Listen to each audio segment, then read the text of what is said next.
scene wipe. Hello. Hello.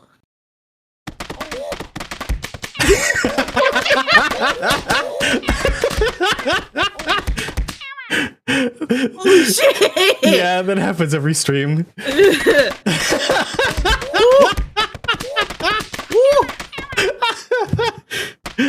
Hello, everybody. Welcome on in. Welcome to the Nest.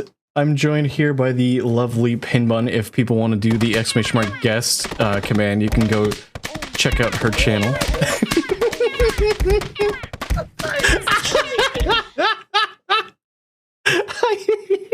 Hi, Pin. Welcome on in. Hello. Hello, you might want to duck and cover because that might continue for a little bit. Totally fine. If one hits me, I'd be honored.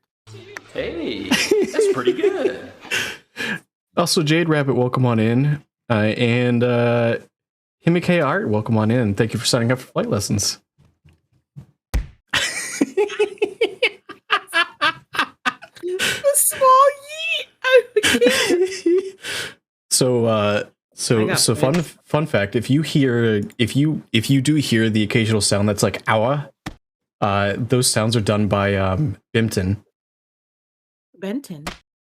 Yeah, Bimton. Bimten. She used to be, yeah. Oh, my stupid ass. I read it as Bim, even though it's very clearly Bam. Well, no, it is Bim. BIM. Oh, okay, well, Bim.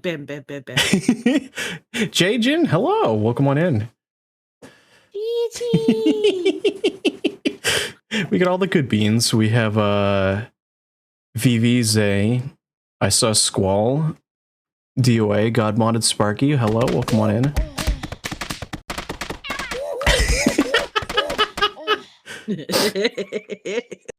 So I think for everybody here, I don't really think that you necessarily need an introduction, but just in case anybody does watch the VOD or might be unfamiliar with you. Might be unfamiliar with you. Do you mind doing a quick introduction, Pin? Yeah, sure. So if you don't know me, Mojo's just like, no introduction. It's my intro music. What's up, everybody? It's your girl, Pinbun, parasitic eldritch mother VTuber, variety streamer, horror enthusiast, and artist. I couldn't help it. That music was so good. Oh my god.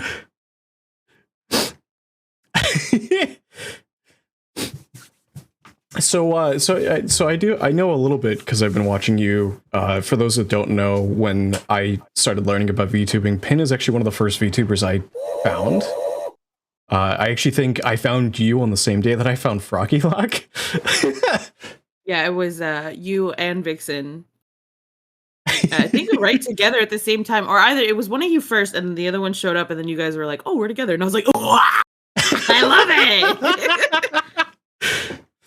And then, like, when I say like I found you and Froggy on the same day, it was like, I think I found out through your stream that Froggy was your artist, so I went over on Froggy's stream. I was like, "What?" I was like, "I didn't know you did this." She was like, "Oh yeah, tell her I say hi and I love her and whatnot." And I had like messaged you to both at the same time. Oh, I remember that. We were talking to each other through each other's chats while we were both streaming. Zima found you and then was like, "Look at this cute." Yeah. Sounds like me. Oh, that's so nice. I just noticed you have a flashing light alert. That's Yeah, because so normally I do have a redeem that's called Ravebird. It's like apparently my stuff got cleared, like my cookies or whatever from my browser. So I'm like, I had to reset it up and I couldn't get it to work right. And I have to like test it, but basically I do strobe, like it plays the Crab Rave music and makes me go RGB, so I do have a flashing lights warning for that. I have like one Isabel Groove.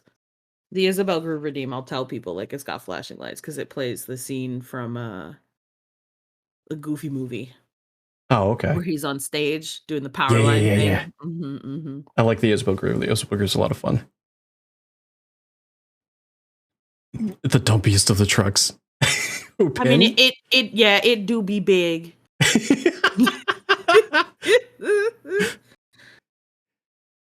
Goofy movie does slap. So I do have to ask, because I don't know if you've talked about it on your stream. What's the reason you chose to design? Oh, actually, okay. So I haven't really talked about this on stream, but I did talk about it a little bit when I was on Amelia's. Okay. So this design has been in works for like 15 years at this point, right? So I used to draw on a certain board that will not be mentioned. But when you draw there, like you interact with other OCs and other draw characters. Okay. And originally, Pin's design was super, super, super simple, just because like I had to draw her repeatedly over and over and over again. Yep. So her design and her lore actually developed from interacting with other artists, because there were like things like, you know, like RP and fighting and story making and all that. And I was like, well, I gotta be cool like these guys, because every other person was like a fucking reincarnated god from some dimension, and I was just like, I'm just a dude, because I couldn't be a dude anymore. And then I got my first model, which I don't know, did you ever see my first model, or were you always in like the Froggy era?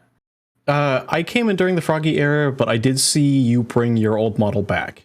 Yeah, my little 1.0 model is very simple, cute little baby. And then when I finally had the funds to get a Froggy model, I was like, I'm gonna go all out. I want like the hot, sexy model, and I want it to be like the asymmetrical thing that all the VTubers do. They got one long leg pant, one short pant leg, you know, all that. And then that's pretty good.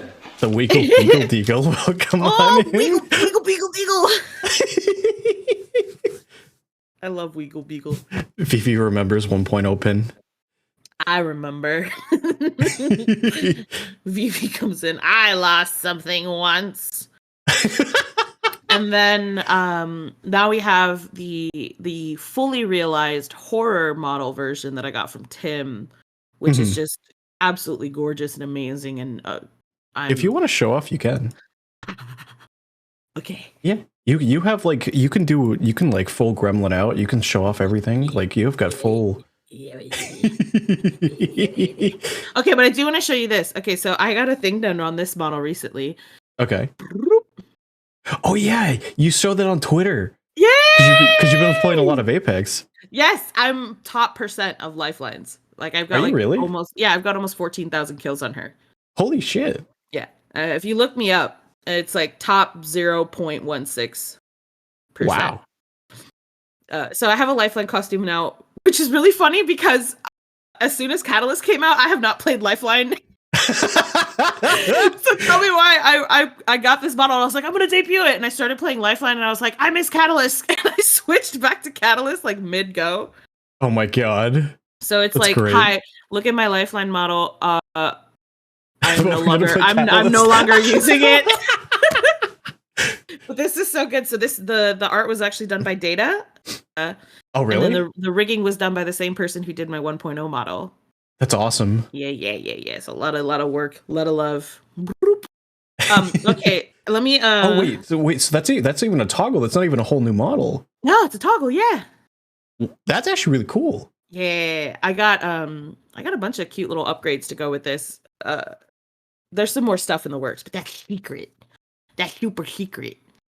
Super secret. Super secret. Here, I'm going to shift forms now. Okay.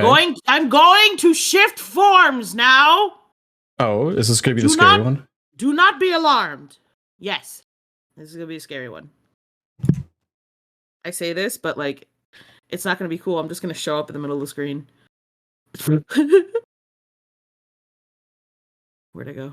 She disappeared. Oh, wait a minute. Oh. Did she go invisible? Oh no. Whoa. Oh. Hello? Okay. Hello. Yes. Nice. Hello, yes. Good.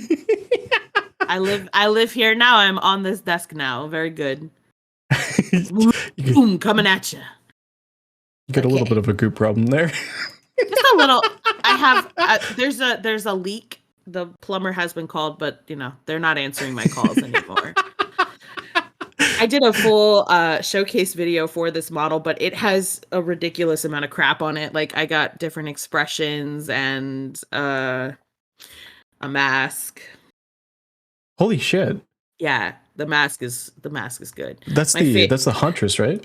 Yeah, that's awesome. And I don't even play the bitch on Dead by Daylight.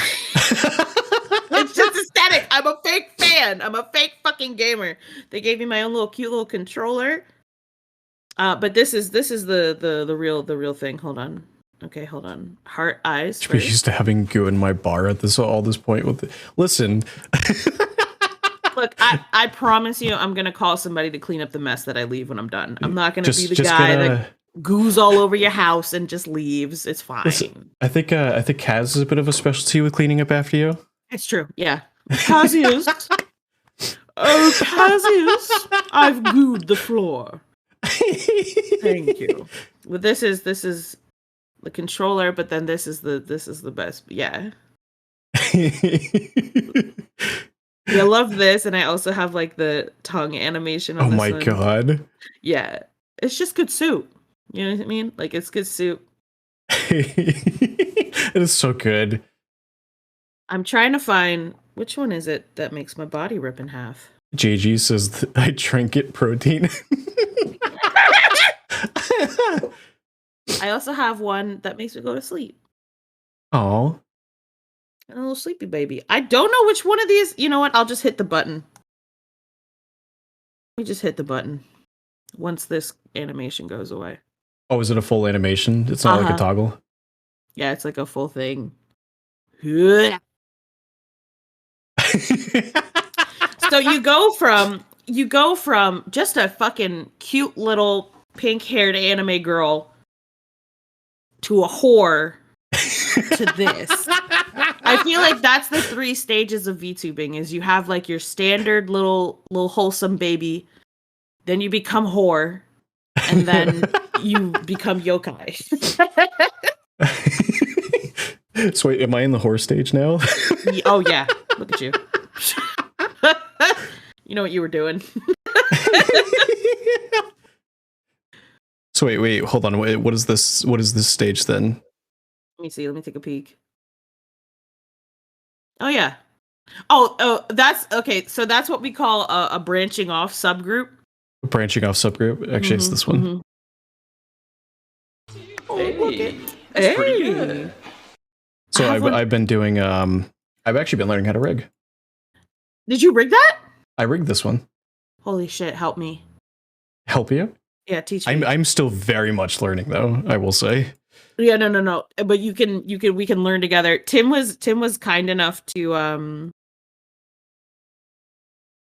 all my other models are broken. I have like a little cute little slime model and like a cute little I have like 2 3D models that are broken and I just have never tried to fix them. But Tim was nice enough to actually do like a whole teaching lesson with me for Live 2D, and he was really like nice and helpful. Mm-hmm.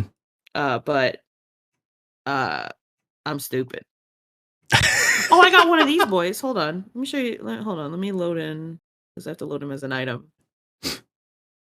My little boy. BRQ Fest was trying to sleep but wanted to pop in for a quick look-see. Well, come on in. My little guy.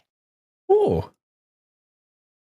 He hooks up to VTS Pog, which is a plugin you can use that will plug into your VTube Studio to work with TTS. Finally, something with TTS that can actually work for me because I use Streamlabs like a boomer. And nothing works for Streamlabs. From what I've heard, Streamlabs is getting worse and worse, isn't it? It's a fucking shame. It's like I genuinely like the interface works a lot better for me. For me, it's easier to navigate. Yeah. But like everything else about it is so bad. It's so bad. It runs like garbage. It's fat, chunky. If you don't pay for it, I feel like if you don't pay for it, they make it take up more space on purpose. because when like I I have wouldn't a be surprised. it runs fine, but when I don't, it like takes up so much goddamn space, and I'm just like, why are you the way that you are? You find if like my little bunny guy hangs out on your Yeah. cool.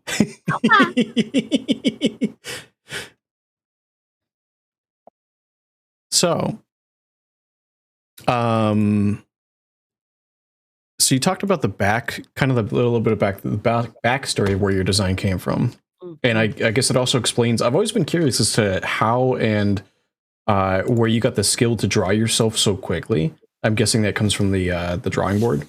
Yes. So the way that it was is like the forum itself moved so fast that you really don't have the time to sketch and line art and fully render something in order to draw a response.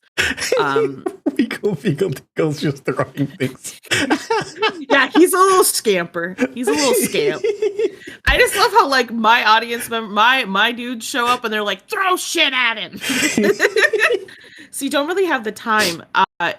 You, in order to like draw and respond to everyone as fast as possible, you need to be able to draw fast. So like there are certain things that I can draw that is like instant muscle memory. I can shit out a pin picture easy. But so I basically trained up my stats in speed and nothing else. Okay. So I can draw certain things really good, really fast. Everything else is like a wet fart.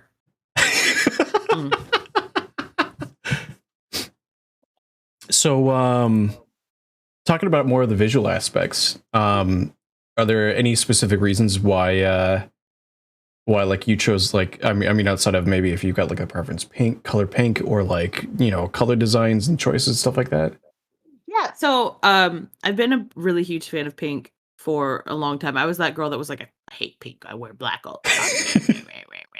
And then I got older and I was like, pink comfort, pink happy. Pink comfort, pink happy, pastel goth. Pastel goth. Just that's the good soup. And Pierre Cuba is gonna be stalking me.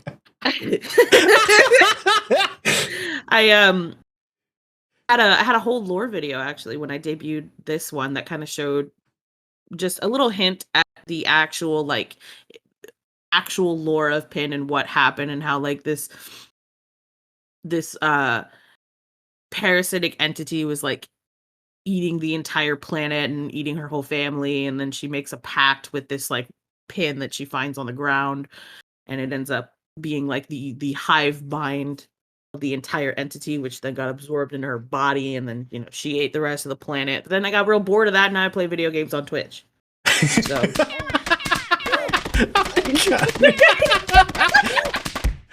Also, Offbeat Crow, welcome on in, and Z, welcome on in.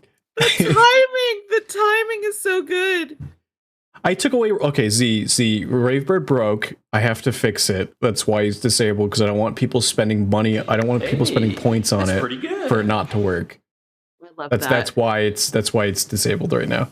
Z got here and was like, "Where is Ravebird?" she legitimately saves up points for Ravebird. I love that. Weagle Beagle Deagle, hello, welcome on in.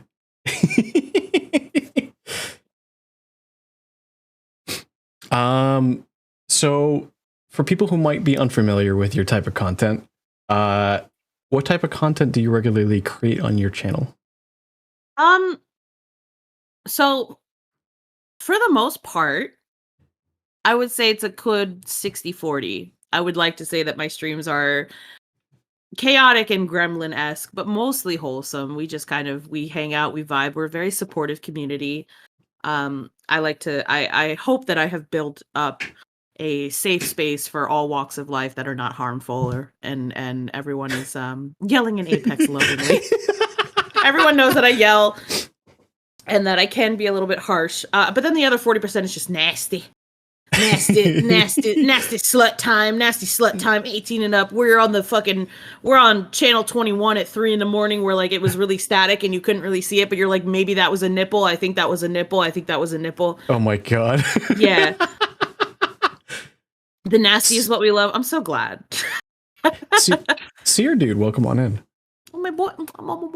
That's my see. Where else can I yell about rocks? Exactly. I was Sparky. I was literally telling Zima because like you followed, and Zima was like, "Is that one of yours?" I was like, "Yeah, we have a rock channel for them, just for them." Rocks and Furbies. That's awesome. Sparky also Furbies has a. Is it just me, or are Furbies incredibly creepy? Very. And like Sparky has a whole room. Wait, hold on. Sparky, they have an entire room filled with Furbies. And oh, I don't know if I can say this. I won't say nothing. Sparky's like they're babies. Wait, but like for real though, like when I was young, I had a Furby. Like my sister had a Furby. 35. That like the battery started dying, so it started sounding like demonic and stuff like that. Freaked her. When they go real slow. Yes, it freaked her out. So she took it, threw it across her room into her closet, where it like slammed against the wall and kind of like started dying. Years and years later, in the middle of one of the nights, it started speaking again. No. She was like, "What the fuck?" She just immediately took it and just got rid of it. No. Yeah, they say they have 35 Furbies, including a kids' cuisine Furby. A kids' cuisine Furby. Lucky Judah. You should actually, Sparky, post the picture of your Furby room. It's been a while since people have seen it, because they're always posting pictures of the rocks. Let me see those sweet evil babies. Let me see those babies. But yeah, like we also, so with my content, I'm also trying to lean more into like a sex positive space and a sex positive just environment. Okay. So I have my own little, it's like a monthly thing, depending on when I can grab the people that I need. But we do tag review streams now, where everyone can. Oh, thank you, baby. Everyone can. He brought me a glass of ice for my Dr. Baby. We do tag review streams where everyone picks their favorite hentai tag, and then we make a promotion for it, and everyone comments their tags. We put them on a wheel, and then we discuss the tags. It's not necessarily a tier list. It's just kind of like learning more about the kinks behind it, the philosophies, and we have all perspectives too. So like my favorite is when we have people who are like ace, or people who are actually like from like BDSM scenes and can like, you know, those countering opinions are really good. I love that. So I'm hoping to grow that more on my page for sure. Do you get different people for that all the time, or is it the same couple regulars? It's been different people every time. That's just really cool. Different groups. Normally I have like I will try to rotate. There's two returning like experts. I do air quotation marks, but like by experts I mean like dudes who draw like hentai art. So like right now I rotate out Crimbo and Broth Bowl. Okay. So they'll usually in there, and then like if a tag comes up, they'll be like, and they'll pipe up, and then we talk about artists and things like that. Yeah, they're very good experts. They know a lot. It's very interesting to have them on the panel for sure. That's just really cool. Mm-hmm. How does I know like this is more of a curiosity type thing, but how does that, like, have you gotten any like feedback or anything from like Twitch about that kind of stuff? So there's no images that are shown. Mm-hmm. It's all discussion. And from what I have seen, people are showing and doing a lot worse on Twitch and are just fine.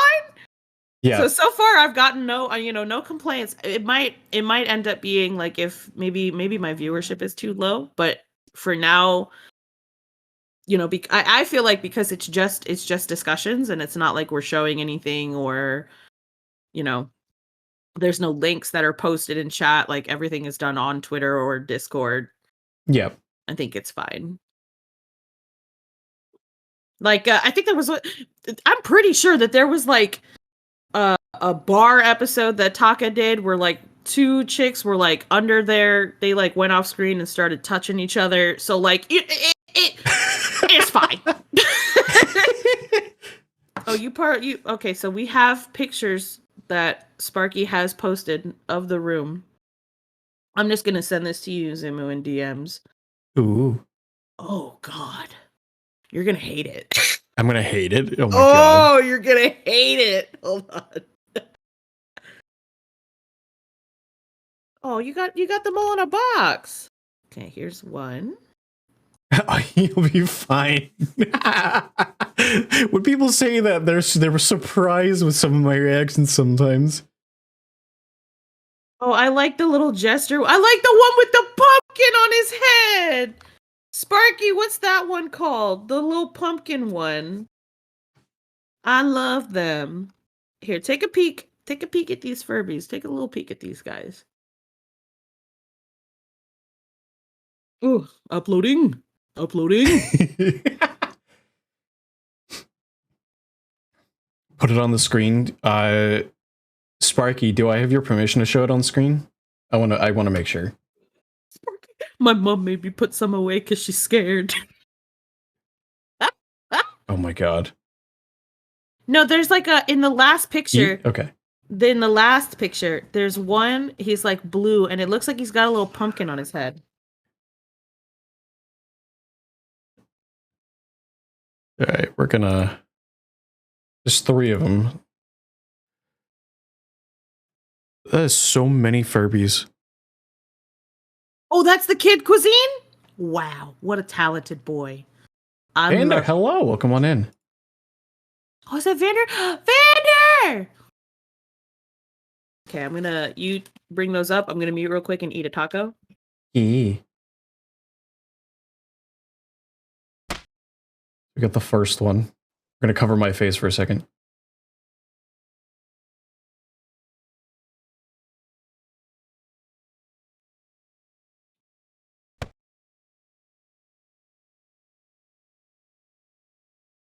Here's the second one.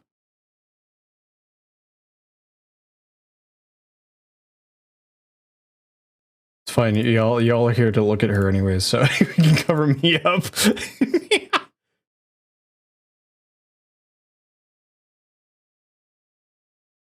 Oh, that one's big.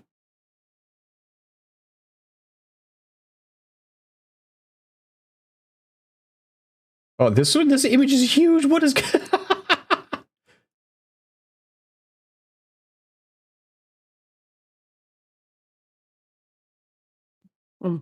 That's a good taco.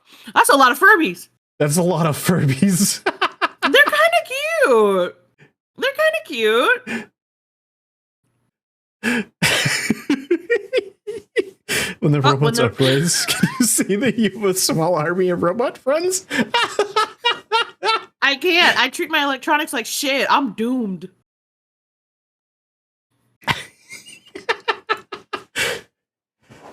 Oh my god.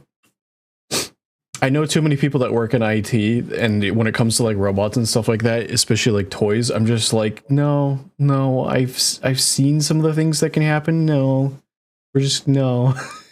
Not today. Don't get me started. So yesterday I was playing this really comfy. There's a when I was talking about my lore and stuff with Amelia, we retconned that the bunny boa that I have, because it blinks and moves, it's a long Furby. Oh my god. Yeah. What is a long Furby? I'm curious. Whoa! You don't know about long Furby? Oh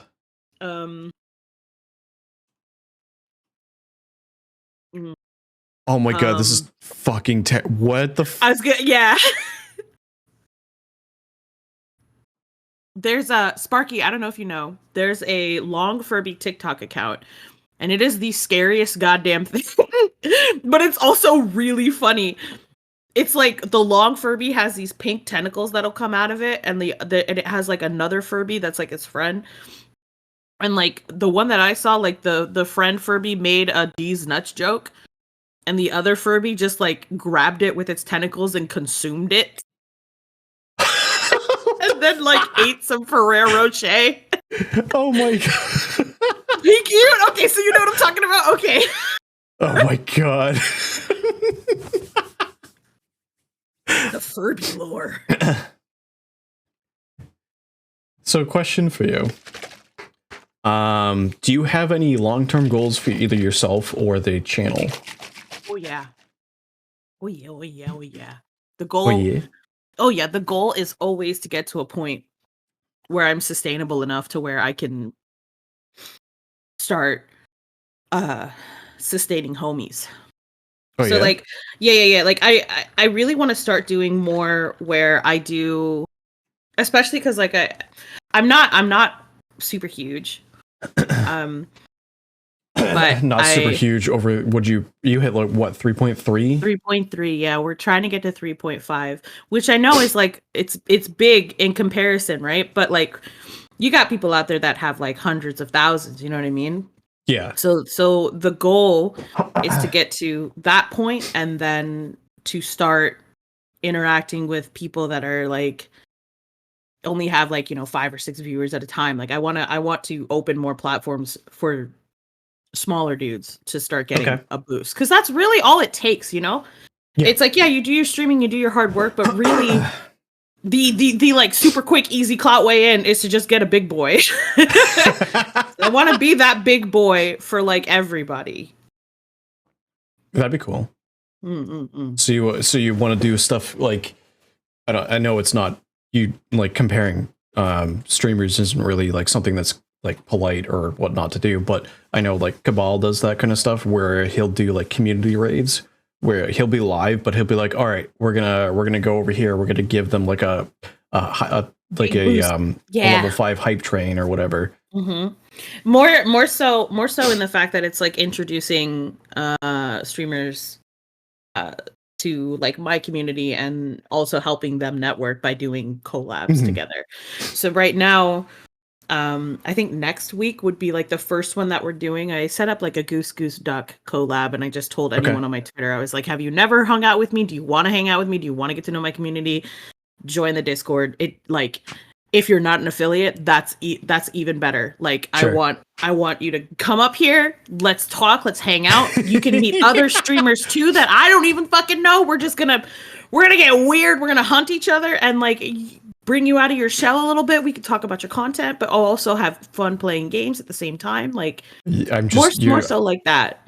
I would be terrified to play Goose Duck with you because I would just hear like, because Goose Duck has proximity chat, right? Yes. I would just hear like out of nowhere, like I'd be like doing like I would be off doing something, and I would just hear, "Hey Zima, what? Dead." You would hear like just no warning. No, I'm not fucking kidding. The very first time I played Goose Duck was with like the homies in the Discord. You know Geef?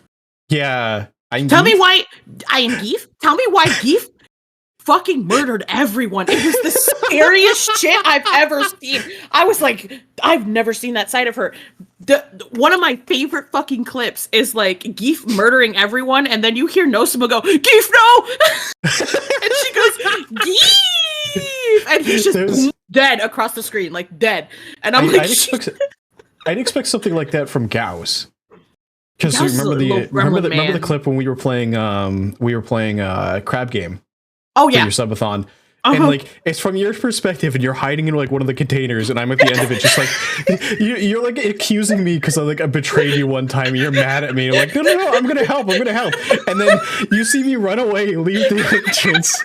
You hear me explode, and then Gauss turns the corner. I murdered him. No, he comes out. I killed him. It was bro. Games like that bring out the scariest in people. I feel like it's such a fun opportunity to like grab people you don't know, like new streamers, bigger streamers, smaller streamers, throw them all into Crab Game or Goose Duck and just let it run. Yeah. Crab Game was so fun. That was a fun time. It was.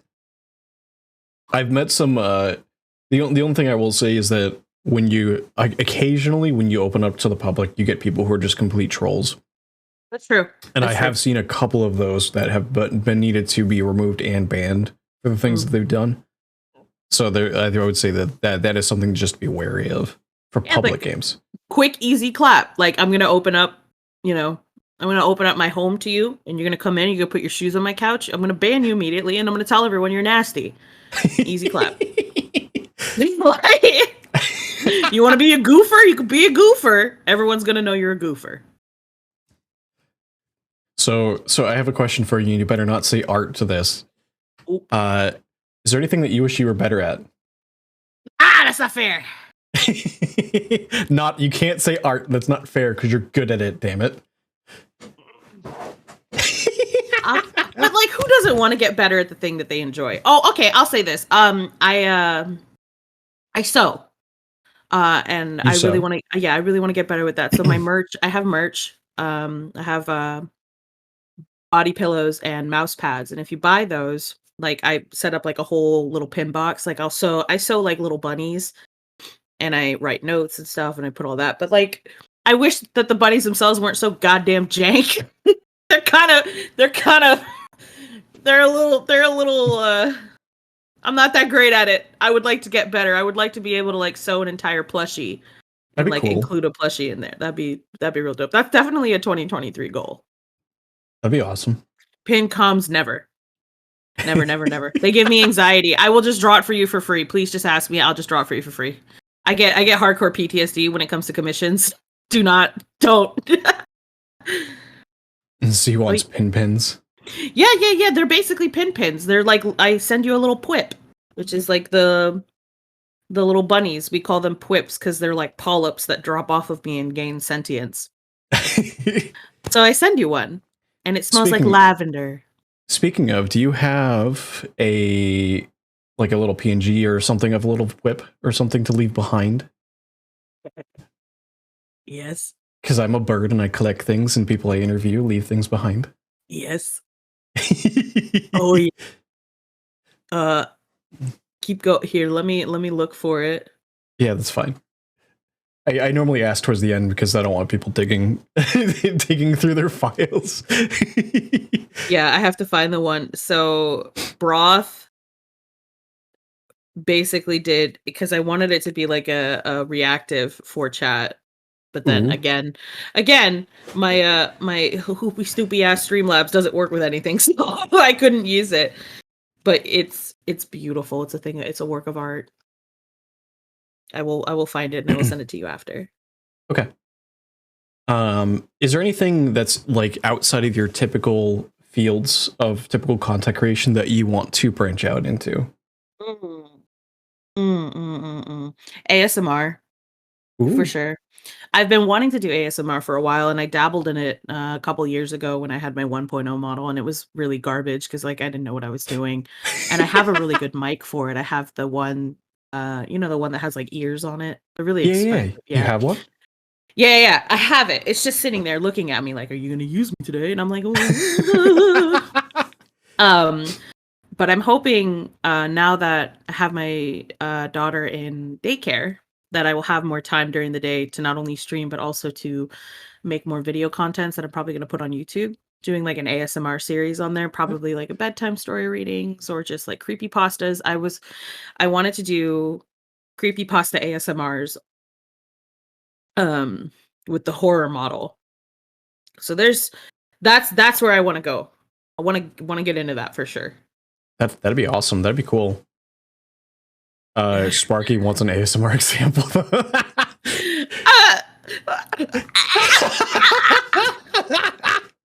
Okay. Isn't it just you just get really close to the mic and you whisper a lot and you talk in really nice tones and you just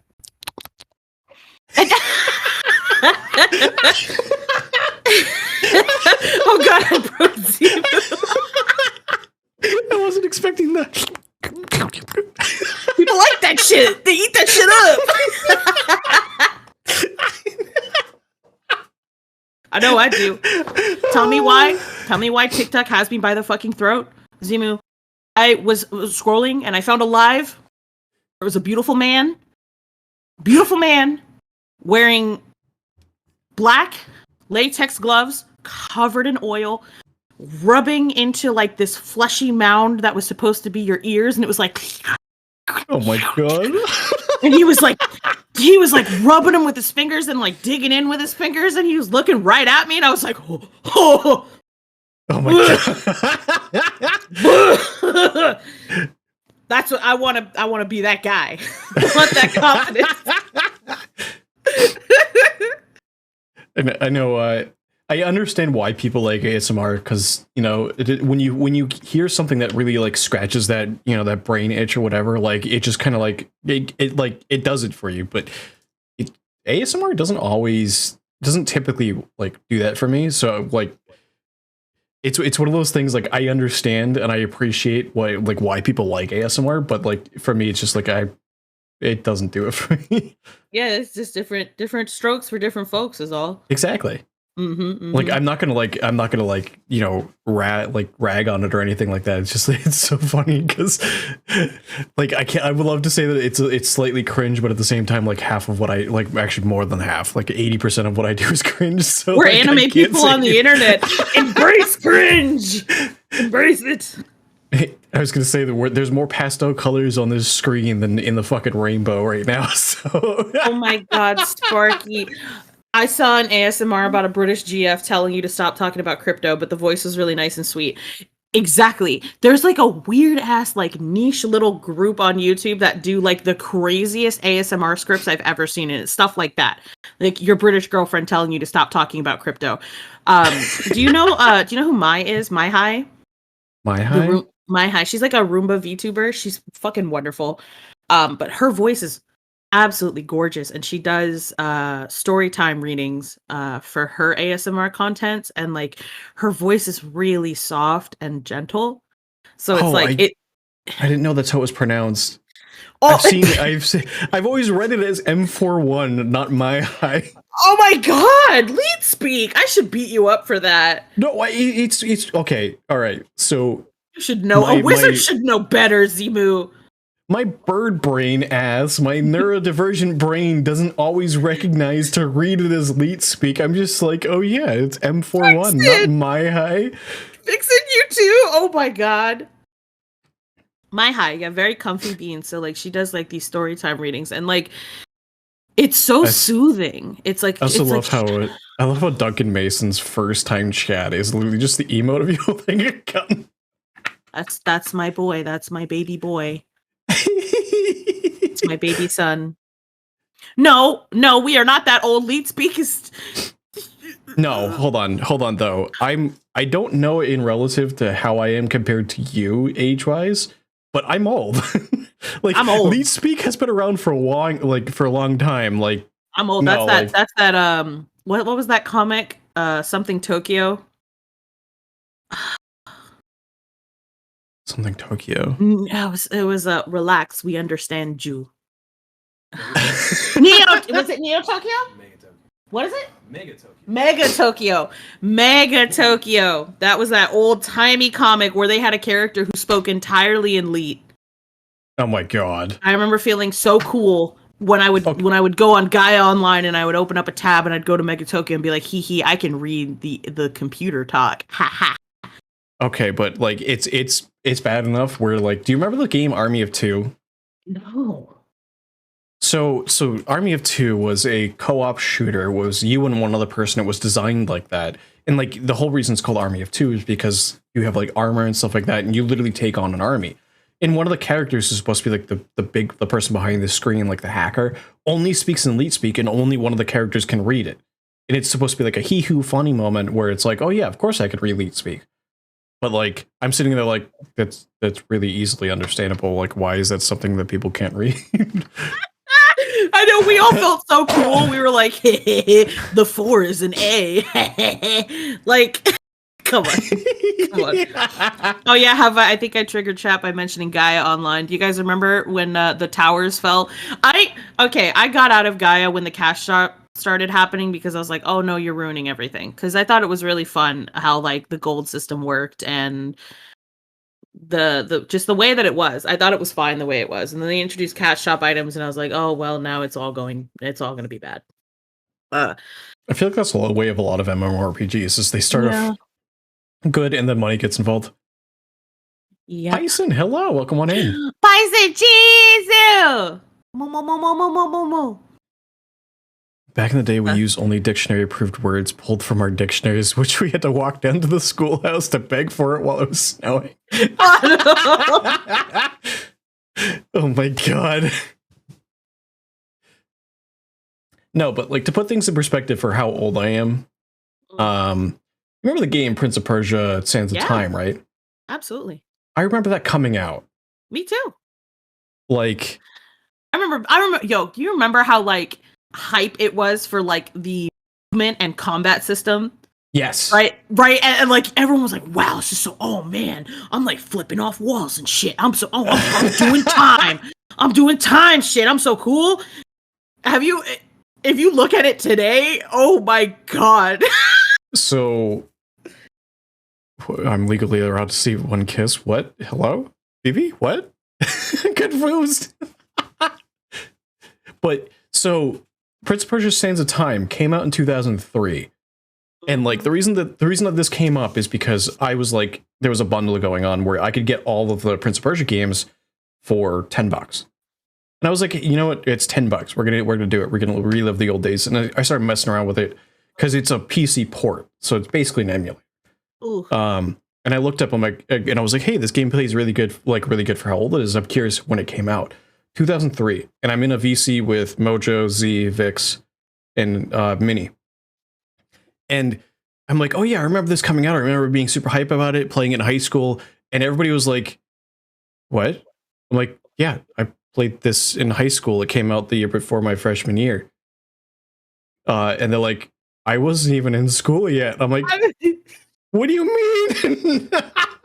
Okay, I was in middle school, so I will say that. You got me on age there, sir, but I was still just as hyped. I remember me and my you get your first middle school boyfriend or your middle school girlfriend, and it's all you guys do is you walk up, you hug each other awkwardly, and then you never talk for the rest of the day. That was like the only thing that we had in common was we were both hyped about Prince of Persia. Yeah, because so to put things in perspective, I'm not so I know a lot of people in Shatterburn like born like 2000s, the 90s and stuff like that. Babies. I'm not even a 90s baby. I was born in the 80s. Technically, well, wouldn't that mean that technically you are a 90s baby? Because the way I'm not born early enough in the 80s to be considered an 80s baby. I grew up in the 90s. I'm a 90s baby. Exactly. That's how I feel when it comes to people who say that like they're a 90s or a 2000s baby. It's like not when you were born in it. You had to have been cognitive enough to have at least had that decade influence your style or your music preference choice or something. Right? Correct. If you were born in 97, you are not a 90s baby. Yes. You know what I mean?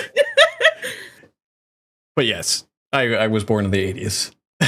So to put things in perspective for age. Limu came out with shoulder pads. Very powerful. Nervously googling the average lifespan of rents. Oh no. Oh my god. Early to mid 90s. Please tell me it was in 90s. Yes. So if like, okay, if you were, I don't know what the actual cutoff is, but like if you can remember like that time frame, like if you have actual memories in your head of that year range, that's what you're considered. Like since I was born in the 80s, because but I wasn't born early enough to remember it. I'm not an 80s baby. Like I'm not what you would consider an 80s baby. I didn't grow up in the 80s. I grew up in the 90s. You can't even remember yesterday.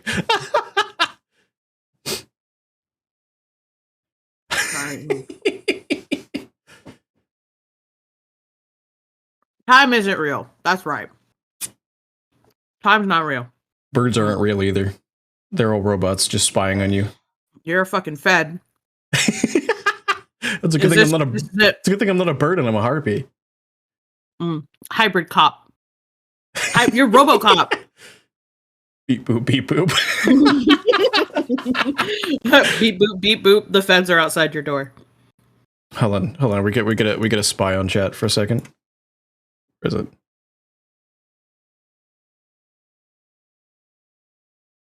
All right, that's it. I'm bringing the magnet. Ew! Ew! Ew! Hi, Ben. Oh, I hate no. No.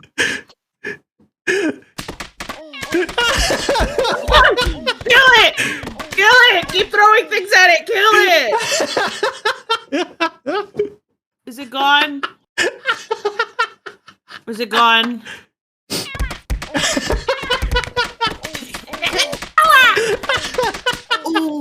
Ooh. So this is K-Bonk. That's K-Bonk, huh? Yeah, that is K-Bonk. So I need that. It'll bounce me around like that. Plus, you can add sounds. You can add different PNGs. And then you can also make it so that when you get hit, your eyes close or open. It's actually. Oh no! I got it muted. I'm eating a burrito. She's sitting there over there. Shut up! Shut up! I'm hungry.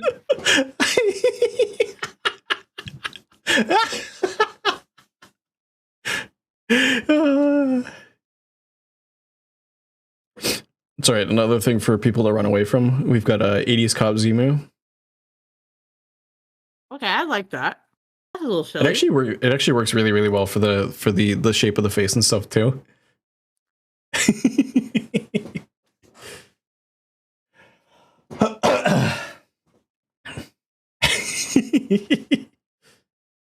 No, this is not the. I'm not going to be eating stuff into the mic, man. Zemu has no legs. Yeah, I don't have legs. Not currently. I can give you some legs. Well, I was given an asset too. Hold on, where is it? Did you get the paper legs? Yeah. Paper legs are hilarious. Yeah. Well, I was gonna say if you just put your body over mine, you can have my legs. You can have my big fat thighs.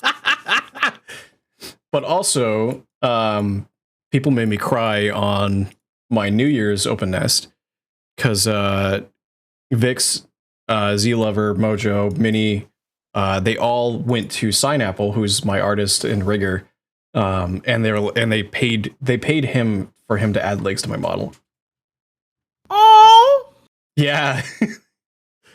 That's so fucking wonderful. And they make fun of me because for the first half of the stream they're all like making jokes alluding to it and everything like that, and I'm just like I was missing the joke because in my brain I'm like my model is something that I worry about. It's something I don't expect other people to do. So even when other people make jokes about it, I just take it at surface level and it's just a joke about me not having legs.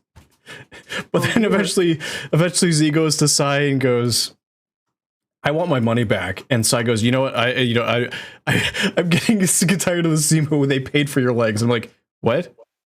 Hour and a half? You're a fucking himbo. You are absolutely a himbo. That's so sweet. I love that. Y'all are such good bees. They also paid for me to have a toggle to take off the vest. Oh, slut. Oh. Yeah, see what I mean? You see what I mean? Slut. Yeah, that's what I thought. Slut. Himburb. Himburb. Yes. I'm calling you that from now on. You can't escape it. Himburb. It's fine. I know for a while I like one thing that you'll hear me say a lot is I call myself a bird brain. It's my way of saying that I'm dumb without actually saying that I'm dumb because it's a joke in a way that's not as self-deprecating and it also plays into the character. It's actually helped a lot with like my mental state in terms of like self-deprecating jokes and stuff like that, because it's even though it means the same thing, it's still less of like I'm calling myself stupid or dumb. It feels like, I'm not more really lighthearted. Yes. Yeah. A lot more. Take note, everybody. Be nicer to yourselves. You're gonna make a joke. You're gonna call yourself a little goofy goober. Maybe say goofy goober instead of dumb shit, dumbass. You know, I feel like you'll feel better. I agree. Wait, why Kisa's giving me shoutouts? Hello? Why is Kisa giving me shoutouts? Because Kisa is a very good bean. Kisa is a good bean. We're gonna give Kisa a shout out just because of that. I'm just on my bimbo shit, bitch. Yeah, let's go. One brain cell, one pussy. Which one will rule them all? We're gonna do Battle of the Shoutouts with Kisa because it showed up in my activity feed. Make sure y'all follow Kisa if you aren't already. We love Kisa in this household. Is she here? Kisa.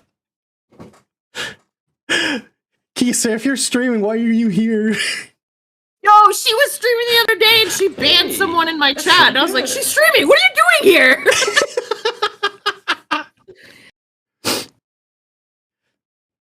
But here's an interesting question for you. This is some of the stuff that you might not actually get to talk about when you stream. So if you could live anywhere in the world where money wasn't a problem and like logistics and all that wasn't like a problem, where would you pick? So like you could do whatever lifestyle you wanted and do whatever you wanted. It was never going to be a problem. Would I have to worry about racism? I would say that because money's not a problem, you could pay to make everything go away. Nice. Nice. Real nice. It's a toss-up, right? It would definitely be, because I normally, whenever I'm asked this question, I just divert to Thailand because like I really love their food, but I also really love Japanese food. For me, I'm food. What place has really good food? That's where I want to go. So wait, you're saying the way to your heart is just to cook for you? Absolutely. Take notes, chat. Are you kidding me? Take notes, chat. Kaz walked in, put a bag of Taco Bell on my desk, gave me a cup of ice for my Dr. Pepper, and gave me a kiss on the head. I'm pregnant. Like I'm pregnant. Food's the best reason. Yeah, and like I love spicy food, and Japanese food is really delicious. But I love the spice of Thai food. Like it's like they can't not throw in like 800 chilies into whatever they do. Yeah. They also do things in a really simple but a really effective way too. Yeah. Python just is taking notes. There was a little while where I was cooking a lot. So back in 2006 or not 2016 time frame, I used to work overnight, which meant that I woke up in the afternoon and then I went out to the supermarket and then I cooked. I basically made dinner and then made like an extra serving for me, and I used to cook for both me and Vix. So I was cooking almost every day. It's been a while because now I work a day job. But I mean, too bad our kitchen sucks now. Our kitchen does suck right now. Kitchen sucks too. I was cooking yesterday. It's way too small. We have a turnaround kitchen. The nice thing is it's not like one of those dead end kitchens where you walk in from one way. You can walk through it, but it's like. Well, you can stand in the middle of it, turn slightly left, and you're looking at one countertop. Turn slightly right, you're looking at the other. Turn around, and you got the fridge and oven right behind you. You don't even have to move; it's all right there, but it's teeny. Yeah, that's the same thing with mine. Mine's a dead end though; like it ends at a window. I feel so cluttered in it. It's like you know, because in the cooking process, like you've got like your prep, you've got your actual cooking, you've got your different sides and everything. So it's like you need a pretty standard countered space and just space to move, to feel comfortable. I feel so cluttered when I cook now. How do I cook with all this nut with all the feathers? There's actually I got a commission where so the running joke is I'm brand new at bartending. And it's not uncommon to mix drinks that use fire. Fire and feathers don't mix. So there's a com that I got from Guyer to you on Twitter where the drink is just igniting in flame, and I'm just reacting with like this shocked face. It's absolutely hilarious. I absolutely love it. But also Noodles, VG Master, welcome on in. Let me pull it up here. I've got. He's copying Pisce's notes. Pisce's like, make them a little different so we don't get in trouble.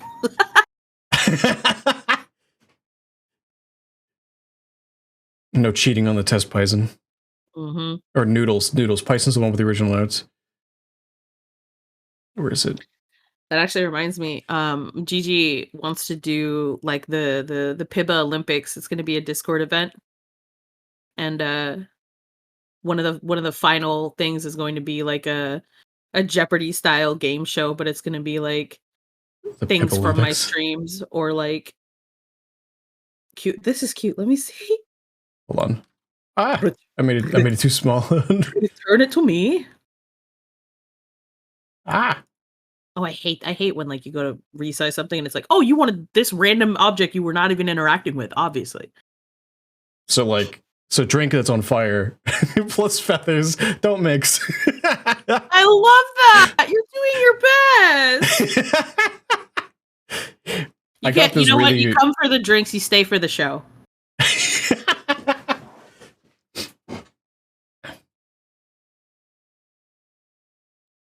Noodle says nope, too late. Now they're in the OG.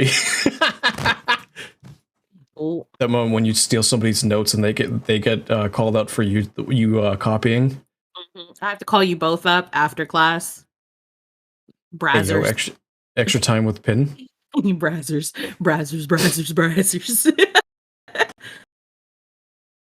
What is the drink called? Ooh, yeah. What's the What, the one in front of me or the one in the It's called the Phoenix. I shit my pants. The spicy chimpkin. I like that one. Listen, little do you guys know that there wasn't actually supposed to be fire in that drink. That's why I'm reacting the way I am. Why is it on fire? Listen, I'm new at this bartending thing. We're all learning. We're all growing. So here's gonna be an interesting one, and I actually have no idea what you picked for this one. If you could share a conversation over a drink with anybody in history, alive or dead, and talk about anything where they couldn't lie about it, who would you pick and what would you talk about? Ooh. Marilyn Monroe. Marilyn Monroe. Mm-hmm. Well, would you just want to figure out what actually happened? Yeah. Yeah. I'd be like, tell me the shit that got you killed. Tell me all about it, girl. Let's have some mimosas. And that's why she was giving me a shout out.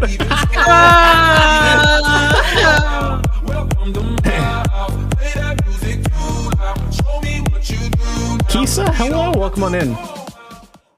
Welcome on in, Raiders. My name is Zimmerman, Harpy VTuber variety streamer, owner and proprietor of the Nest here on Twitch, joined here by the lovely Pinbun.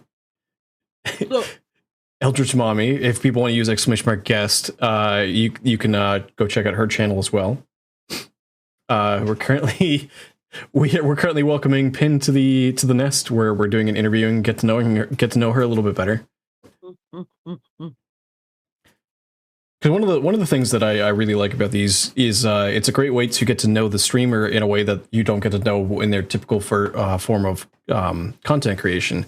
Because like Pin is, when she's streaming, she's more worried about entertaining everybody, whereas when people come here, they get to actually talk about things that like I get to ask them questions like, "Hey, if you could share a drink with somebody, who would you talk? Who would you talk to?" I love you. Want me to redo my answer? Hold on for the people. I said Marilyn Monroe. I want to have mimosas with her, and I want to say, tell me the shit that got you killed. Like, wait, let's talk about them nasty old Kennedys. Let's go. Come on, give me all the tea. Actually, a question that I'd be good day. Come on. If you had to describe yourself with a drink, an alcoholic drink, what would you pick? My drink of choice, which is a Long Island iced tea without the ice. Okay. Let me tell you why I say no ice. So, Mr. Bartender, I'm sure you know that a lot of the times bartenders use ice to measure. Yep. Ice also waters down the drink. When you tell them no ice, one of two things is going to happen. They're going to panic, and they're just going to throw a bunch of shit in there and then top it off with a bunch of mixer. And if they top it off with mixer, I tell them no. You did this wrong. The other thing that they do is they go, okay, and they fill it like they normally would by just eyeballing with no ice, which means 9 out of 10 times you're going to get an entire glass of alcohol with a spritz of Coke on top. You get 2 of those bad boys, you slam them down. It's the equivalent of having 4 drinks in 1 minute, and then you go home. Then you go home. And by the time you get home, like I used to do, so I used to drive home from work, and there was a bar literally right down the street. And I would go in and I would get my 2 Long Island iced teas with no ice. I'd slam them both back. I would tip my hat. I'd say, Madame. And I would get in my car and I would fucking speed home. And right when I would hit the parking lot is when the drink would hit my stomach, and I'd turn off my car and I'd go, ooh. Oh my god. And I'd come inside and be like, who's ready for dinner? Noodles choked on her milk. You choked on your milk? Oh no. Don't choke on your That's called the Pibba special. Guarantee. Next time you're going out to like Applebee's or something, you tell them Long Island iced tea with no ice. And if you're really wanting to be adventurous, tell them to put it in a warm glass, because a cold glass will make it harder for you to chug it in one go. But yeah. But real talk. Real talk though, I gotta call out Vix for a second, because Vix's drink of choice is a Jack and Coke. If you talk to any bartender who knows what drink, like the meaning behind drinks, Jack and Coke is the drink that you get when you don't like to make choices and you don't like confrontations, so you don't like thinking about it and being put on the spot. Leave her alone! You leave her alone! Vix, get behind me. Get behind me, baby. I'm not gonna let him talk to you like this. Jack and Coke is a fine selection. You do not attack me like Noodles, get behind me. I'm not gonna let him talk to you like this.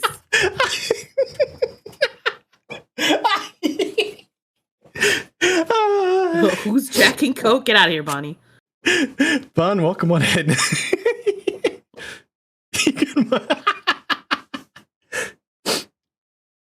He's gonna mix the apple cake recipe. Ooh, no apple cake for you. Look, see? Enemies. You've become enemy number 1. Buddy is the resident sticky cheese man. The sticky cheese man. He's the resident stinky cheese man. It's funny though, because if there was somebody that used these, like for people I've seen so far on Twitch that use the stinky cheese emote, it's weird, because if I had a nickel for the couple people that I see use it, I'd have 10 cents. I have 2 nickels, and it's weird that I have 2 of them. Because there's another person who shows up. He might show up during this, like a little bit later on in the stream. But there's somebody, Korokon. He just shows up and he takes the stinky cheese, and there's like grabby hands that he's got emotes for. So he'll put one on either side of the cheese, and it takes it to a whole nother level. It's almost like, you know, like the Mickey Mouse gloves. It's almost like that, but like if you're looking at the palm, it's great.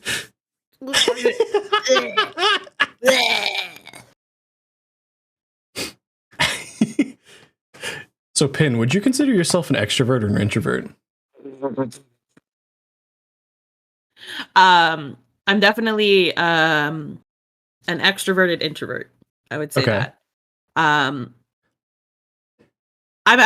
trying to work on that more, to be honest, because I feel like if I'm dulling the way I am because I'm not sure if people are going to receive me correctly, then those are not the type of people that I want to be around anyway. So I might as well just enjoy who I am and just be myself at all times. Oh my god, Bonnie! No, Bonnie, I hate it. Oh, ban him! Oh, ban him! Get him out of here, Bonnie! Get out of here! You're lucky. You're lucky. You're lucky. You're so lucky. I'm not a mod. I'd cowboy you so quick. Bonnie's actually a really talented artist. They're also a VTuber. Bonnie designed me an outfit that is going to be rigged for this model. Ooh. but the outfit is it's gonna be a Fansly only stream. Oh, okay. Yeah. Very excited for that.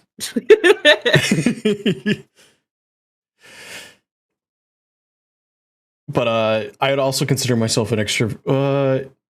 I don't know if I'm more of an extroverted introvert or an introverted extrovert. They're kind of the same thing.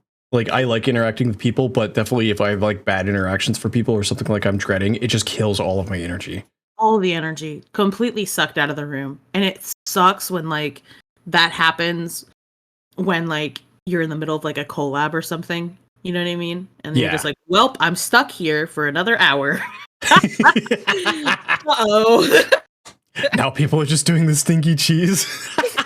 Why are you oh my god, oh man. All right, hold on. I guess now's a bad time to mention that I actually spent a little bit of time last night adding BTTV emotes. Can they hit you with stinky cheese? Oh, hold on. Can I hit you with cheese? Can you hit me with cheese? I see. Was no. The wrong kind of hit. Oh my god.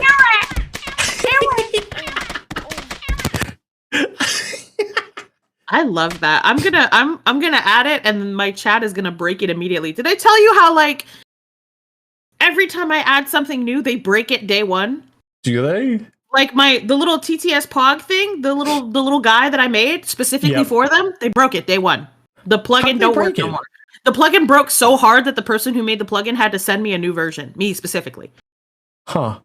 Yeah. Did they just like overload it or what happened? They overloaded the shit out of it. It was they asked because the people on my channel, I don't know what they've done, but they have way too many points. They like we do, you know how we do our Salty Bet Saturdays.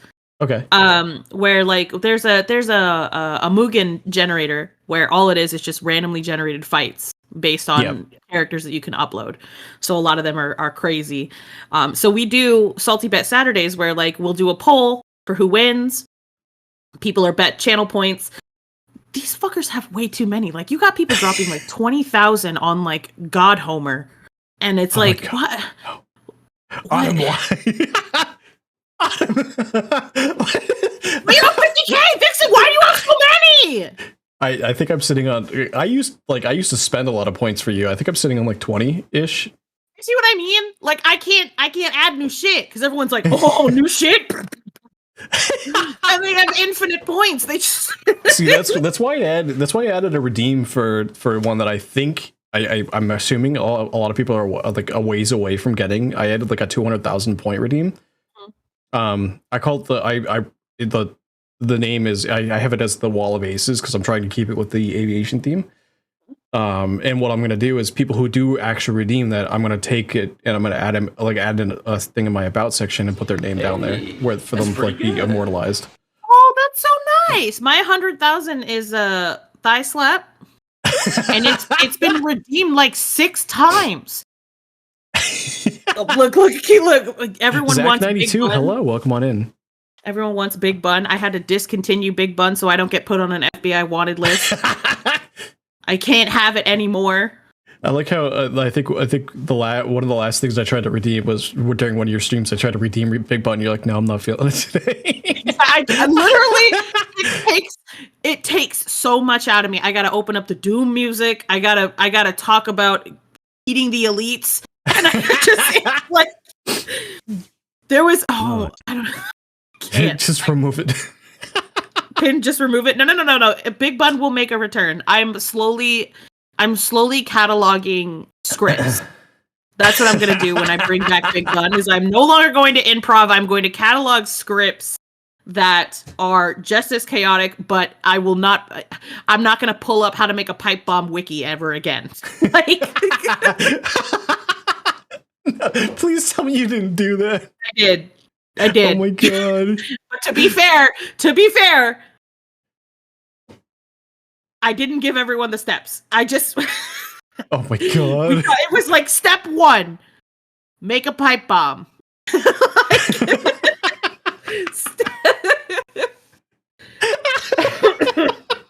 But you see what I mean? I have to curate. I can't. Big Bun cannot be allowed to roam free. Oh my god. Step 2 may or may not have been something about going into a rich neighborhood. Don't worry about it. Oh my god. I mean, that's a great way to get your stream attention. It's just the wrong kind of attention. Absolute wrong kind of attention, yes. There was one of my favorite Big Bun redeems was just reading off the pig monologue from Snatch. Have you seen the movie Snatch? Just a bunch of dudes trying to get a diamond. I think if I have, it's been a long time. Yeah, I don't remember it. It's an old one. It's really good. It has not Ben Affleck. Yeah, no, it's Ben Affleck in it. He plays a pikey, which is like a type of British gypsy.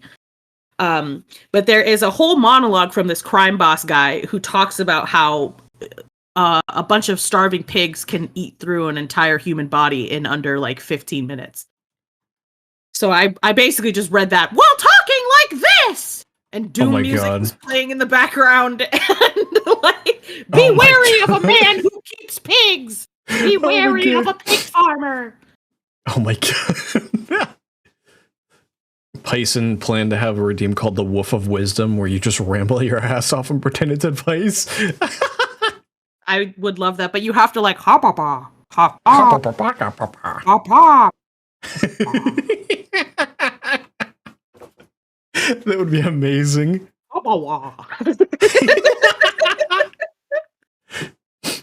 That moment, Zay says that moment when half the FBI watches you. Yeah. see that moment when half of her watch count just going back, just the reason they're all lurking is because they're all just FBI members, and if they say something, they'll be called out. That's what I'm fucking saying, dude. Like I redeem Big Bun, my view count shoots up like 35, and it's just like.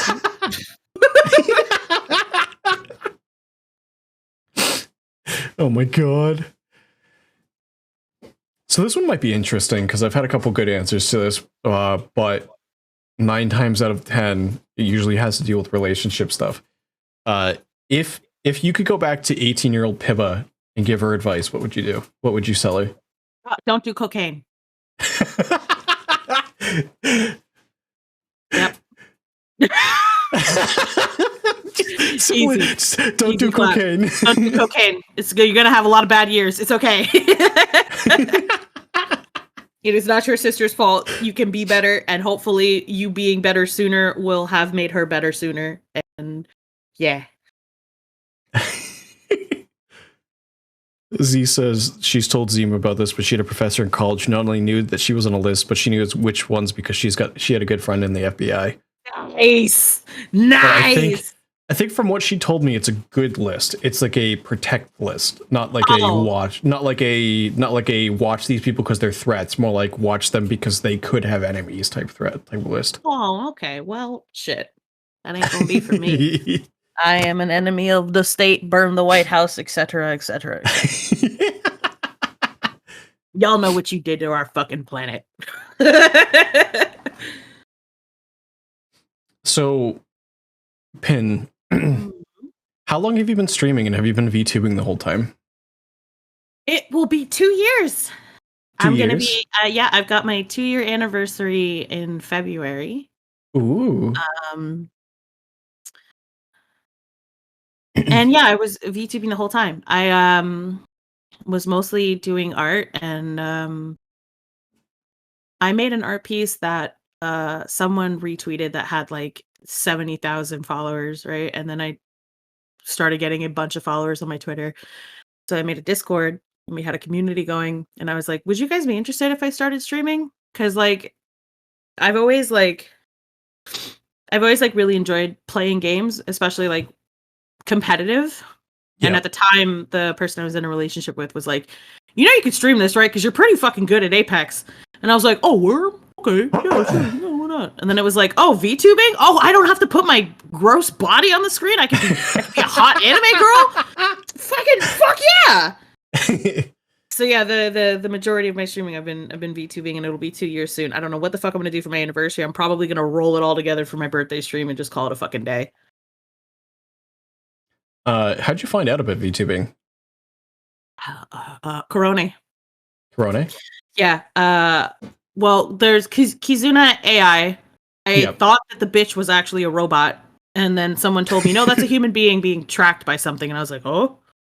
And then I was in a Discord with a bunch of other old friends that I had known from like, you know, the old chat rooms that were like CS. What was it? CS something. It was just all text. It was all text, and you could like put in commands, and like it would do shit. But I joined their Discord, and they had like a whole section dedicated to like HoloLive VTubers, and I found Kanai and from Niji Sanji, and I was like, I love him, and I love Corone, and like I was like, I want to do this. Is so cool. I love this. So I think Kizune AI started off as not a person being tracked. Right. It was like she was literally like a 3D like modeled persona that like did skits and shit, yeah? Yeah, so she basically started off as an avatar that people were manually moving for like YouTube. And like we're talking long form type content for that was like produced on a regular basis. They had like a whole team dedicated just to animating her. Yeah. And then they realized, hey, let's develop some tracking software to make this easier. And that's kind of what spawned an early version of an inspiration for VTube Studios. Yeah, she's kind of like the mother of all. She kind of birthed the whole damn thing. Yeah, I remember like when she was first popping up that I was like, that is so fucking cool. I think that's so fucking cool. Like, why would anyone want to show their gross body? Like, unless you're like a fucking model, why be a VTuber? Did I ever tell you how I ended up finding out about VTubing and how I ended up finding you and Froggy? Oh, tell me. So I used to play League of Legends. I still play for fun, but I used to play on like a regular basis. But then like I gave up the game because it was causing a lot of anger, frustration issues as salty type games tend to. But I still watched stuff on YouTube just because, like, when coronavirus happened and stuff like that, being home, isolating and whatnot, still like looking for things to watch. I ended up finding a kind of small time YouTuber, joking with this. Now she used to stream on Twitch. She still streams on Twitch, called Sunny Explosion.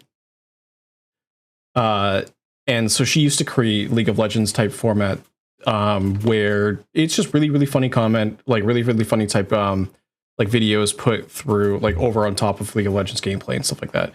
And there was a bit of time where she discovered VTubing and like was looking into it because she did this type of content with no face cam. And she's looking for a way to interact with chat and stuff like that. She would use like a PNG and be like reactive, like photos that she would put up with her editing. But then she found VTubing and then started using a basic VTuber model and whatnot. And then she created a whole like a whole string of videos talking about VTubing, what it is, and like things that you can do. And then one of her videos that kind of like hooked me a little bit was she was like, I went out and I bought as many VTuber models for $25 or less in Fiverr. And she was basically showing them all off. The one that really, really hooked me was it was a live 2D milk carton with a face on it. And I was like, holy shit. Fuck yeah. And so then I started being like, what is this? And like started like looking into it and whatnot.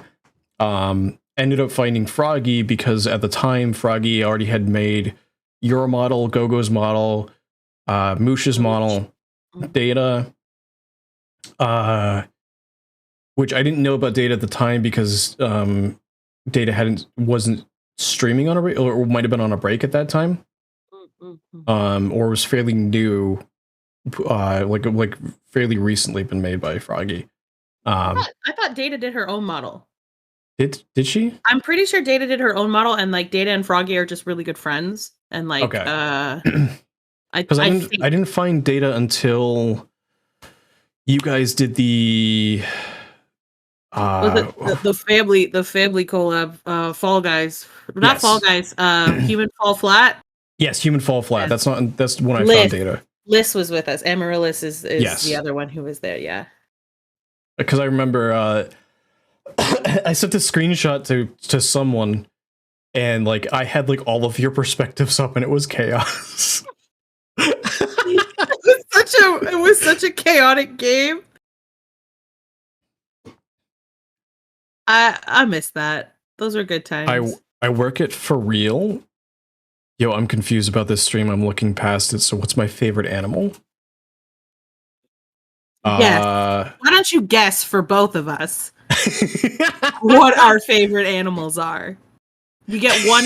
I'll give you two guesses if you're wrong.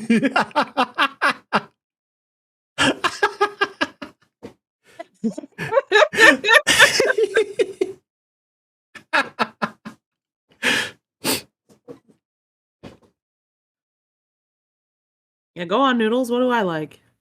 Come on. Okay, I do like Hamtaro. I do like Hamtaro. Bijou was my favorite hamster in Hamtaro. The bitch was just on point at all times. Giraffes for sure. Pyson, your husband license has been revoked. Please turn in your badge and your gun.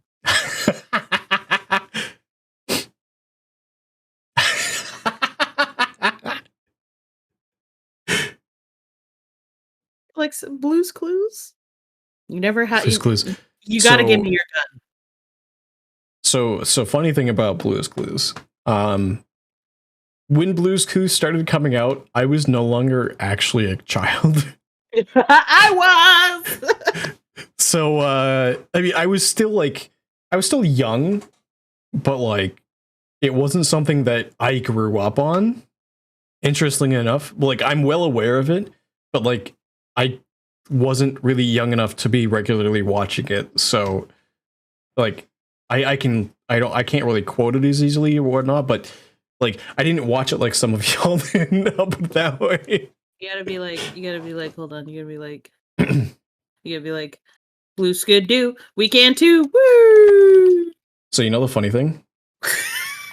you know what's kind of funny? You know what I can do? I'm stuck! Okay.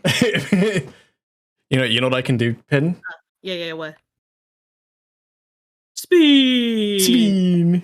I'm gonna hang out over here. I gotta give you this site because it would actually make spinning.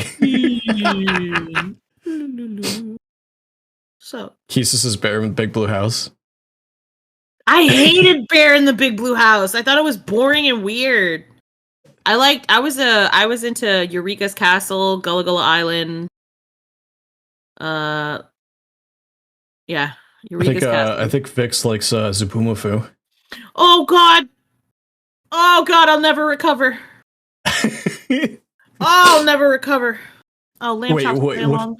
Zubumafu fucking died, homie. What do you mean?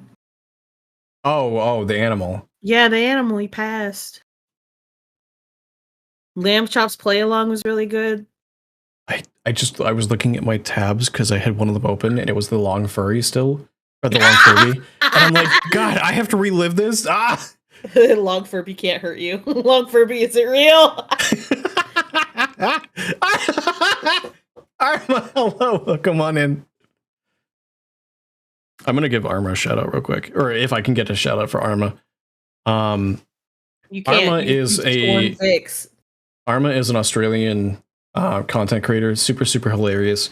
I think he's currently playing a lot of Pokemon. Let me take a smell. Let me smell. Sniff. Come here, Arma. He's a homunculus VTuber. Models heavily inspired by anime. Let me take a little smell at you, Arma. Let me open you up. Let me take a little looky.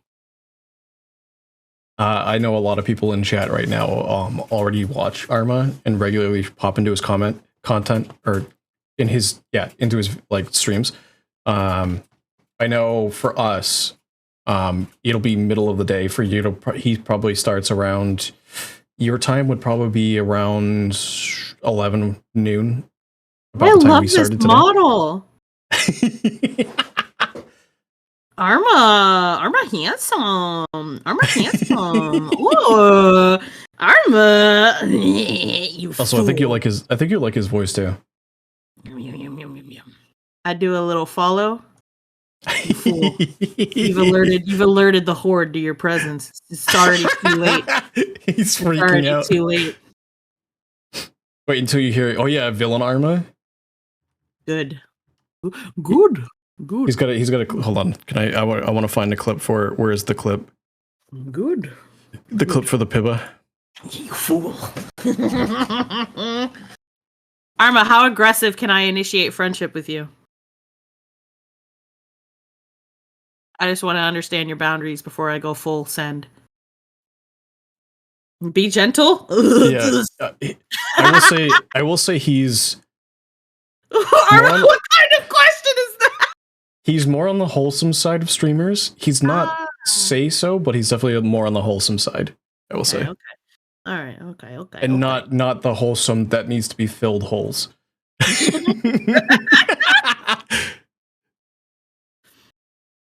I've yet to earn friendship with Kiesman.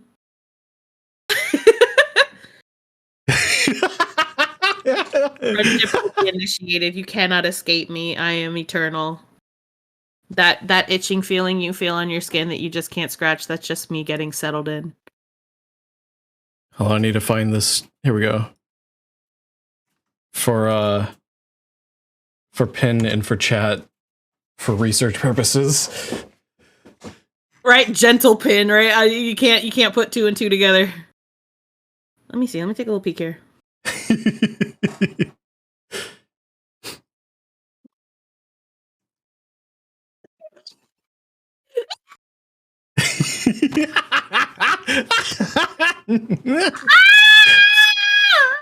I think she likes it. She said, meow, that you have me here like this. Are you not satisfied, meow? Oh! I will say he doesn't typically do that. That's more of something he does every once in a while. Oh my god. I'm swimming in a pool right now.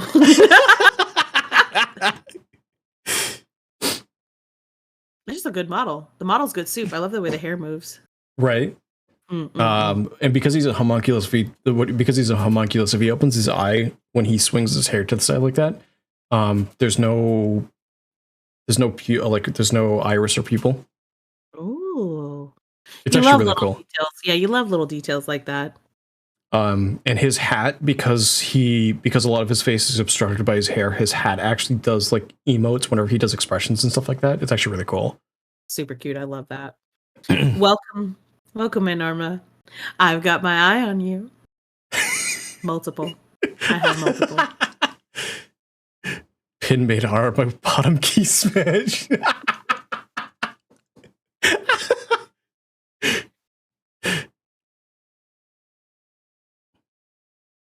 So, question for you. Mm-hmm. If you like looking back on your experience from like not just streaming or VTubing, but also just content creation in general, if you had to redo it, would you change your approach?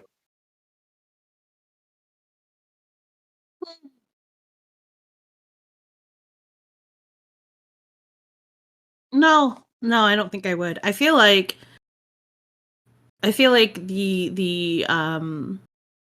the struggles and development that I have gone through they all had a purpose and are steering me in a direction that I think is good for me, right? If I had changed any of that, then certain experiences that have molded me or put me in a different headspace or things like that probably wouldn't have happened, and I think it would have changed who I am in general. And I'm actually, I really enjoy, bitch, I'm awesome.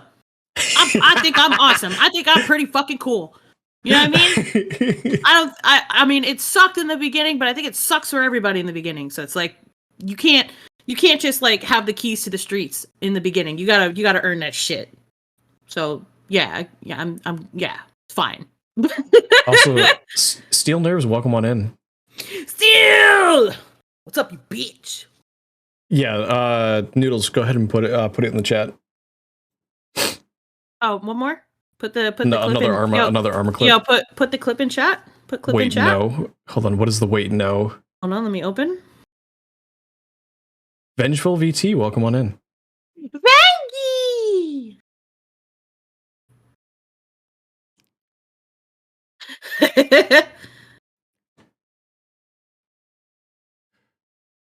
Do you think you've... Which one's this one? Hold on. Oh, he said, oh, wait, no, I'm not your dad. You're not my dad. Oh, so Noodles is Arma's dad. Okay, we're getting more and more. I love this. Noodles, how long have you been Arma's dad? This is wonderful. You guys are reconnecting. I love this. This is beautiful. Oh, February. Okay. No, your dad's not gone, Arma. He's right there. Noodles is right there. Give your dad a hug. He came back. But the running joke is Arma's chat calls him dad. Or more recently since his debut for the new model, they call him daddy. But they call him dad because he's a boomer. He struggles with technology and we love him for it. I love that. Hey, I'm going to be debuting a VTuber group in the future called V-Boomers. You just have to be 27 and over.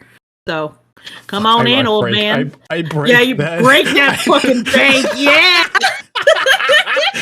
Listen, I'll put it to you this way. Like, it's not a recent thing that I'm 27 and older. That is like a...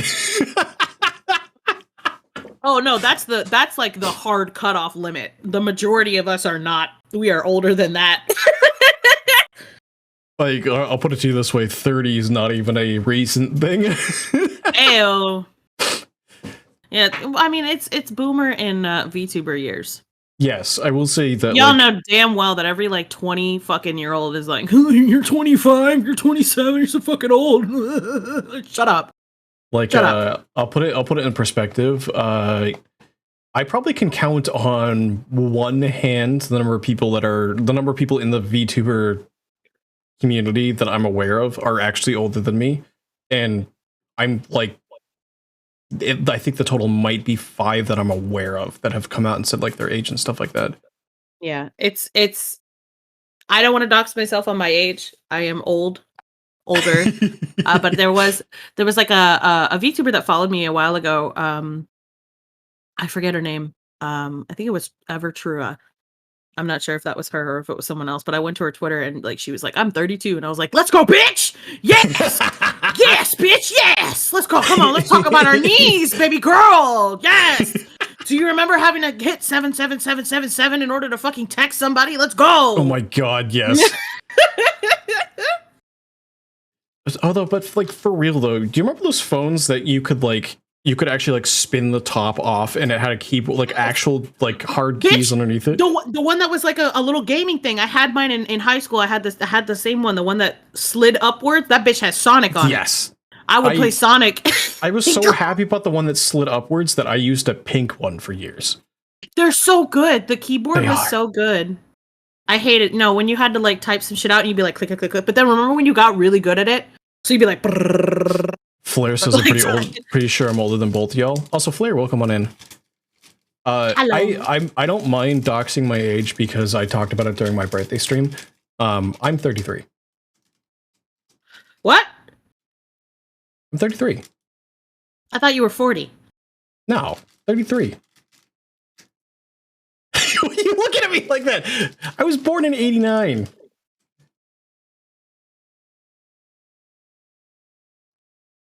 Why are you looking at me like that? Don't look at me like that. Hold on, did you misunderstand what I meant? What? Hold on, because this whole time I was thinking you were way fucking older, but you're really not. My body thinks I am. I know. I have like the body. I think I had the body of like a 45-year-old, but for sure. That's because they took the fluoride out of our water. They took the goddamn fluoride away from us, and now our bones are all dusty and shit. But they were mad because the government was trying to make us all into femboys, which is like, how bad is that, really? Flair's shit Zima has me by a few months. Although to be fair, I'm trying really hard not to just bust out into random conspiracies because I've been playing Garden Galaxy. Okay. And it's a super cute, like, chill game. I played it for like almost 9 hours yesterday on stream, but in the background, I had Wendigoon's conspiracy theory iceberg video going. Okay. So like my brain is just like, that's a conspiracy. That's a conspiracy. That's a conspiracy. You want to talk about giants? It's actually really funny because one of the questions I ask people now, I've started asking people, it's not in the list that I sent you, but what is a conspiracy theory that you have as like for your own personal sake? Oh, okay. All right. This is why I don't smoke weed anymore. So I used to, weed makes me all creepy and paranoid. I hate it. It gives me like the worst vibes ever. But the last time I smoked it, my brain was like, the government, right? They're putting mind control chips in the free water. Like the public water, like public water fountains and shit. That's where the mind control chips are. You pay, right? You pay for chipless water. That's why it's expensive. But don't laugh at me. Hey, wait, hold on though. Listen, I have to say something that's absolutely hilarious when it comes to people who are like, the government's putting chips in our brains. Okay, hold on 1 second. Hold on a second. I swear to God, yours is probably sitting in front of you, tracking your face right now. Yeah. But like, take a look. There's a device probably really close to your hand, either in your hand or on a mount for you specifically, Pin. That basically does everything that a chip would need to do for the government. It's mind control, the complicity factor to make us not rise up against them. That's what that chip does. Leave me alone. Leave me alone. Alexa, you mean the legal wiretap? You pay for chipless water. That's why they sell you Brita filters, because when you filter your tap water, you're filtering out the mind control goo. Mm-hmm. Mm-hmm.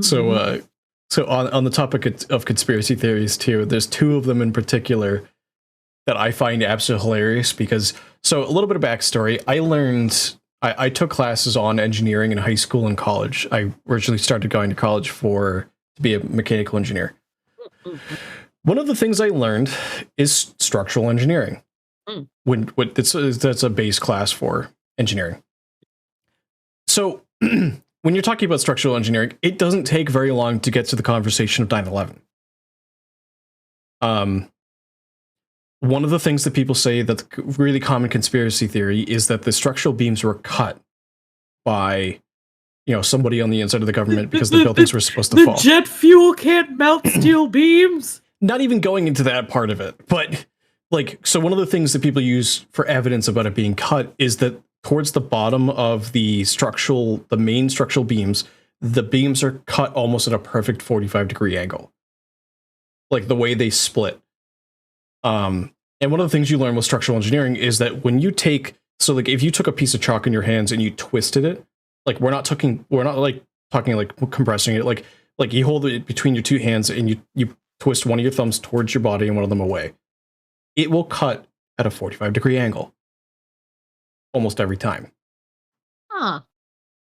So you're saying giants. It was giants that twisted the steel beams. Giants are a conspiracy. They were the first angels. I learned this from Wendigoon. It was a giant that did 9/11. Fuck, holy shit. Holy shit, we're fucking, oh my God, boys. Now we're doing it. Now we're in it. Now we're talking. The view count is shooting up. The FBI is here.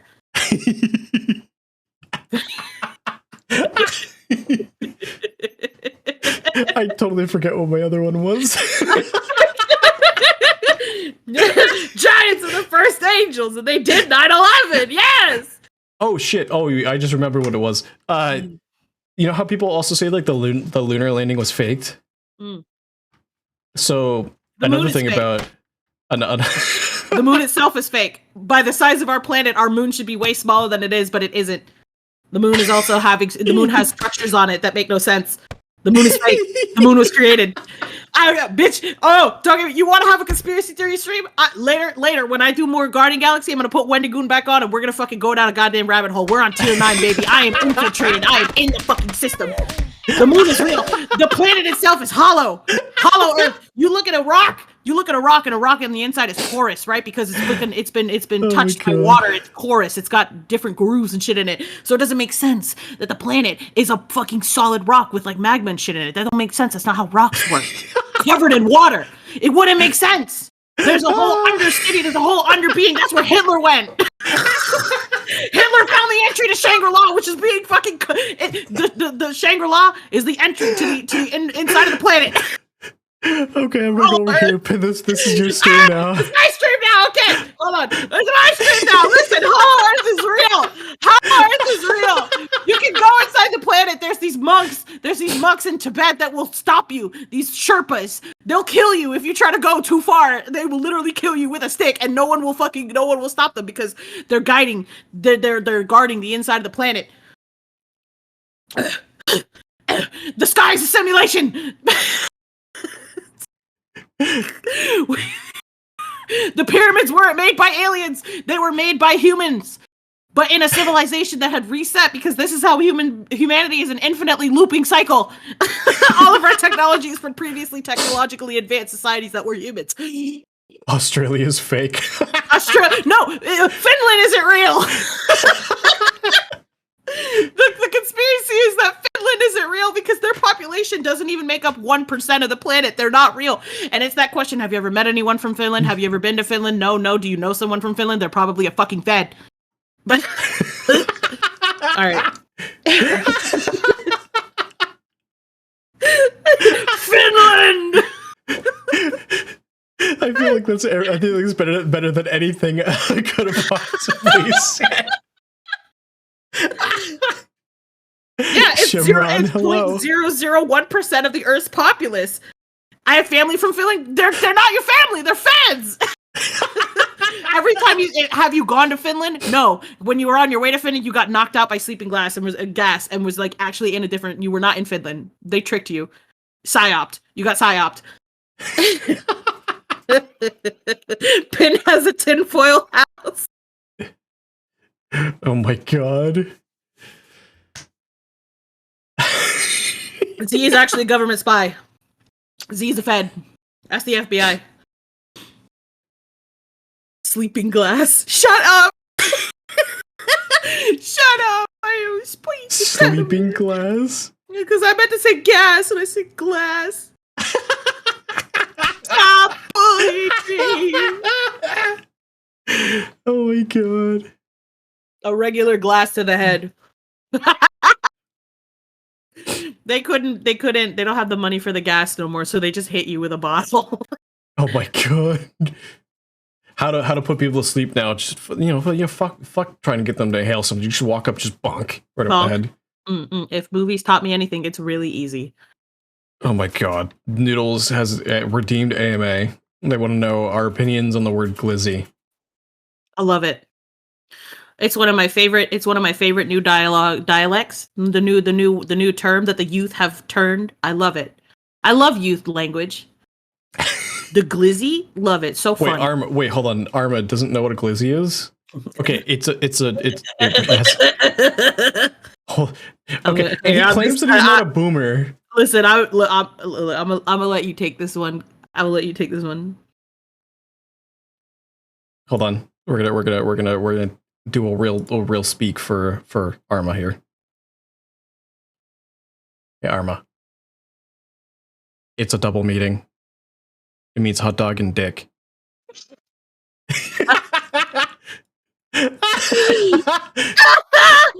Number 15, the glizzy globler. It's just, look, glizzy's easier to say. It's funnier sounding. You don't have to say wiener.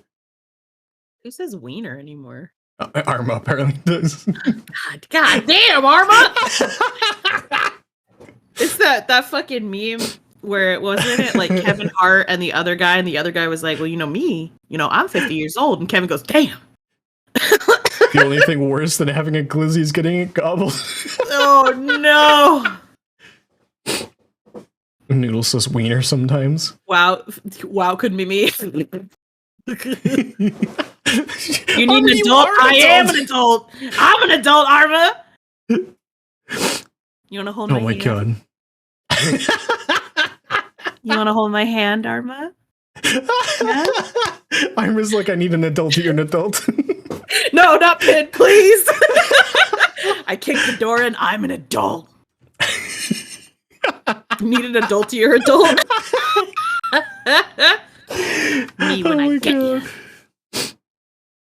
So Pin, this is a two-part question.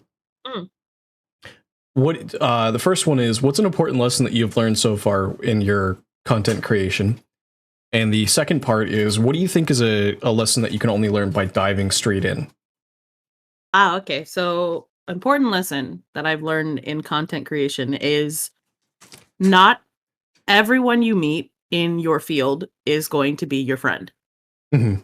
And that's okay. A lot of the times, you don't necessarily have to initiate a friendship with someone to have a good working relationship with them. Because at the end of the day, even though a lot of us are friends, you can still interact with people in a professional manner only. And, basically just scheduling collabs, interacting that way. It doesn't really ever have to go further than that. And that's okay. Because some people value their privacy, or some people click with other people better. And it's not that it's anything wrong with you. It's just, that's just the nature of the relationship that they have chosen. And it's definitely in their right to do so, and that's okay. What was the second part? What do you think is a lesson that you can only be learned by diving straight in? So like no amount of preparation or research will prepare you for it until you jump straight in. Oh, scuff. Like, no, you can be listen, I work really hard to make sure and maintain, like, I have like 20 plus redeems, a bunch of fucking programs, and I do my damnedest to make sure that they work, but they will fucking never work. They will never work the way it is. And I think we all have put this level of pressure on ourselves as content creators when we are starting our things, especially when it's a project that we're really passionate about, like a talk space or a stream that we really wanted to do, and we don't want there to be any scuff because we want it to be seamless and look seamless, look professional. But the good thing and the best thing about streaming is it's your own content. It's you, right? So there's no one who's going to get mad at you because your redeem wasn't working. There's no one who's going to shit on you or like fire you. Like, you are fine. Scuff. Just like she's talking about scuff. She's talking about scuff, and I'm literally sitting here like, yeah, one of my redeems isn't currently working, so it's turned off. Are you kidding me? My chat broke my fucking pet. I bought a whole pet for them and they killed it day one. Like, Alpine, hello. Oh, welcome on in. Is that playtime showtime? Wow. Playtime showtime? Playtime showtime. Oh my god. Wait, god, I have a thing to plug. I have a thing to plug because Alpine's here. You guys want to see something cool? Ooh. Die. Okay. Okay. I on top of being a weird content creator, I'm also a mom, IRL. And my oldest is wanting to be a VTuber because she loves bi model. She wants to hang out with me. So we do family friendly Fridays. And I asked her, I was like, you should draw what you want your VTuber to be. And I sent the drawing over to Alpine, and I was like, hey, when you're open, if you wouldn't mind like making this into a model and a rig, that'd be dope. This man made an entire model for my daughter. Ooh. And it is the cutest goddamn thing I have ever seen. Let me see if I can pull it up. Oh, I have the 1.0 in here. Let me see if I can just add it in real quick. Talk amongst yourselves. Scuff. We were just talking about Scuff. Don't worry about it. Don't worry. Don't worry. Don't worry. It's coming. Don't worry. Like, real talk though, Alpine has, by just existing and just like being like interacting with him like off stream, I've learned so much about how OBS functions. Yes, and like he he has not actually shown me how things function. I'm just like, I didn't know you could do that. I didn't know that worked that way and whatnot. Cracked. It's fucking insane. And like, I actually have to give Alpine credit through Vix, because Vix is also a really good teacher. But like, when I said that I've been learning how to rig on the side, and Alpine's just like, Alpine was, I mean, I was just kind of like hanging out and doing my own thing when we were in a VC together. But Alpine's actually showing Vix how to rig the model. I'm just kind of watching along. And then when it comes to when I actually started like actually rigging trying to learn do the rig, Vix is like, oh yeah, do it this way, and then you do this thing here. I'm like, oh yeah, I remember it like that. And Alpine's just like, he just showed her and like taught her once, and like that tells you how much of a good teacher he is as well. Yes. And at the same, and like, on top of being an amazing artist and rigger and like content creator in general, look at what he made my daughter. I'm going to put it on. I'm putting on the form. That is so cute. This is my kid's model. That is cute. I'm getting her set up with her own like channel and account, and she's gonna be doing streams, and her name is Rainbow Kitty, and just look how cute this is. The rigging on it's really good too. Look at it. It's like this, and she sketched it. So this is like the newer one, but she sketched her own original, and he took that sketch and pretty much copied it and made a rig out of that, and it's also really good and amazing. Like did you see Alpine also, he made a fucking, you know those like old stick figure animations, like the stick fights? Oh yeah. He made a model that does a fight based on his mouth movements, bro. Like, what? Fucking what? Like, oh, there's like some of the bullshit that he's done. So he did that, and then he did. So he did a model where just for fun, right? So he it's always for fun. He's like, oh, I had an idea. Here you go. Here's this groundbreaking. He did a reactive PNG that moves around the screen. Not even sit there like blinking, talking. Like it has like a full-on walking animation, can turn around 360 degrees based on his inputs on a controller. And then he played Minecraft with it. And like he would put different inputs, and I'm not even just talking like it would just react the way the character would react. It would walk around the screen into the depth of the image and back. What the fuck? That's what I'm fucking saying, bro. Also talking about he's got a round table. But like when I say like he's at a round table, I mean like he's got a thing where it shifts perspective and goes behind whoever's on screen and like flips like so me and Pin are sitting here talking like with the bar scene and everything like that. Now picture if I'm like on the left side of the screen, she's on the right side of the screen, I push a button and it shows my face, and then I push another button and it shows her face, and then you see a shadow for where I am, like you're behind me. Like who the shit? Like how do you do that? I don't. You can't say I inspired that. I don't know what you're talking about, homie. I didn't do nothing.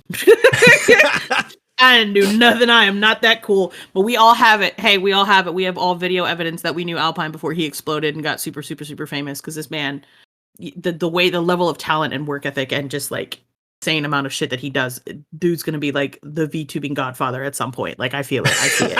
It's happening. I put that out there. That's in the universe. The dust is in the air. It's there.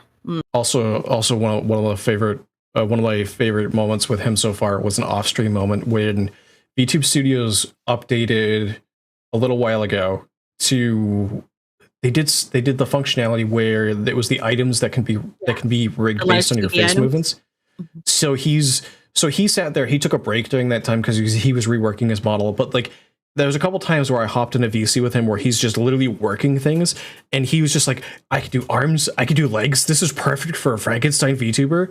And it was like, how the fuck do you figure that shit out? Like he literally rigged a floating head and then had a PNG body with reactive arms and legs, and it was like, what? It's amazing. It's amazing. Like it's just cool. It's what is it? So cool. So cool. So cool. So cool. So cool. So cool, so cool. I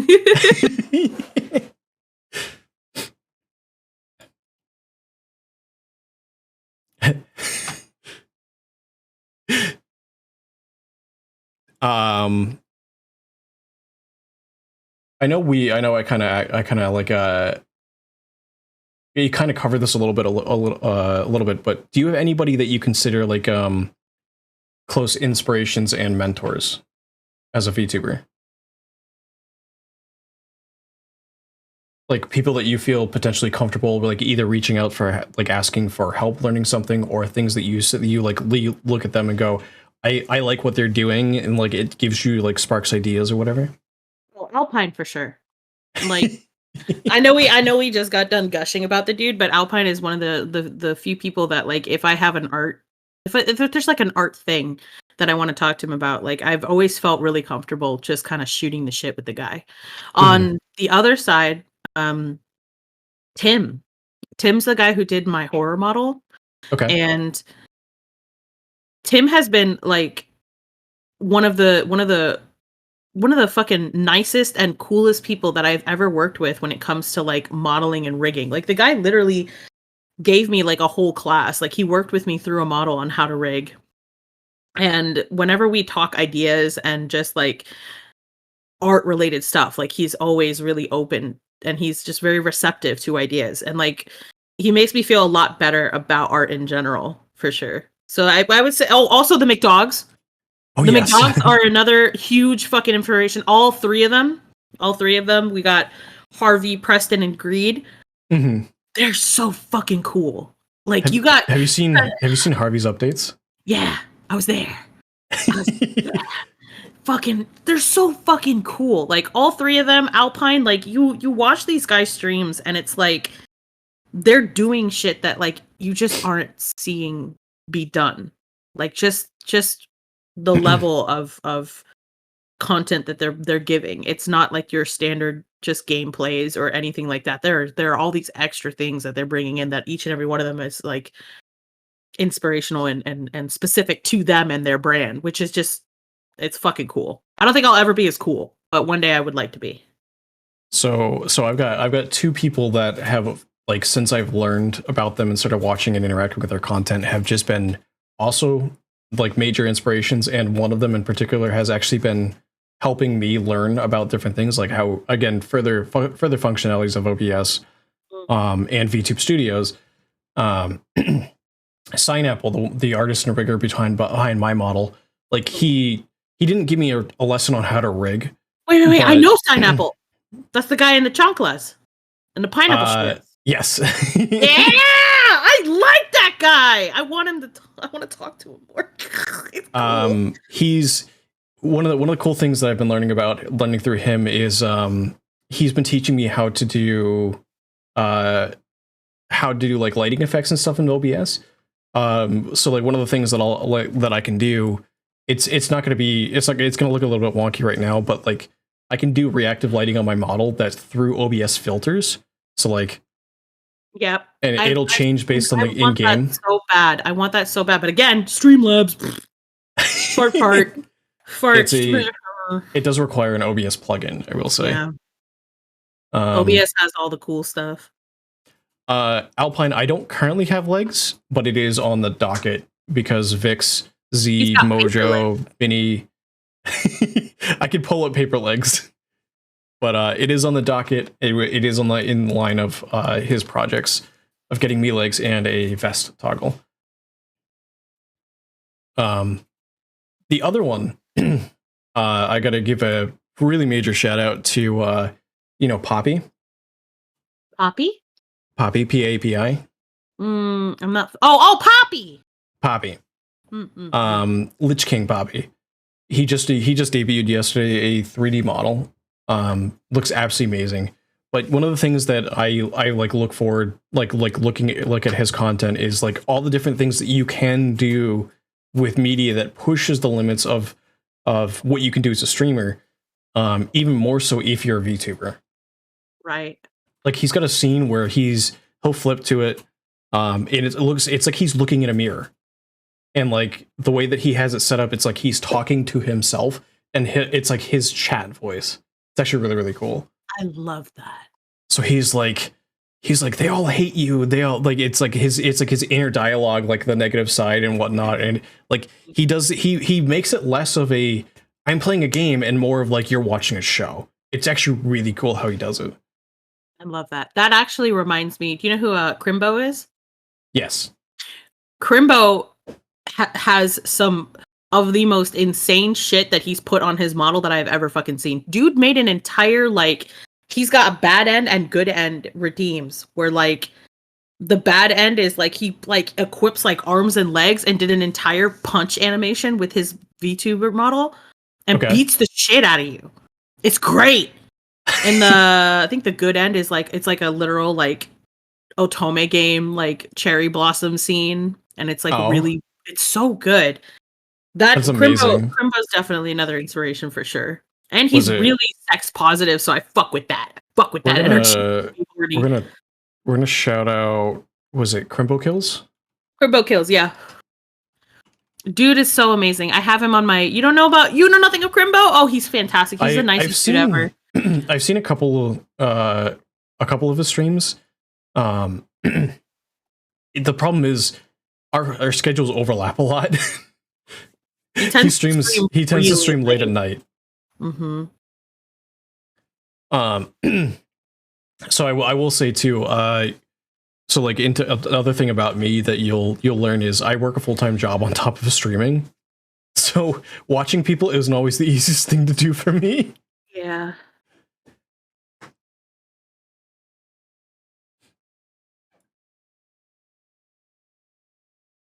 Whoa. Hold on. I'm looking for a pen for Vix.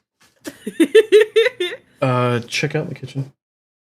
Alpine, I think you'd really like Crimbo just for like the cool things that he does in VTube Studio. It's like he has a bunch of personal assets that he made. Like he has like even made like the punching thing is so I think the punching thing is just so cool.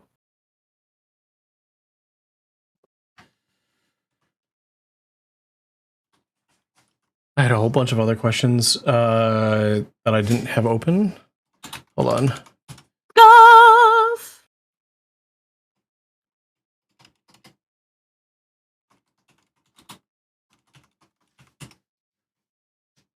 It also doesn't help that I have a like little bird brain and like slight memory issues. So like as we're talking and like discussing things, like I had an idea of a question, but it wasn't relevant at the time. And now I'm like, oh, that would have been a great question for now, but now I don't remember what it was. It'll come back to you. Or if it doesn't, it wasn't meant to be. Yeah, go ahead, Z. If you guys have questions, go ahead and drop them in the chat and we can answer them. Yeah, give me your questions, you little boogers. You can also check it might also be out in the car. The pen? Yeah, the pen. That one's green. Oh, inspiration behind the model, color, design, etc. Okay. I have 4. I have 4 inspirations. And you take these 4 things, you put them in a pot. What do you get? It's Pinbun. Sailor Moon. Okay. Blissey. The Pokemon. Okay. Princess Peach. And then the final one, the spice, the chemical X, if you will. The parasite monster from The Thing. If all those things came together and fucked and had a horrible amalgamation of a monster, it'd be me. Also, for those that aren't aware, Pin has a literal obsession over Princess Peach. That's my wife. It's not an obsession. We're just married. It's okay. I really gas at my wife. Yeah. I've seen you want to fight people who talk shit about Peach. I will fight people. I will absolutely fight people. In fact, there's whole like I've made friendships with people to the point where like we don't talk, but the only thing that they do now is they just send me pictures of Peach. That's the only time we interact. Like I'll get a DM from them and I'll open it. It's a picture of my wife. And I'll just go, that's my wife. And it's like months. It's months of if you scroll through the entire thing, it's just Peach, that's my wife. Peach, wife. Peach, my wife. Like, that's it. That's all we talk about. That's awesome. Z wants to know your favorite variation of Peach. Ooh, that's a tough one. But bitch, really though, we all know that the best version of her is the Super Mario Sunshine version because she had her hair up in that cute little ponytail. She was rocking a cute little ponytail. She had her shoulders out. She had her little fucking umbrella. And she's like, "Oh, Sonic!" Like, oh, bitch. And then when you spray, I used to go up to her and I would just spray her, and she'd be like, "No!" And I'd be like, "Yeah, bitch, you like it sprayed? You fucking spray it. Yeah, you spray it up." And, Mario movie Peach, I'm on the fence about because while I do, and I think they picked a good voice actress, and I do like the fact that they're making her into like a tough bad bitch. They white womaned her lips, and I will never forgive them for that. I'm actively malding. Like they. Oh no. Have you seen like is the movie out now? I don't know if it's out or not yet, but like you can't. Her mouth is one of the best parts about her. Her big, fat, juicy dump truck, kissy wissy lips, and you're gonna give her like the the uncomfortable fucking face of acknowledgement that people do to each other, like where they purse their lips. They go, Why you do that? Who asked you? Who asked you to do that? Not also, me. what do you think about the Chris Pratt Mario? Trash. Trash. This is how I know that Mario fans ain't shit. Because Sonic fans saw the bullshit and immediately fucking rioted until they redid the entire movie. We should have rioted to get Chris Pratt fired. I don't know why the fuck we're allowing this to happen. Everything else in that movie, fantastic. Everybody else is doing a real good job voice-wise from what I've seen. Fantastic. This Chris Pratt shit, bullshit. He should not have gotten the role. He doesn't deserve the role. He should have to pay the new voice actor to fix the fucking role. That's my 2 cents. That's all I'm gonna say on that. 100%. I don't fuck with that man to begin with. I think he's gross. So far from what I've seen, best two for voice actors that I've seen, Toad and Bowser. Toad and Bowser are so good. There's a clip I saw on Twitter. Oh, who was it that posted it? Somebody made a TikTok where they were watching the trailer for the first time where Toad is like, "Come on, Mario!" And they're like, "Holy shit, was it Kenji?" He goes, "Holy shit, he sounds like Poppy." So he played it again, and then he calls up Poppy during Poppy Subathon. He's like, "I need you to just say the word 'come on, Mario,'" and Poppy says, and it's almost verbatim sounding like Toad. It's amazing. Oh, I love that. I also think the guy who did Luigi did a very good job. Everyone has done a good job, and then Chris Pratt, stupid ass, phoned it in and ruined it for everyone. Killed a bug. Annoying. But we didn't let Chris Pratt be a character. That's what I'm fucking saying. That's what I literally just said. That Mario fans ain't shit. Y'all ain't shit. Sonic fans literally fucking burned down. They were burning shit down to get that fucking movie fixed. And what do we get? A really good Sonic. Ain't nobody burning anything down. They're allowing Chris Pratt to be garbage. And he's a garbage man. Don't get me started. Don't get me started. I hate that man. He's terrible. It's the worst. Did you see how he treats his look, we're here for me. I tend not to look into that kind of stuff because it just makes me mad. I'm balding.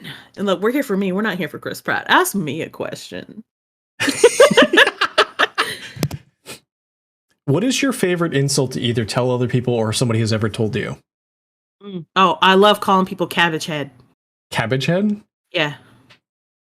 Is there a reason? No, it's just yeah, this just feels good. You fucking cabbage head. Like right? Like you could call fucking cabbage head, like you'd be like, huh? What'd she just call me? Fucking cabbage head. What? I think one of my favorite ones that I've said a couple times is saying to somebody, just being like, "You're about as useful as a compass that doesn't point north." Oof.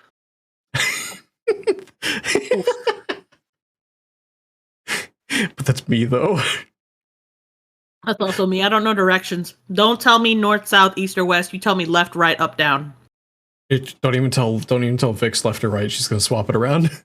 Oh baby.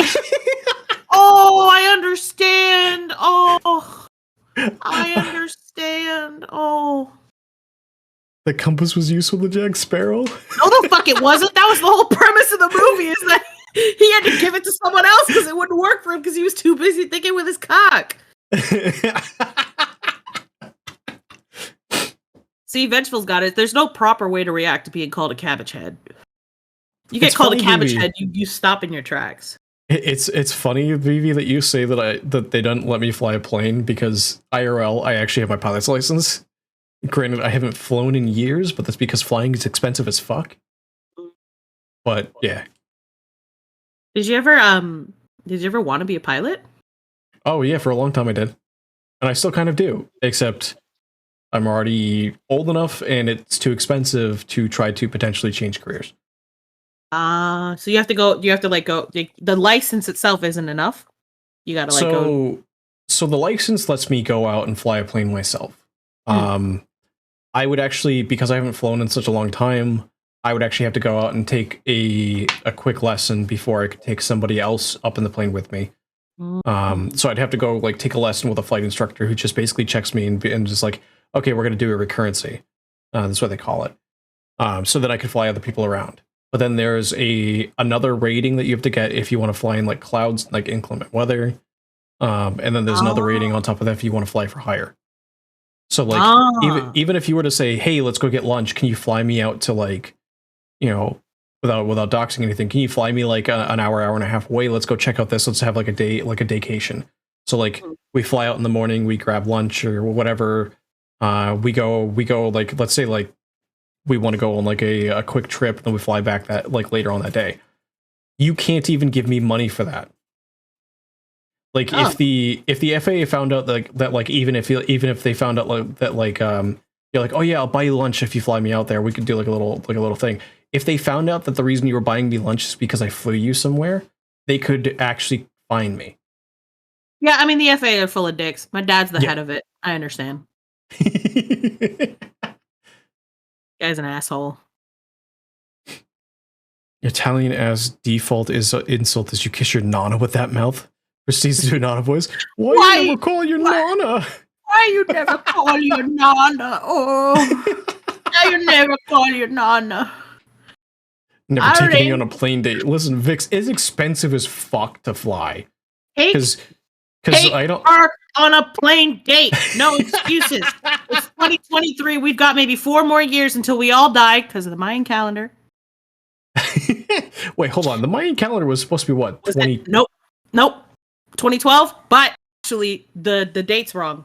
In fact, it's supposed to be more 2026, 2027. So we've got a couple more years before we can all get wiped out. It can still happen, boys.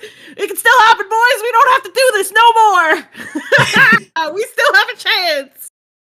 Real quick though, my brain is now remembering for conversation from earlier, the conspiracy theories.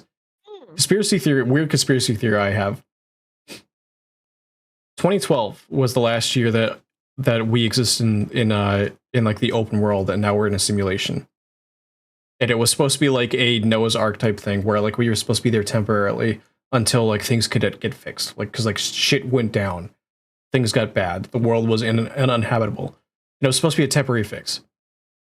However, the simulation has long lived past its lifespan. So shit's just getting worse and worse and worse because the simulation is just breaking more and more and more. And it's just getting absolute terrible. And it's still not livable for us to come out of the simulation because shit is just terrible outside.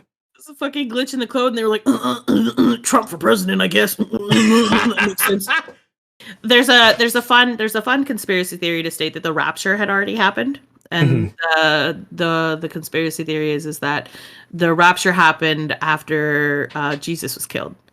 So all the way back then, we have been living in a godless world. A world that is run by the devil. Which, that would explain a lot. Would explain a lot, yeah.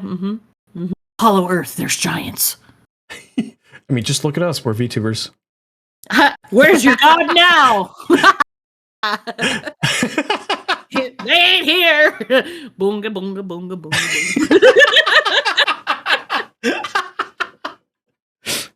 I think one of my funniest clips that I have is just people talking about hopes and dreams.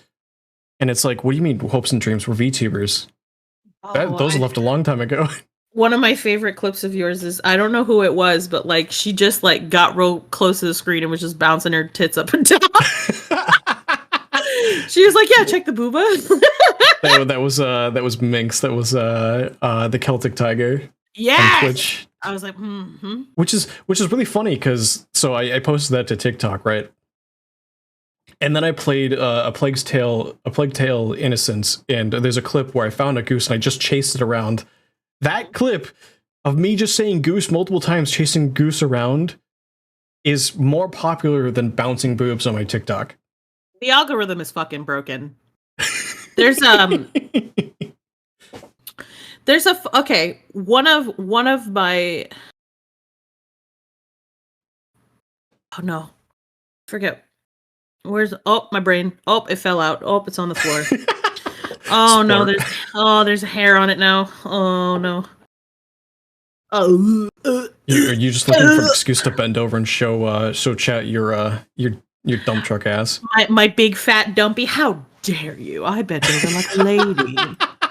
I do the Chinese maiden, like you like cover your dress, you touch under your knees, and then you bend down on your knees.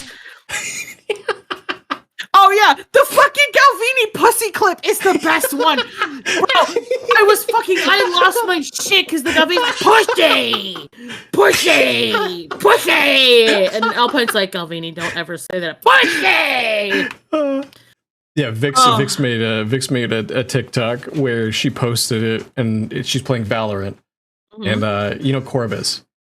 I fucking love that dude. So we're all playing Valorant, and she's like, Corvus, if you clutch this round, I'll call you good boy. And he's like, oh, I've seen that one, and then he fucks it up. No, he clutched. Oh, yeah.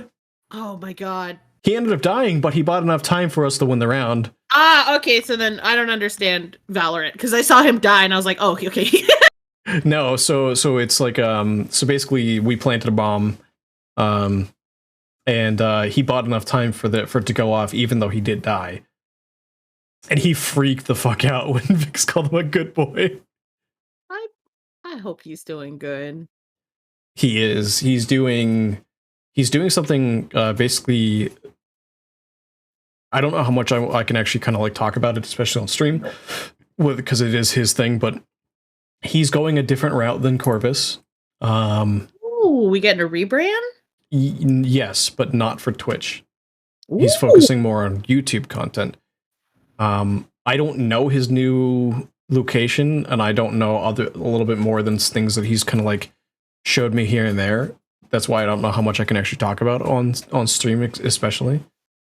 But he's changing his content, rebranding, and focusing on a different aspect.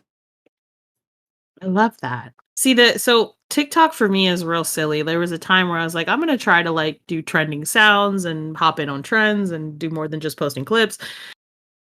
But fuck it, fuck TikTok. Like, there's one that I made that I specifically like paid money for TikTok to promote because I wanted to bother people with it. There's one where he's seen that audio where it's like, I don't like the way my skin feels on my body. Do you like the way your skin feels on your body? Oh. Well, I don't think I know that sound. It's like, my God. Pull off your skin. And I promoted that one, and people would be like, why is this promoted? And I'd be like, take it off. Take off your skin. I also, okay, so one of the clips that I posted on TikTok that blew the fuck up, it has like 70,000 fucking views, is me just trying to answer a question, and my baby is in the background going, hi! So it's just me going, you goofify, and she goes, hi, and I go, hi, you goofify, hi, you goofify, hi. I was playing Parasite Eve, and there's a part in Parasite Eve where like the entire stadium gets turned into a big puddle of goo. And I was trying to tell them about how you can goofify like thousands of New Yorkers to take over New York, but my baby was like, hi, and I was like, hi. Oh my God, that's amazing. The clout baby came through, I suppose. I know I was pushing. So one of the things that I found really frustrating with TikTok is I was through October, I was basically pushing a TikTok a day. And I was using combination of clips, sounds, whatnot, and I was like doing like recordings or whatnot. I'm pretty sure really early on in October, I got rate limited. Because there was a little bit where I was getting like less than 100 views. Not even just like I wasn't getting like likes and stuff like that. It wasn't even getting views. It wasn't getting pushed. And then I posted something that was trending accidentally, and it like unstuck me from the algorithm a little bit. And then October passed, and I'm like, okay, fine, we're gonna take a small break from that. And I posted another one, and it blew up compared to the other one. I'm like, are you fucking kidding me? So that whole point where I was pushing TikToks daily, I was rate limited.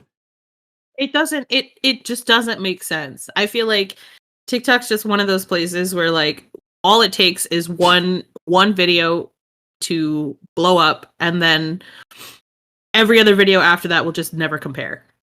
Unless you're like one of those weirdos that like TikTok's really fetishy. It's a fetish content platform in a way that's not in like the normal sense where it's kink shit. They like to look at weird and gross things or people that are like outliers type stuff. You know what I mean? Like you have to hit a certain niche for each and every one of your videos to populate like that, because then you've got people that are saving and sharing and not doing all that, not just viewing and liking and commenting. Yeah. I think it's fairly common that like you get a TikTok that blows up and then the rest of them just kind of like peter off to like 200, 500 views. You're like, oh, okay, whatever. You know, every video is a lottery ticket. Yeah.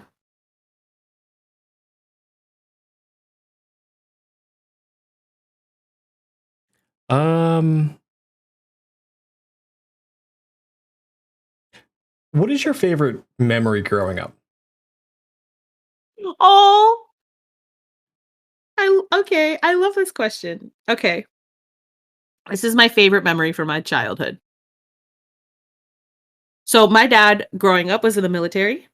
Okay. So he was never home and we moved around a lot. So I never really had any friends. I really only had like my sister and my mom and like the neighbor friends, because we would live in the military housing. So for Christmas one year, the Nintendo 64 came out.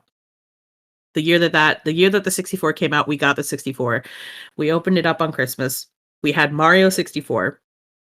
And me, my sister, my mom, my dad, our neighbor friends, which consisted of a mom, a dad, and a daughter, all came over and we all took turns playing it.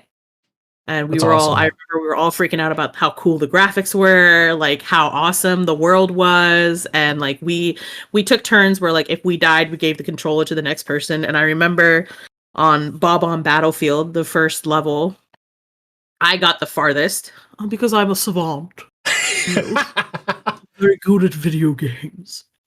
So the entire day spent was me, my mom, my dad, my sister, our neighbors. We basically sat there and we all took turns playing through the first area. And we were there for a couple hours just like having fun and making comments and hanging out. And throughout the day, the group dwindled down and it ended up being just me and my dad. And over the next couple weeks, it was me, my dad, and the neighbor dad. Like he would come over and we would all get stars. And I remember for the longest time growing up, I never knew how to get Boo on the Roof in the Boo level because my neighbor's dad was the one who got it and I was at school. Okay. So even then, it dwindled even further to where it was just me and my dad. And we would play it whenever we could. And me and him both could not beat the final Bowser. Okay. We kept trying and we just couldn't. And we were trying really hard this one day. And I remember getting so upset that we couldn't beat it because the next day my dad was going to be deployed. He was going on a ship. He's going to be gone for 9 months. And I didn't want to beat it without him. So I got really upset. I went to bed. He was gone the next day. I come down for school. And on the TV is the ending screen with the cake. And there was a little sticky note. and it was for my dad, and he said, "We did it, kid." So he had stayed up all night to beat Bowser, and then he left the ending screen there for me to see when I got up in the morning. That is amazing. That is really cool. It is one of my fondest, most cherished memories. He's an asshole, and we don't talk. But back then, he was pretty fucking cool. That is actually really, really cool. I love that. I love sharing that story. I know a really, really fond memory for me. So my 21st birthday. I actually remember 600 years ago. In the dawn of man. when dinosaurs still roamed the earth. Dinosaurs had microchips in them.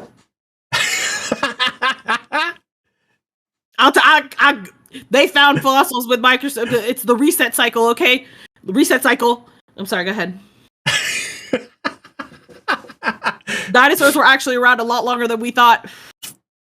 Okay. So a really, really fond memory I have of mine revolves around a picture that my mom keeps on her mantle at my parents' house. So the picture is a picture of me, my younger brother, my older sister, and we're all making really, really goofy faces in the back of my parents' car. Mm-hmm. That was taken on my 21st birthday because I didn't necessarily have birthday plans and whatnot, and my job made it difficult for me to hang out with people. So my sister was like, okay, I know you got to work that day, but we're going to drop you off and then we're going to pick you up when you're done with work. I'm like, okay. I'm like, why? She's like, because it's your 21st birthday. You're not going to drive today so that we can take you out right after work. She was like, just bring a change of clothes so we can go straight from your work to wherever we're going. They took me to a bar. I don't remember exactly what it was. They took me to a bar. We just kind of hung out, had a blast. It was me, her, and my younger brother, and then my current brother-in-law. It was her boyfriend at the time. And we just had that. We had the capstone was the picture, and then at my sister's wedding, we recreated that photo. It was actually really, really cool. So there's that photo of the three of us in the back seat of the car, and then next to it is the three of us dressed up for her wedding. She's in her dress, and we're in front of a tree, just mimicking the faces. It's actually really, really cool. Oh, I love that! I'm gonna cry. I love that so much. You can't cut me off from the goons. The goons is what's feeding me right now. I'm not gonna pee. Stop it. Stop it.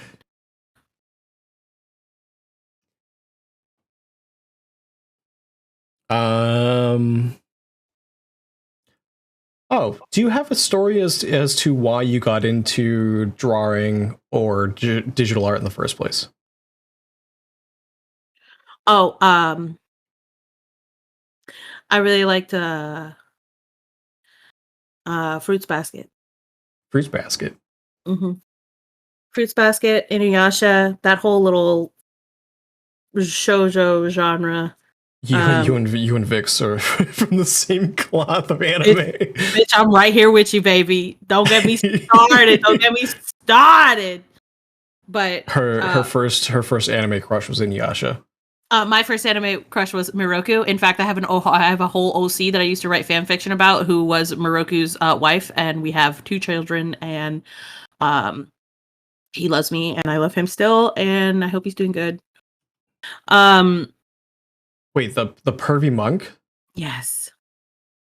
I know she had a crush on Inuyasha. She had a crush on. If you say the wolf dude, don't do it. No. That guy's a creep. Inuyasha's brother, Shishomaru. Oh, girl, the amount of fan fiction I had between the two of them. Don't get me started. Oh, Sesshomaru, though. You know what it was? For me, Sesshomaru was too good looking. I couldn't even in my head, I couldn't fathom a time where he would want me, my little grub self. No, he would never. God. He's too good for me, too good for me. So I settled for Moroku, and I love him dearly. He asked me to be his wife like he did everyone else, except I was the one who said yes. And Instead of beating him to the ground? Yep, and Sango got real mad, but she gonna have to deal with it. Sorry. God, yeah. So the art for Fruits Baskets, especially the way that she drew hands, I've always been very obsessed with. And it started where I just and that fucking shitty How to Draw manga book, the blue one with the horrible looking guy on it. I got that book from a fucking book fair, and I have been drawing ever since. And there are still remnants of that Fruit Basket-esque way of drawing hands and faces that I still like have in my own style, that I just like, I do it and I'm like, comfort. That's actually really cool. What was your what would you remember as being your first anime, or like introduction to anime?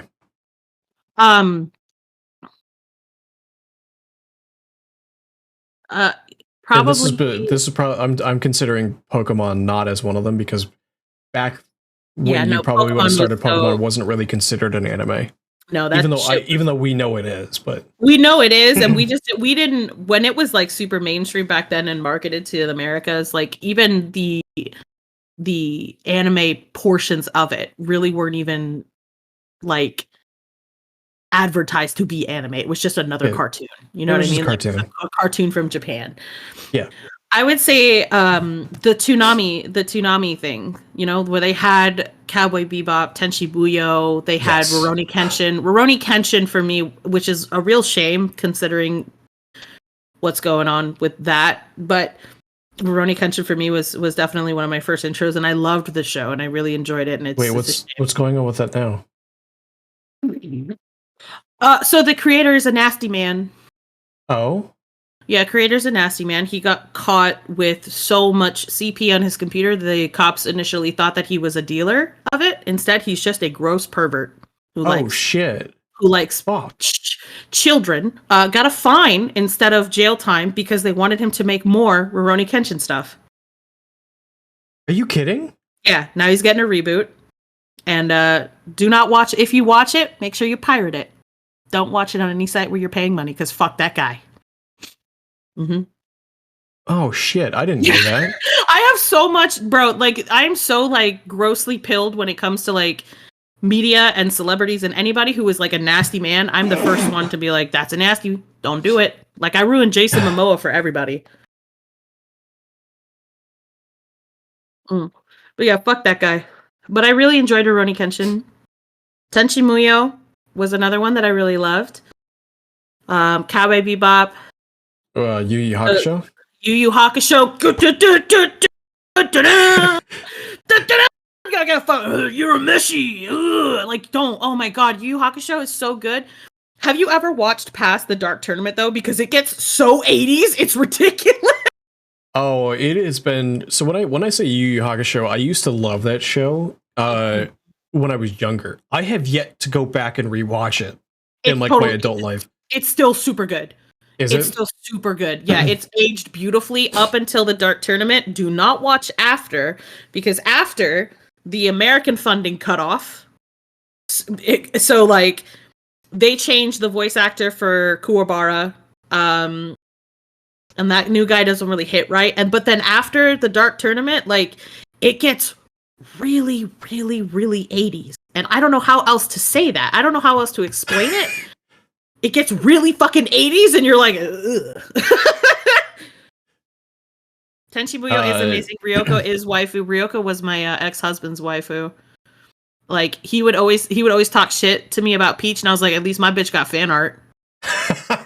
Ain't nobody remember Ryoko. Sorry about it. My nephew's drawings in my manga copy of Yu Yu Hakusho. They drew over the pages. I think it's funny seeing my nephew's names right on top of the anime characters. Yeah. That's awesome. Let's see, what's another fun one? Oh, I found not early on, but like when I started diving into it, this is like not an intro anime, but like one that I can't actually really find easily now. Do you remember the Berserk anime? And I'm not talking like the 3D one that's like the popular one. The original one that was like his intro arc. The beautiful one. The one I can't fucking find now. One. I got you, homie. I know exactly where you can find it. I got you. But yeah, that one, gorgeous. For me, I'm not a big fan of Berserk though. There's a lot of things wrong with Berserk. There's a lot of things wrong with Berserk. I think it's one of those ones that it intentionally does that. Mm-hmm. And for me, it's like the story, the art, the premise. It just kind of clicked at the time for me really enjoying it. I think it's a great story. I think the art is really good. There was a lot of things that happen in the anime and in the 3D version that are just wrong. Yeah. Very wrong. Yeah. It's one of those ones that intentionally makes you uncomfy. Mm-hmm. It sucks because it gives you all this time, this beautiful build up to really enjoying and getting to know these characters, only for them to have this horrible, horrible, horrible thing happen to them. And then now it's become this like weird meme thing to say Griffith did nothing wrong, and it's just like, if you actually believe that, then that tells a lot about your character as a person. And thank you for letting me know. I don't want to hang out with you no more.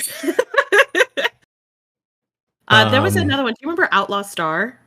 Oh fuck yes. Ooh, Outlaw Star did it for me, baby. Got the gloves, got the scar, got the super slick back hair. Hold on though. Like looking at like what I know about anime now compared to what I didn't know back then, and even when I rewatched it, Outlaw Star is secretly a yaoi anime. Oh, it wasn't no secret. They knew what they were doing.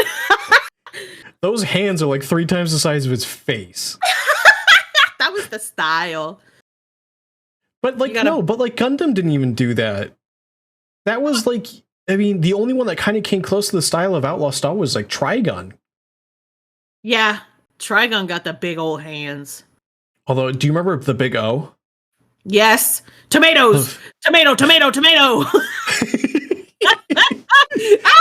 Big O was so weird. Oh my god. On top of that, do you remember Wolf's Rain? Oh, I'd have to look that one up. I don't think I've seen was the one where it was a bunch of men who were also wolves, and they were trying to find their goddess lady, who was like this pretty flower woman. It was really good. Wolf's Rain was so sad. That shit had me crying. Do you remember Zoids? Yep. I fucking grew up on that shit. Is it weird that I had a crush on the Zoid? The Zoid itself? Yeah. A bit. Okay, well. I mean, I'm not gonna rag on you, but a bit. And Aussie Keys is like, no, I did too. All right, let's go. Something about him, very handsome. But yeah, no, like it's not uncommon for people to have like collected like Gundams growing up and stuff like that, and like at those kind of like action figures. If you did, I'm just like, no, I played with Zoids as a kid. Like, I fucking love Zoids. Never actually got really into Gundam, surprisingly. I really only enjoyed the Gundam season with Domon Kashu, which was, it's not even really a Gundam series because it's just a bunch of dudes in a tournament being real goofy. Like, interesting. I loved that one. This hand of mine, it's burning red. And it's like, yeah, you poke him with your big finger. And like, they had like the Sailor Moon Gundam. That's it. It had everything I needed. Men in tight latex suits and guilty pleasure anime. Guilty pleasure anime. Z wants to know. The one that I am ashamed to tell people that I enjoyed. You know, I don't really have one, but I will say I love the harem trope where it's like there's an anime called How Not to Summon a Demon Lord. Okay, yep. And let me tell you, boy howdy, let me tell you, it is the trope of like a man who is really good at a fucking MMO to the point where he is like the big bad boss at the end. Like, it's just nothing but people trying to fight him. And he's dope as shit. He kills, he one-shots everything. He's just a dude. He gets teleported into that. He gets summoned in by this big-titted elf and this fat cat girl, and they try to enslave him, but instead the spell bounces off of him because he's too powerful, and it enslaves them instead. And he's just surrounded by a bunch of ladies, and he doesn't know how to interact with people because he's a weird, gross little neat man who lives in his house and has never actually experienced a woman. So he just panics and RPs as a demon. So he it is. Isn't Overlord kind of the same idea? Overlord is kind of the same thing. Yeah. Except Overlord leans way more into like the game mechanic aspect. Overlord was so fucking cool, and then it stopped being good, in my opinion. Like the rest of the seasons after the first one were just so like, why are we here? What is this? But yeah, How Not to Summon a Demon Lord is pretty much that. That and like, okay, so I have a thing where I love Demon Kings. Right, so How Not to Summon a Demon Lord is really good. On the other hand, there's one called the Misfit of Demon Academy, and he's literally the reincarnated Demon King, just coming through and blowing out this fucking school. But tell me why there is a scene where they give birth to him. He is a baby. He is a baby in his mother's arms, and she's like, "Oh, what are we going to name him?" And it cuts to the baby, and it's stone-faced. The baby is like, "My name is Valda." Like, and they're like, "Oh, okay." So good. So good. Anytime it's a weirdo dude who it doesn't really know what he's doing, but tends to like protect all the women who have decided to be obsessed with him, I'm into that. We love it. We love a harem king. So, in terms of my guilty pleasure animes, so there's a couple. So Devil Was a Part-Timer. Mm-hmm. Not surprisingly, so a lot of them are slightly fan servicey, but that's actually not the reasons why it's like the reasons that they're like guilty pleasures. Devil Was a Part-Timer is actually good. It is. Then there was also shit. What's the one that what fuck? I can't think of the name. Zombie Apocalypse. It's typically considered fan service. Oh, the one where they're in high school and the dude shoots a gun through some chick's boobie? Yeah. Oh, hell yeah. Yeah. I'm pretty sure that's Zombie High School. Hold on. One sec. Memento? High School of the Dead. Boom. High School of the Dead. High School of the Dead fucks! Like, even with the fan service, it fucks. It is so good! Do you remember Assassination Classroom? Yep. Assassination Classroom made me sad. It did make me sad, but it was actually really, really good. It's really good. I never actually finished it, so no spoilers. Made in Abyss.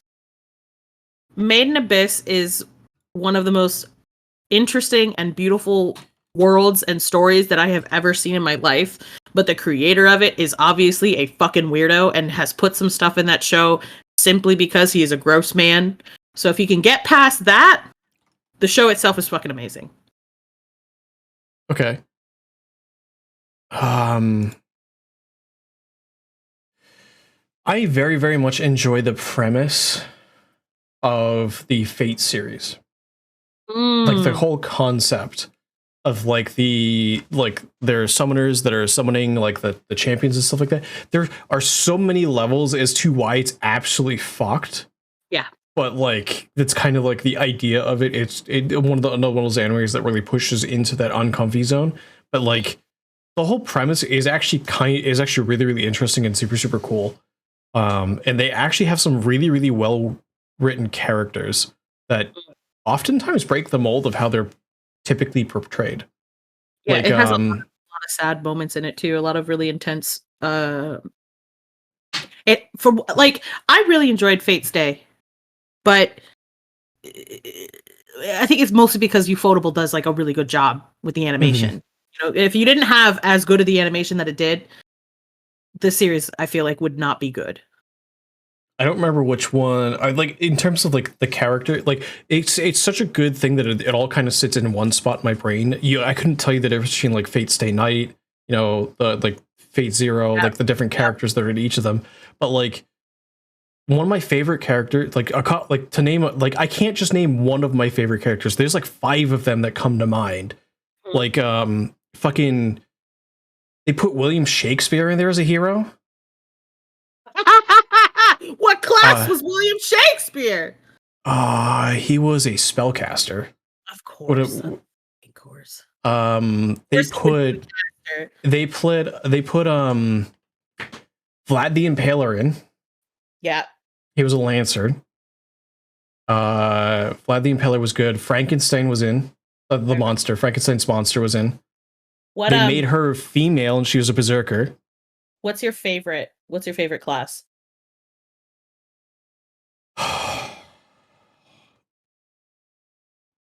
It's a toss-up because it depends on which one. In terms of the most charismatic ones, it's always typically Rider or Archer. Riders are very and I good. say it depends on the one because I think the first one, it was Rider was my favorite. The big buff guy with the red beard. Yeah, the big man. He was wasn't he like King Solomon or something? Like he was like, let's all just sit down and have a meal before we kill each other tomorrow. Pretty much, yeah. Yeah, I love that guy. I personally love the Berserk class in every season because it feels like Berserk is never gonna win. Berserker's never gonna win because they're a glass cannon. But they're just so fucking cool. Like when a Berserker shows up, you're like, oh shit. Berserker can move like it basically takes every other hero to take down Berserk. Yes. Because what is it? It's Berserk in one of them it was Hercules, in another one was fucking Frankenstein's monster. Like there's so much creativity. Part of the reason why I love the series is because even like it even gets you thinking like, hey, if I were to come up with a character, what class would they be? Right. Like, right. So That's really fun. So here's an interesting thought. If I were to mention somebody like Robin Hood, what class would you put them in? Archer. Now, what if I told you that they could also be assassin? Because you just write them slightly different. They just assassinate with a bow. That's true. Or you could also make them a caster, give them the ability to turn invisible, and summon an army of their merry men. They're merry men. Rider or Archer for me? Oh, if you were to make me a class? Oh, absolutely. Who would I be? In before Berserker. I mean the Eldritch part you could definitely get into for Berserker. However, I could actually say caster. Caster would be dope. Being able to summon your quips. My little quippies, yeah, and make them, and because you got to lead into the Fate series, like art style, like they're cute and adorable on your little head, but when you summon them, they turn to the black black ichor, like Eldritch goop. Yes, because that goes with my horror model. The black goop has been such a fun aesthetic choice to go with. Like, I just love the thought of a character that has so much power embedded in their body that it cannot hold the form. Like, it is seeping out of every orifice. Like, I just think that shit is so cool. The cracks in the frame. Mm-hmm. Love that aesthetic. It's chef kiss, yes. So other guilty pleasures, now that they're coming to mind, like talking about anime, like thinking about this kind of thing. Fucking Vash the Stampede in Trigun. And like I really want to see the new one. I haven't seen it yet, but the art style looks fucking amazing. It's good. We watched the first episode. We're gonna be watching the series as it comes out in the Discord. The first episode, it's so good. It's beautifully done. I'm very happy with it. I like the art style change. I will miss the Golden Retriever energy that the art style gave for Vash. However, there is a level that they took Vash to in the new one, and hear me out on this.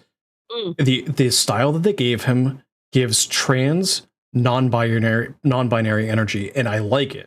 Yeah, it fucks. I agree. It works with what his personality used to be, and I'm assuming they kept his personality mostly the same. They did. It's fantastic. It's a beautiful, beautiful thing. Kisa, when we go to the next episode, what I'll do is we'll recap. We'll watch the first episode again because a lot of people weren't there for it. So I'll make an event. But another guilty pleasure, because I watched through the entire series and pushed even beyond what's on like the popular streaming sources, Bleach. Hear me out. Okay, no. I you're understand. You were talking about a character who has power enough that it seeps out of them and they can't control it. That's literally the MC. No. I understand. I appreciated Bleach because Bleach came out in a time where the power of friendship did not actually prevail. And I appreciated that because it was one of the only shonens at the time where a dude doing an inner monologue about how he has to protect his friends would cause him to suddenly have magical powers to beat the boss. But instead, dude would do an inner monologue and then get his fucking chest punched out. Yes. Like, I loved that. I thought that was great. Okay, I just couldn't stand... What's her face? Hold on, though. Grimjaw. Who? Grimjaw? Grimjaw. Is that the... Oh, wait, hold on. I think I do. Hold on. Let me Google. Blue hair. Un momento. Oh, yeah. Excuse me. It's a little hot in here. But, like, hold on. My favorite arc of that whole Bleach anime was the... what's it called? Hueco Mundo arc. So it's like the typical streaming goes up to that arc, and then I think it stops there. So like you can watch it on like Netflix or Hulu or whatever they, at least for a little while, and then it like stopped there, and you had to keep digging to go past that. And it's like this is where a lot of the characters get their identities. So like it's weird that it took this long for them to actually be written into like actual individuality, but it gives depth to every character in the show. And it's kind of insane. That's the other thing. It's like I get it, right? You know, you got to pad, you got to keep it going because a lot of these have to draw out everything because they come out in weekly magazines, right? Right. And it takes forever. But when you do hit that sweet character arc where like the development is on point, the writing's on point, and you're like, if you could just make it here, if you could just make it through and get to here, I promise. Yeah. I had another one in mind, but then I mentioned Bleach. Oh, hold on. Give me your favorite. You gun to your head, you're on an island, you could only watch one anime for the rest of your life. Your favorite anime.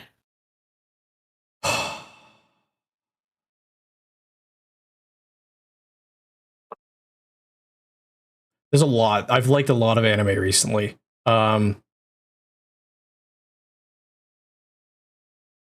ReZero. I love that I can see your model thinking. So Sai actually rigged this in V-Bridger. Oh, I want V-Bridge so bad. I want and he didn't. It's like you can use V-Bridger for your model and it will work fine. But like he did the additional like face. He did the thingy. Can you do? Yeah, I want that so bad. So like I actually have an iPhone in front of me right now that's tracking me. I use iPhone too, but that's just because I want like the better flow. And like I can do like the tongue and everything. But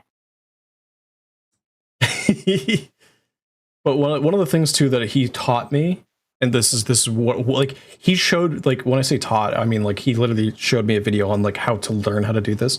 Is if you notice when I move my head, for instance, because that's where it's most visible, like with my hair, you'll notice that it moves and then it bounces back a little bit, and there's like physics to it. Yeah, I've been collecting that. You got your head wiggle. He does. It's called augmented physics.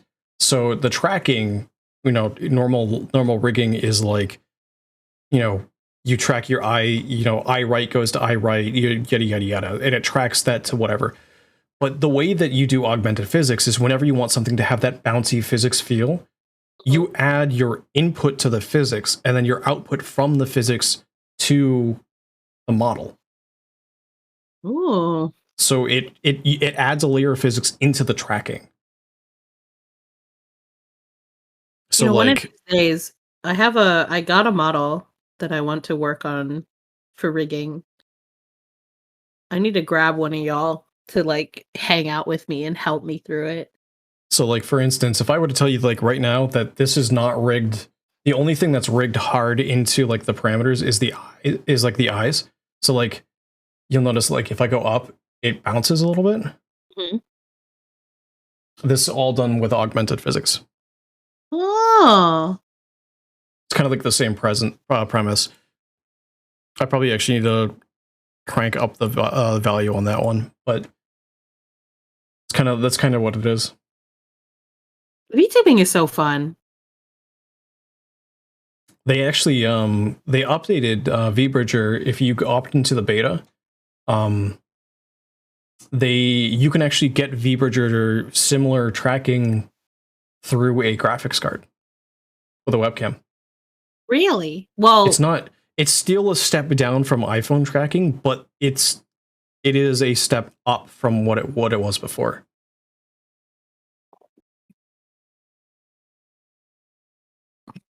huh. I just want to have like the super cute mouth forms, and like I have it on my 3D model and I just want it on my 2D, so weird. But yeah, ReZero was the anime that if I had to pick one, like that strange premise, like it takes the character trapped in like a different world with a different mechanic to a different level, where it's not like, oh yeah, if you die in the game, you die in real life. No, it's you die, you go back to a checkpoint, and you're stuck in an infinite loop. And the character basically goes insane at one point. He breaks. But I think the characters are written really, really well. And one of the things that they did was the first character that the MC meets is not Best Girl. I've heard a lot of discourse about who Best Girl is. There's a few. And one of them that people pick as Best Girl is not even a girl. It's a femboy. Yeah, well, you know. I think like my go-to anime, and one of my most favorite ones that I will always I'm probably going to always love it. I don't think I've ever experienced an anime that has given me the same feelings as this one has. It's called Now and Then, Here and There. Okay. It's an older one, and it's just it's almost like every other character in the show other than the MC is more interesting than the MC. And the MC is put basically as a placeholder to move the story along, and using that as the concept for the MC makes him perfect. Like, okay. He's just a fucking idiot with a stick. Like, he's an idiot with a stick, and it's so good. Dude meets this girl named Lalaru on top of a smokestack. They're watching a sunset. He's trying to talk to her, and then some chick with like this weird dragon mech shows up. They teleport to another world. The world is dystopian, totalitarian rule dictatorship, where this man goes across the land that is decimated and has no water, in a giant floating battleship, and his purpose is to get this Lalaru character because her pendant has like an infinite water source in it. Okay. So he's trying to get her to use it so that he can rule the planet. So every other character involved, and he's gone fucking insane. At this point in his storyline in life, when we are introduced to him, he's a mad king. Okay. And I love him. He's fucking nuts. The way that like he literally goes in and out of being like an absolute baby man child and then snapping immediately into like a fucking ruler and dictator, and it's like instant. And it gives you this air of uncomfortability, and there's like child soldiers, there's all these What did you say it was called? Now and Then, Here and There. And it's only 12 episodes, I think. It's a full one shot. I recommend it to everyone. I recommend it as an anime to give to people who do not necessarily know what anime is, because it's not super like the tropes in it are not necessarily like the standard anime tropes where it's like the sweat drop or like the you know, like I've got magic powers or whatever. It's just some fucking idiot with a stick in a war in a world that he knows nothing about, and the only thing he knows is stick go burr. And okay. there's all these people around him that are experiencing these traumas and travesties and all these horrible things that are happening to him, and he's just like, but what if steak? Like, it's Okay, great. That actually kind of slightly reminds me of another anime, Gurren Lagann. Yeah, oh, fucking mine is like most quotable line in the entire fucking the entire fucking anime, first arc and second arc, is mine is the drill that will pierce the heavens. Yep, drill pierce the hands. I love if you don't believe in yourself, believe in the me that believes in you. Believe in the me that believes in you. And I'm just like, yeah. Or literally the story of the first arc is Himbo believes he can do it because he thinks he can do it. He does it. Yes. It's so that's good. Literally what that's literally what the first arc is. The thing is about it's so he's an idiot with a stick. Stickober. The whole scene he's getting his ass kicked, and like it's I can't. It's just so good. It's one of my favorites. A 10 out of 10 would recommend. If you've got an afternoon and you want something for background while you work on something else to scritch your ADHD brain. By the way, his English voice actor is also Brock. Interesting. Mm-hmm. Take that as you will. I'm assuming you've seen Seven Deadly Sins. Yep. I saw up until it started getting weird and blech. That's understandable. Yeah. One of the characters in that, every time I hear it, I'm like, you voiced this character, you voiced that character, and at the end of the day, you also voiced Garen from League of Legends. And I'm just like, every time I hear him talk, I'm like, onward. But I love when you get voice actor pilled. You hear but like, he's also the voice of one of the characters that same one also voices. He voices like the group leader. If you've seen Black Clover. Yep. Oh, the captain, the fucking gruff captain, just the guy who sits there. Captain Dumbass. Yeah. Captain Stupid Shit who can't understand that other chick really loves him. Hello. I'm eating a burrito. Please excuse me. How dare you take care of yourself and have sustenance?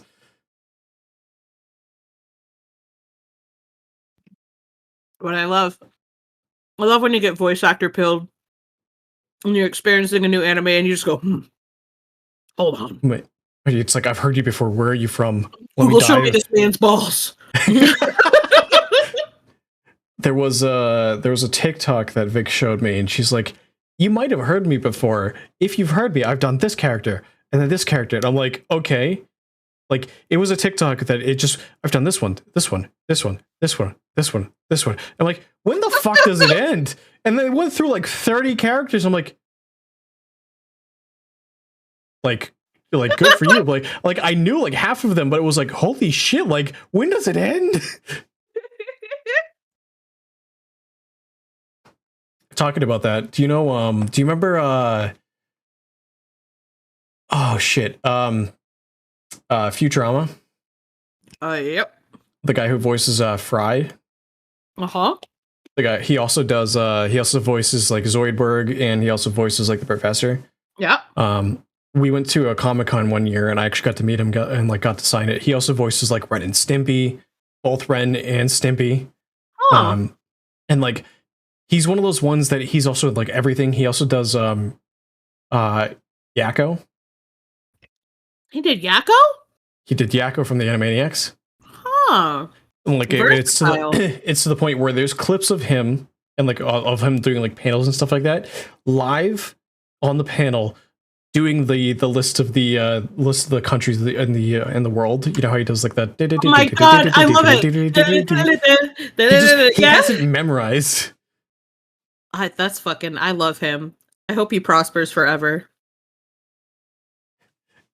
Hey, you just noticed the Minx plush? You see the opted for the Tibia's version? That's the one that she sent me.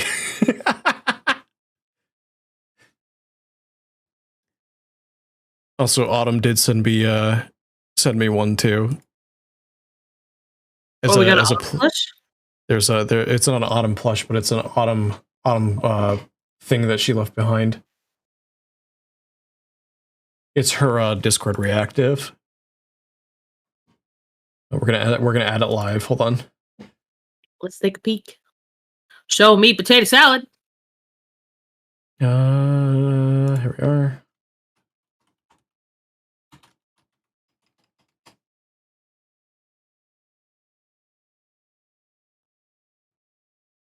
Where is... There it is.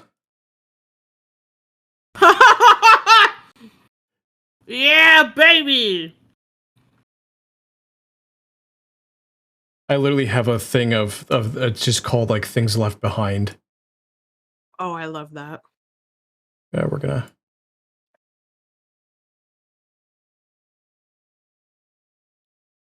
But it's funny because like I could actually like go and like name everybody like that are here. So we've got there's the non-binary about Galvini up by the actually, you know, we're just gonna do this. So I have a pointer. Hold on. Because I can extend my wing out. So up here we've got the non-binary Galvini. He's got no legs! Yeah, I have no legs. Ah! Hold on, we'll make it better. Hold on. Put your legs on, you whore.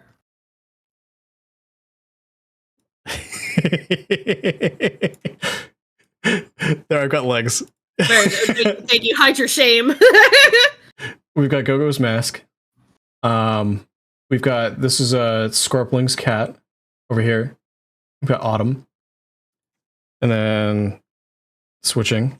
We've got Kisa did a non-binary slime. We've got Minx, which is the Celtic Tiger. Eldritch, she did she drew a goop. Moosh has their royal mooshness. On top of the Zemu plush, we've got Sock has it's their Burger King crown. Vix plush, Sineapple plush, La Bandita Rosa plush, Poppy and Z Lover. And those ones were all the plushes up top are drawn by Mythic sites. Oh, the Thigh Witch. Yes. Mm-hmm. And then the keys that are above my head right now, those are Arma's keys. Armazian's keys. Whenever he gets a follower or a sub or anything like that, he literally walks across his room, picks up his keys, and jangles them into the microphone. I love that. Oh, I followed him when he was in here. I didn't get a key jangle. He does it when he's live. Oh man. Zay says, I just noticed the keys. I'm usually sitting like right about here, which is kind of in front of the keys, but I try to sit in the middle. Like during interviews and collabs and stuff like that, I do cover them. I'm really stinky. I understand if you want to be kind of far. That's cool. My scent is palpable. Keys, man, I can still hear him. So Arma, me and him have collabed a number of times. We've done things like Yu-Gi-Oh! Master Duel. And one of the really, really funny things that he does, he's got a really habit of doing is whenever you play whatever he's doing, he vocalizes things really, really well. So like he'll do stuff like in Yu-Gi-Oh! Master Duel, he'll play like a card like Karibo, and he'll be like, Karibo! So every time I play, I mentally just picture him saying things as I'm doing it. It's amazing. Also, Mina, hello, welcome on in. It's okay, he'll do them at the beginning of next stream. I have to be there. I need to hear the keys. But one of the funniest things that we do, even when I play like Yu-Gi-Oh! Master Duel with other people, they're like, and your favorite group is back, Karibo, Kariba, Karibaba. It's amazing. And then like for a while he was playing Vampire Survivors, so one of the things that I can't not do is imitate him. He's like Rune Tracer. It's kind of Tracer. It's kind of amazing. And meanwhile, he's just like, "What do you mean? I'm just a dude on the internet." I'm like, you make shit funny, and you have such a articulation sometimes with what you do that people just remember you. Don't you love that when like people have like these wonderful talents about them and they can't see it themselves? You have to like punch it into the back of their head. Like you're cool. You're funny. Accept it. You mean like you with art? Shut up. Shut the fuck up. Like Z with being streaming. With being a streamer. And you being a cool fucking bird. See, shut the fuck up. Shut up. Next question. Next question.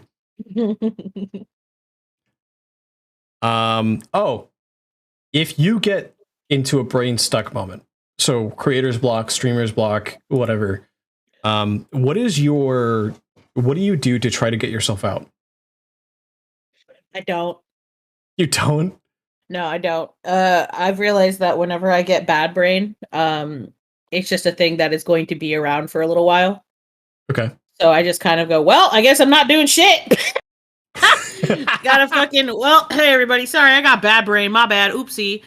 And I just fucking, like, I don't do the things that are causing me to feel bad, right? So if like I'm feeling bad about my content or my art, I take a break. That's what that redeem does? Yes, it spins. Spin! You gotta give me that one, I want to spin. Hold on. Is it an OBS plugin? No. It's Okay, a browser based. Let me smash. Let me smash. Let me smash. Let me smash. Browser? You could Okay, actually, so you could actually do it right now if you want. let me take a little peek here. Of course, I hope you realize that unless you put a cooldown on stuff, your chat will probably spin you nonstop. They'll break it. They'll break it. They absolutely will break it. Yes.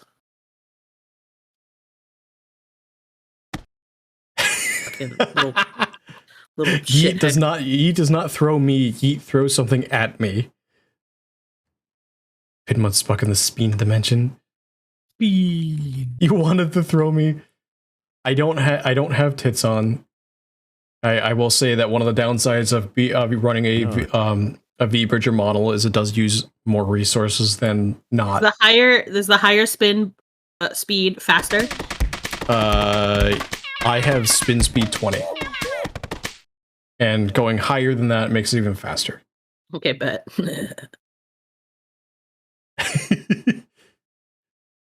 Oh.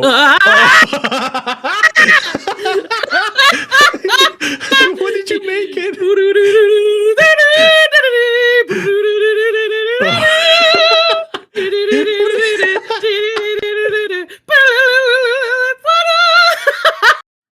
Oh my god. Oh my god, it triggered all of my fucking toggles too. Oh, that's fun. I'm gonna play with that later. Oh, also, so I have a thing for you too. I'll spin too. Hold on, I have a thing too. Where is it? Okay. This is always fun to give people.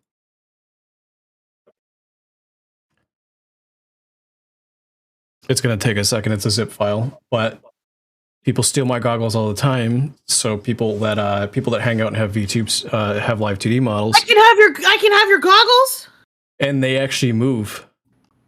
I'm so excited. It is uploading. I have a thing for you as well. Oh. Yes. Do you remember the Pwit? Yes. You can put either of these bad boys on there. What? Mina wants to know, do I taste like chicken? No, I don't taste like chicken. More like a luxury pheasant. Like quail. Oh my god, that mouth open. You like it? It just looks like a megalol. You like it? Oh my god. Yeah, put that bad boy on the shelf. You want the one with the mouth open? Whichever one you like. If I do the one with the mouth open, people probably aren't going to recognize it for what it is. You never know. Okay, extract. Okay. You want it? I never answered. I said no. I'm a harpy, Mina. Okay, take this. Boop, boop. Did I not just save it? Oh, there it is. Open folder. Streaming. Oh, that is a Lorg whip. Yeah, they big boy.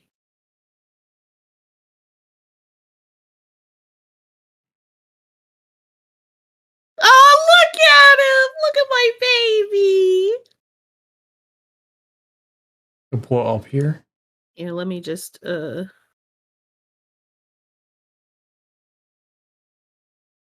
Oh, it's so cute up there. Hold on, we're gonna do something even better too. Ready? Oh, give me the wrong. Give me this one. Yay! Oh my god, yay! Get me with Go-Go! Yay! It stole the mask. Very good.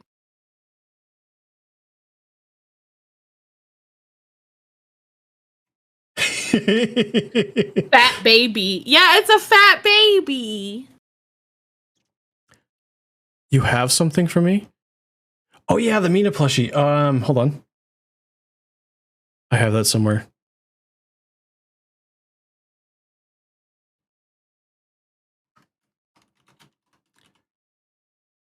People are now just sending me things. Don't turn me into marketable plushies. Oh my god. It's just sad that I meant to ask you at some point if you could do impressions, and you just break it out. I do very good impressions. Peter, the horse is here.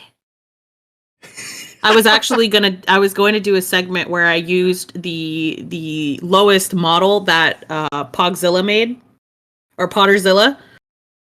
The model that Potter's made, I was trying to get it to work, but it wouldn't work for me. But like, I was going to play that as like, and play Dead by Daylight. Oh my god! Be like, guys, they're on the last gen.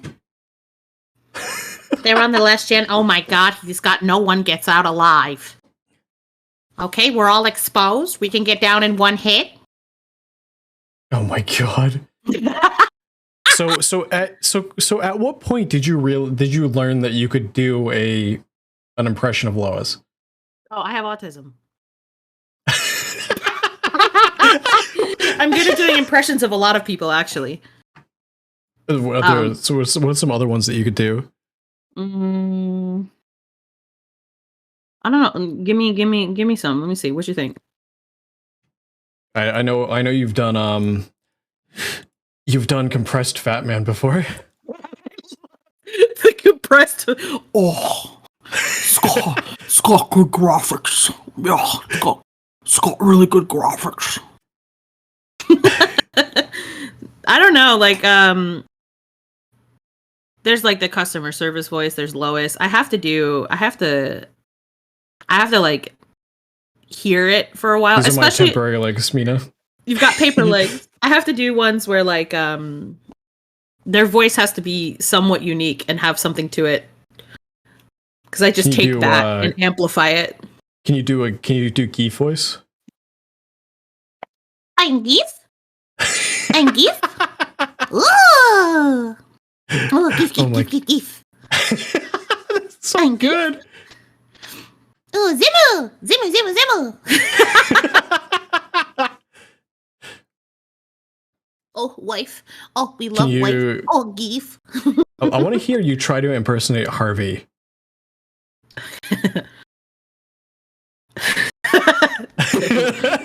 It's one of those voices where you could picture in your head really well. Yeah. I can't really do like as deep. Hold on. Hey, what's up, chat? Hey, what's up, Pinbun? Hey, what's really good? Welcome to the Alpha Stream. All right. Oh, you know who else I could do? I could do Go-Go. Can you? Hold on. Hi, I'm Go-Go Tornado. I'm not the hero you want. I'm not the hero you need. I'm not even the hero you get.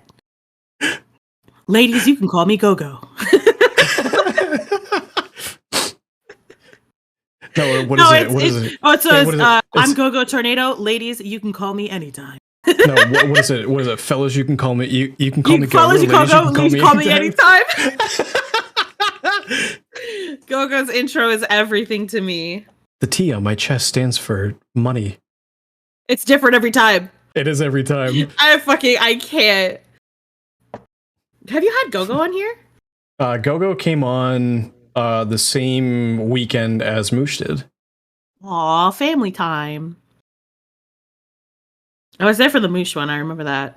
Yeah, you popped in for the Moosh one. Gogo was a lot of fun too. Gogo had a thing where he wanted to talk to. I forget what their actual name was. The author of the Sherlock Holmes stories. Why? Because so like when I asked him who he wanted to have a drink with, it was that because he has a conspiracy theory. Oh, Sir Arthur Conan Doyle. Okay. Because he had a theory that they also were Jack the Ripper. Because Sir Arthur Conan Doyle was also really, really good friends with Houdini. They didn't see eye to eye with a lot of things, but they interacted a lot. They used to write back and forth. They used to write letters. They used to hang out with each other. The other thing too is it was very famously known that Sir Arthur Conan Doyle was very sexist and looked down upon like very many people back then upon like prostitutes and whatnot. And you look at the targets for Jack the Ripper. Female prostitutes. That's fucking that's fucking crazy. I Also, love that. Sir Arthur Conan Doyle has like published works on like surgeries and whatnot, on like has like insane amount of detail graphically on like organs and stuff in the body, which also coincide with things that were removed for the Jack the Ripper attacks. It's nothing that it's a bit of a stretch, and it's nothing that could be confirmed at this point because it's so old, but I don't think that Gogo's terribly far off there. I was gonna say, I think he's onto something. Hold on, that's kind of fucking crazy. Right? That's me. I'm out here like the hollow earth. The moon's not real. Oh, Cowboy's here. Well, thanks for the stream, everyone. Goodbye. Fucking text.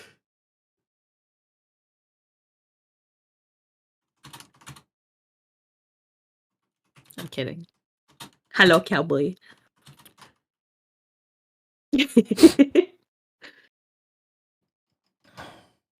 I can't shoot him.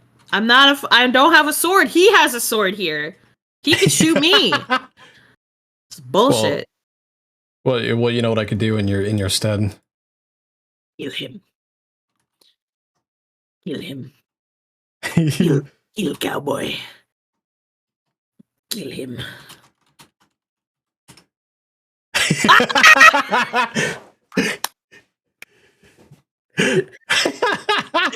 Yes! The reason, by the way, that I put there was for Pippa. Pippa sends her regards. I love this. I hope, Cowboy, I hope you know that like whenever I collab with a new creator, one of the first things I tell them is if someone named Movie Cowboy shows up in your chat, you have to shoot them instantly. So what's funny though is I actually have a redeem for 15,000 points. Since he's here, chat, if you've got 15,000 points, there's a redeem called Shoot the Cowboy. Oh my god! Have you seen Gauss's shoot command for Cowboy? I think it auto times him out. It also pulls up the gun on screen and plays the sound of the gunshot. Shoot, and then he auto times out. It's the best thing I've ever seen. Oh my god, that's amazing. It's so good.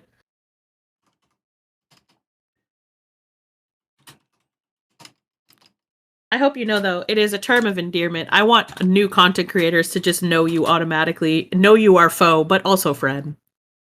Also, I'm assuming you've heard, but he's thinking about starting to stream soon. The cowboy might be coming to the land of Twitch. Yes. I am very excited. I cannot wait to battle this man actually on stream. I'm so fucking hyped. I can't fucking wait. You mean actually being able to raid Movie Cowboy and having him potentially debut? Yes, I'm gonna raid movie Cowboy, and we're all gonna piss and shit all over his floor. Like I'm gonna wait till I have like an insane amount of viewers, and then I'm gonna go over there and we're just gonna shit all over his floor. So part of going over there and shitting all over his floor, people, he's not going live yet, but he's talking about it. Go give him a follow now. Yeah, actually, if you aren't following Cowboy, what are you doing? What are you doing? What are you doing, you goobers? Who did that shout out? Text, you're gonna have to fight me. That was me.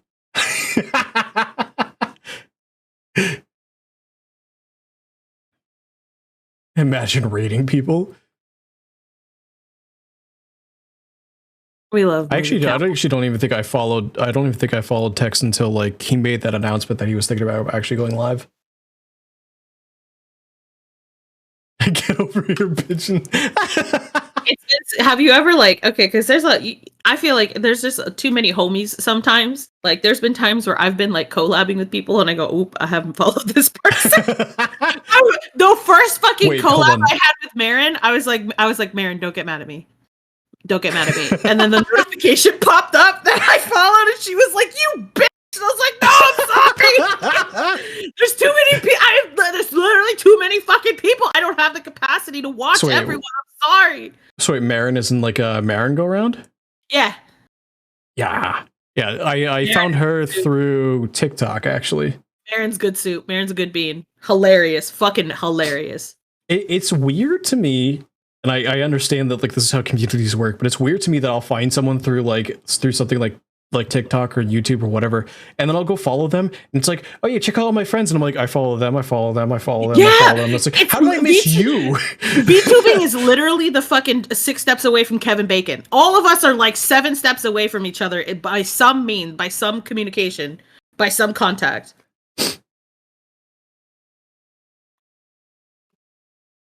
They're such a big fucking cyberpunk nerd. They were streaming yesterday, the day before. They were playing Dead by Daylight Killer, and they're sitting there. They were being so a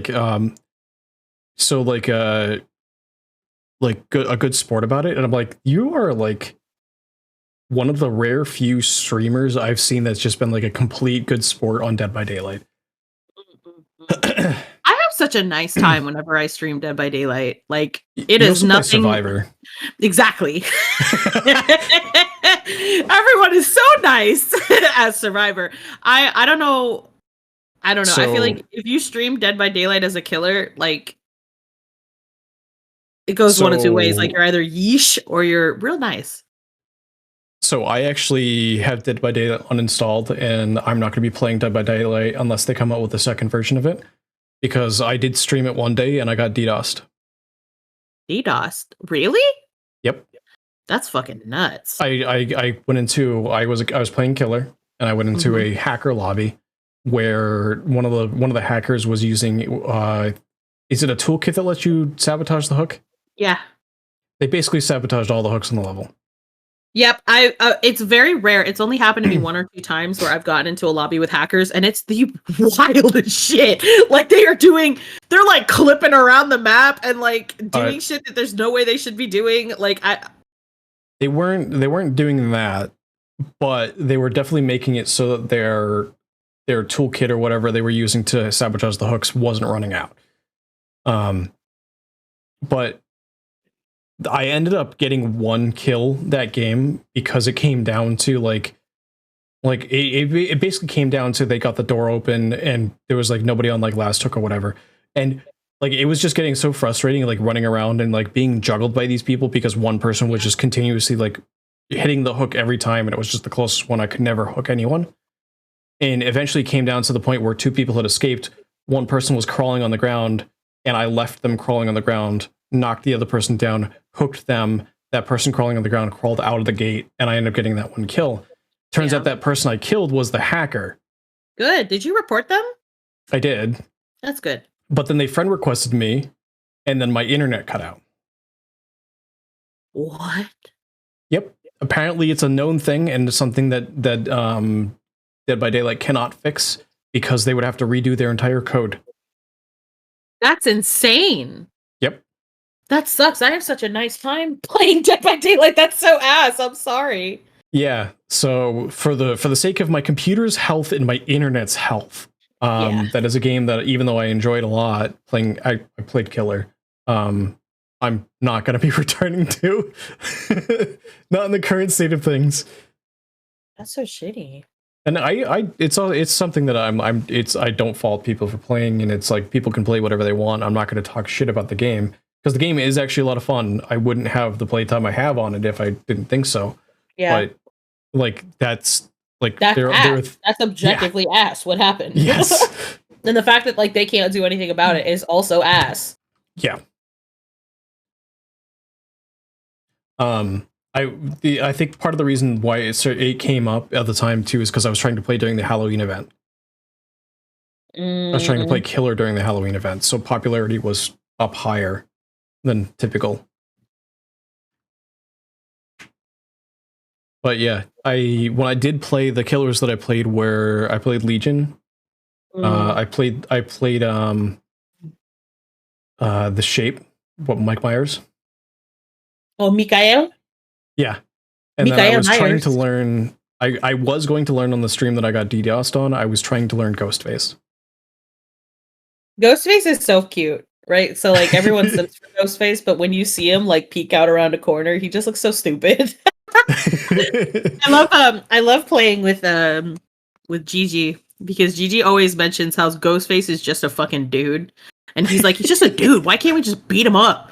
We just beat his ass. Like all four of us. There's four of us. We could just beat his ass and do what we need to do. He's a guy.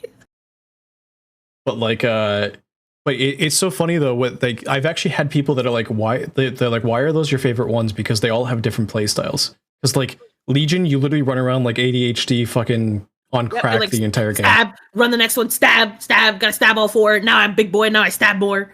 Yeah. I love the pig. And then you've got Mike Myers, who literally walks around the entire map, and then just goes, "Yeah, I just downed you in one hit." Huh? But I've actually had multiple lobbies when I was playing Legion tell me that I was tunneling, because Legion does so much stabbing that it can seem like he's tunneling on you when in reality he's stabbed everybody at least once. Yeah. A lot of I would say that the community has two sides to it, where there's a side where it's just like fun and nice and everyone's cool, and then some people could just be really toxic and big baby about it, and it's like, shut up, just shut up. You know, like I've had games where like the killer was super OP and like destroyed all of us, and I had zero fun, like no fun, like especially like when a killer will camp someone that's on a hook. It's like, that's not fun. You're making us sit on a hook for like a good minute of gameplay, and we can't like leave the game because then we get a penalty and it's really shitty. So it's like, if you make it shitty for everyone else, like whatever, I have no respect for you.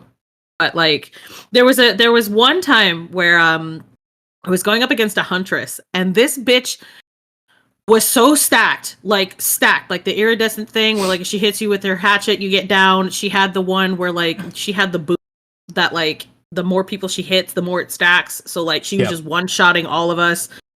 It got to a point where like I just gave up. Like I stood in the middle and I was like, just hit me. And then she grabbed me and picked me up. I didn't struggle, and I was like, please just kill me. I don't want to play anymore. And then this bitch took me to the, like, she killed everyone. I was the last one. And she took me to the hatch and dropped me in, came into my stream and was like, hey, I'm sorry. And I was like, you were no fun to play against. Like, I had no fun. Is that fun for you? And they were like, yeah, I'm trying to grind. And I was like, I feel that. You had a very good setup and you destroyed us. You're very good at the game. I had no fun. Like, but don't, I was like, take a breather, play someone else. You want to know what gave me life as Killer though? Part of the reason why I played Killer and why I could tell people I'm a terrible survivor. Getting those sweaty ass survivor lobbies and getting a 3 or 4K against them gives me fucking life. Because if you walk into the game with a sweaty ass juggling killer survivor lobby where all 4 people are in comms, you should be able to walk out with 0 kills. And if not, then that killer tried their fucking ass off and took advantage of something that you fucked up. I feel that. No, that is okay. You got 4 hard stack survivors and you go and you hard stack in with like your killer and you do a goddamn good job. You're fighting. That's fine. We were babies. I don't go like when I play, you've seen when I play Survivor, like I'm like I do my little dance. I have perks that like I think are cute. Like I'm not trying to like I want to do my gen. I want to get my guy off the hook. I want to do a little friendship dance and then maybe give a little kiss and then go about my business. Like I don't. I the other day we were doing customs. We had a collab. We were doing custom lobbies, and I was just casually looking up like perk builds. This is the very first time I'd ever done this. But there are like whole builds that you can get that are just bastards. Like the Houdini build, where like you just get hit and disappear. I was like, what? There's these perks that you can put on that like if you get hit by a killer, like it gives you speed boost on top of the boost that you already get when you get killed. When you get hit, you get like a double speed boost. So you disappear to the other side of the map. There's a perk where you can heal no matter what, no matter where you are. You stack that on top of like a med kit and like you just and you're healed and you're fine. And I was like, this is it. That's not one of the most toxic setups I've seen for a survivor. There's a perk where you start wounded, or like you can wound yourself or whatever. Kaz has that one. Mm-hmm. You can do that and then add in the is it Dead Heart?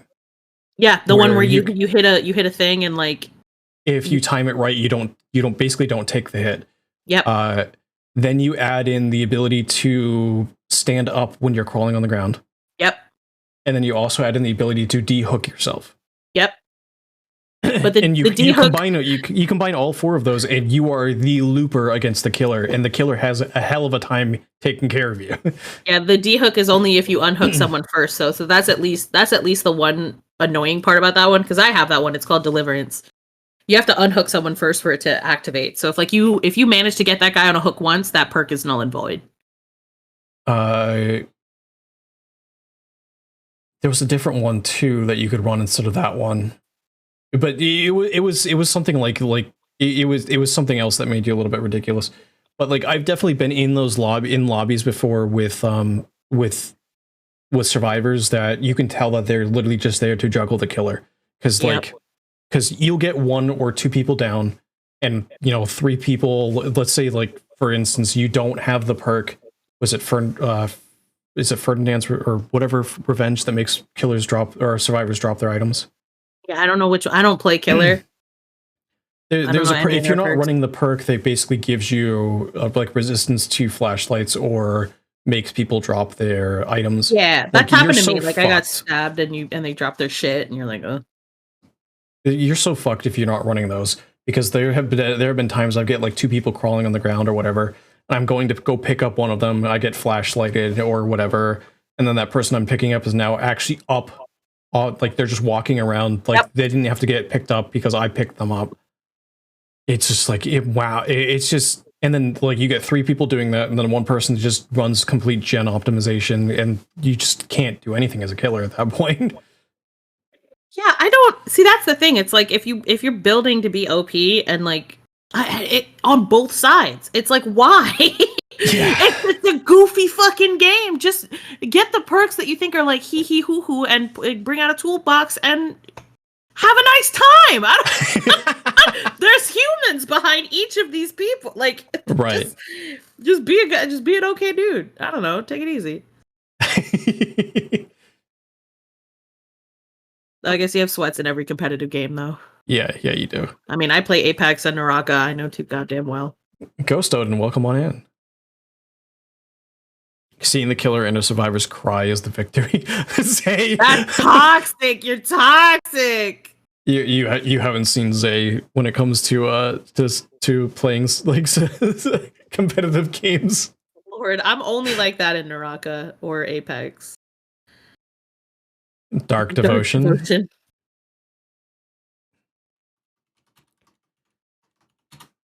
What does Dark Devotion do?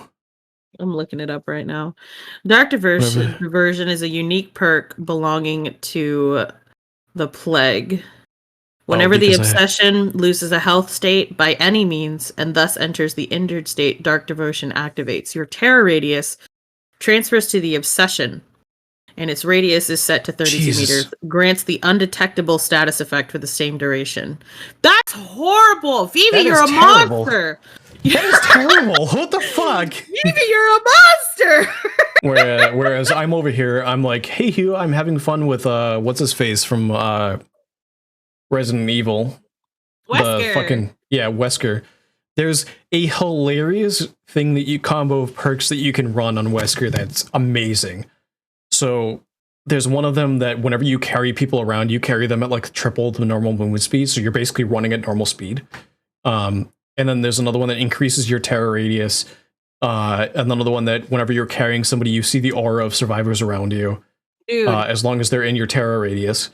And then and then one that prevents their that extends their struggle timer out. So you knock someone down, carry them around to their friends, knock their friend down before hooking them. Mean. You're It's amazing. Mean. There was a killer that I played against who did something to where their terror radius was almost the entire map. Like, yeah, they were nowhere near me, but I heard them, and it was horrible. And I was like, where are they? Where are they? And then someone on the other side of the fucking map got down, and I was like, why do I hear them? This is awful. Hey, look, I added it so it doesn't stop. Oh my god. Z, I see a fucking cowboy who has a gun. Hello Z, welcome back. See, they should you should name that one Pinpreller, like a propeller but pin. Pinpeller. I'm calling it Pinpeller right now. That's so good. But like, if you want to see something absolutely hilarious, when I did play it, if you ever see me try to play Nurse, I'm so fucking ass at Nurse. Like, I know that there's some nurses that you go in and you're just like, oh shit, she's gonna wreck us all. I'm the nurse that walks in, doesn't know how to fucking control the character, and everybody walks out alive. Nurse is so fun though. I was teaching Moth how to use Nurse, and I gave her like a really toxic shitty build, and I was like, you just gotta point and teleport, and then if you're having a good time, point, teleport, hit, and have a nice time. I was so ass with Nurse because there was one time where it's like, oh yeah, I can see half the people on the map, and I point and click, but I end up in the room next to them, and I'm like, and then you're like slightly stunned, and they hear you and they run the fuck away. yeah. No, I'm ass with Nurse. The very first time I played Dead by Daylight, I did a collab with Abdog, and we were doing custom matches, and it was my first time playing Killer, and I picked Nurse, and it was the Michael Myers map, and she's on top of like the roof of like a house. You know how you can go up to the second floor and go outside. And she was is that the one with the barn in the cornfield? No. Field? It's the one with all the houses. It's just like a street with a bunch of houses. Okay. Yep. Was there a school there, I think? No school. That's the Freddy level. This one is literally just a street and like houses on both sides. Okay. I don't think I've played on the Myers one then. So she's up there and she's looking at me and she's like, "Can you teleport up here?" And I was like, "I don't know." And I went through the roof and I stabbed her. And she was like, "Ah!" But people forget that like you can go up and down. Like if you're like above and like someone's in the basement doing like the Jenny, because there's like a house you can go underneath and do a generator in there. You just go straight through the floor and be like, "What's up?"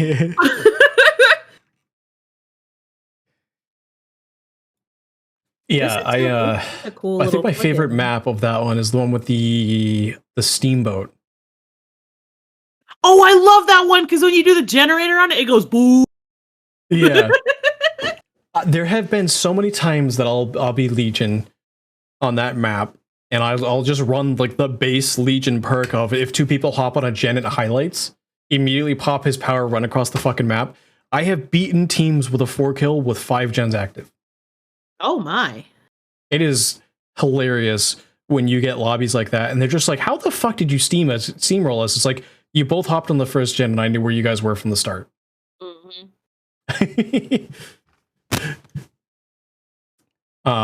Yeah, no, Legion was one of those ones that just, I played them the first time and clicked, even when I had like one perk to use on a character, and I was just like, oh, this is my main now. Oh, Jen, my beloved. I love the boat gen too. It's so fun. It just ooh.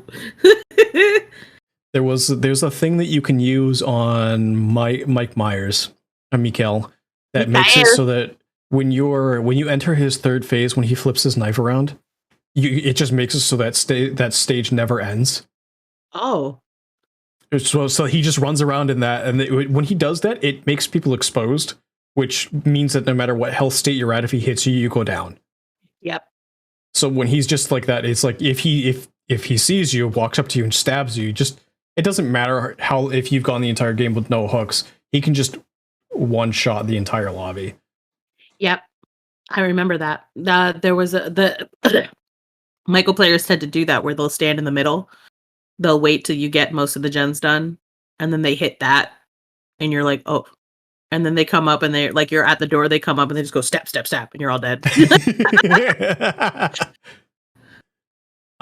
Favorite survivor, not including the perks they come with? I know fucking no survivors, but I know that every single one runs the one bunny ear hoodie character. Yeah. Everybody runs her. Because she's got a perk that if you fuck up a Jenny, it doesn't make a noise. Oh.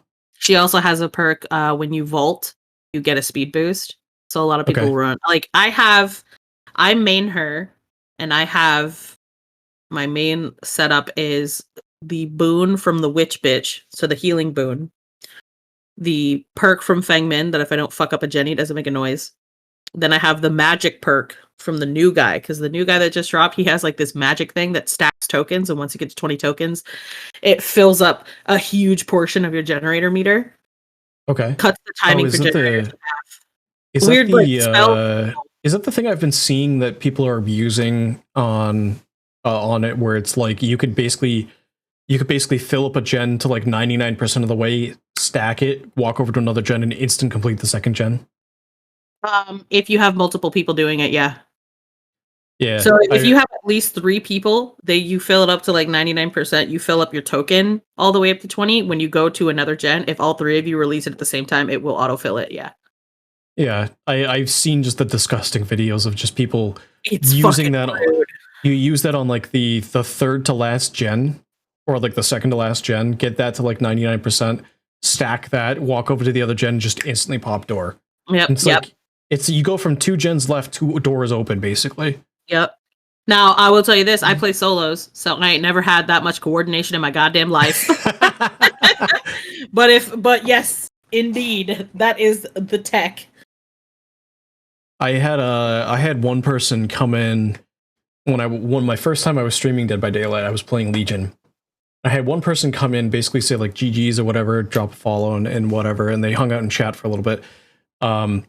They said that their significant other was raging at me because they thought I was tunneling. And what was happening was I was running into the same 2 people over and over again, even though I was running around the entire fucking map. I literally just kept accidentally running into the same 2 people. and me being Legion, I'm sitting here going, okay, there's an internal timer that I need to maintain to stay ahead of the survivor's curve. So I'm going to just swing at whoever the fuck I see. Right. That's usually how it goes. You see a survivor, you stab them. It's not necessary that I'm targeting you specifically. There's really no fucking way to do that, because like unless you're camping, right? But like you stab someone, they go away. If you got 2 survivors, I don't know. What also didn't help things is the fact that it was RPD before they split it off into the 2 wings. And I spawned at the top of the stairs and they spawned in the entrance. So I could see them on the game start. Oh, honey. So I literally ran down, I literally saw them, like no gens have started yet. I literally popped my ability, sprinted over to them, whacked them once. And as Legion, when you whack them once and survivors spawn relatively close to each other, I now know where everybody is on the map. Mm-hmm. Yeah. That's a fun one. Here's a question for you. Uh-huh.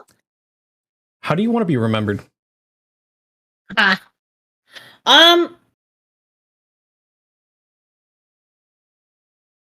a good person. As a good person? Mm. I just want if I got hit by a bus tomorrow, I would like people to say very nice things about me. I know I've said this before. I want to be remembered for helping give people a place where they feel like they can feel safe and comfortable, and come hang out whenever they want. I think that falls under the good person umbrella. The good safe vibes. Yeah.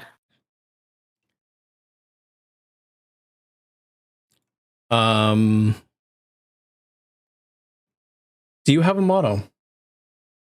Mm. Like a phrase that you try to live by? Oh, you need more fuck it in your system. You need more fuck it in your system? Mm-hmm. So what, like stop worrying about things, just say fuck it and try it? Yeah. Pretty much, yeah.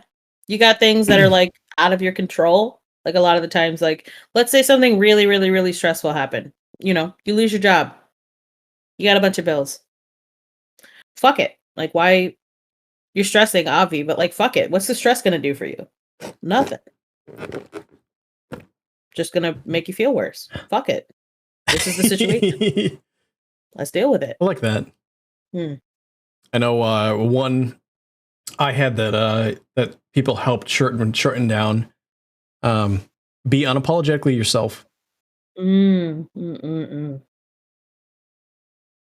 That way, any type of this comes with more than just content creation or whatever. Like, be yourself. Stop trying to be someone else, because the more yourself you are, the more genuine you come across, and the easier it is for people to get to know you and hang out with you and have a good time.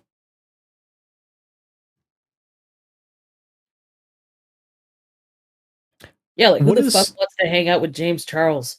You know what I mean? Pair that heaping of fuck it with we ball. Fuck it, we ball. I'm too old. I can't add we ball. If I do, I disintegrate. Oh my god.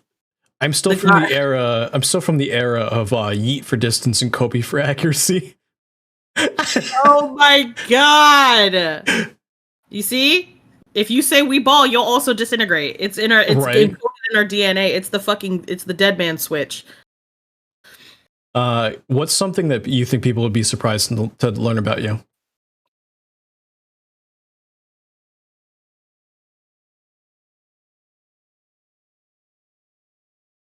Making you think. Making me think, because I don't think I've ever said anything that people weren't like, "Yep, that's Pibu."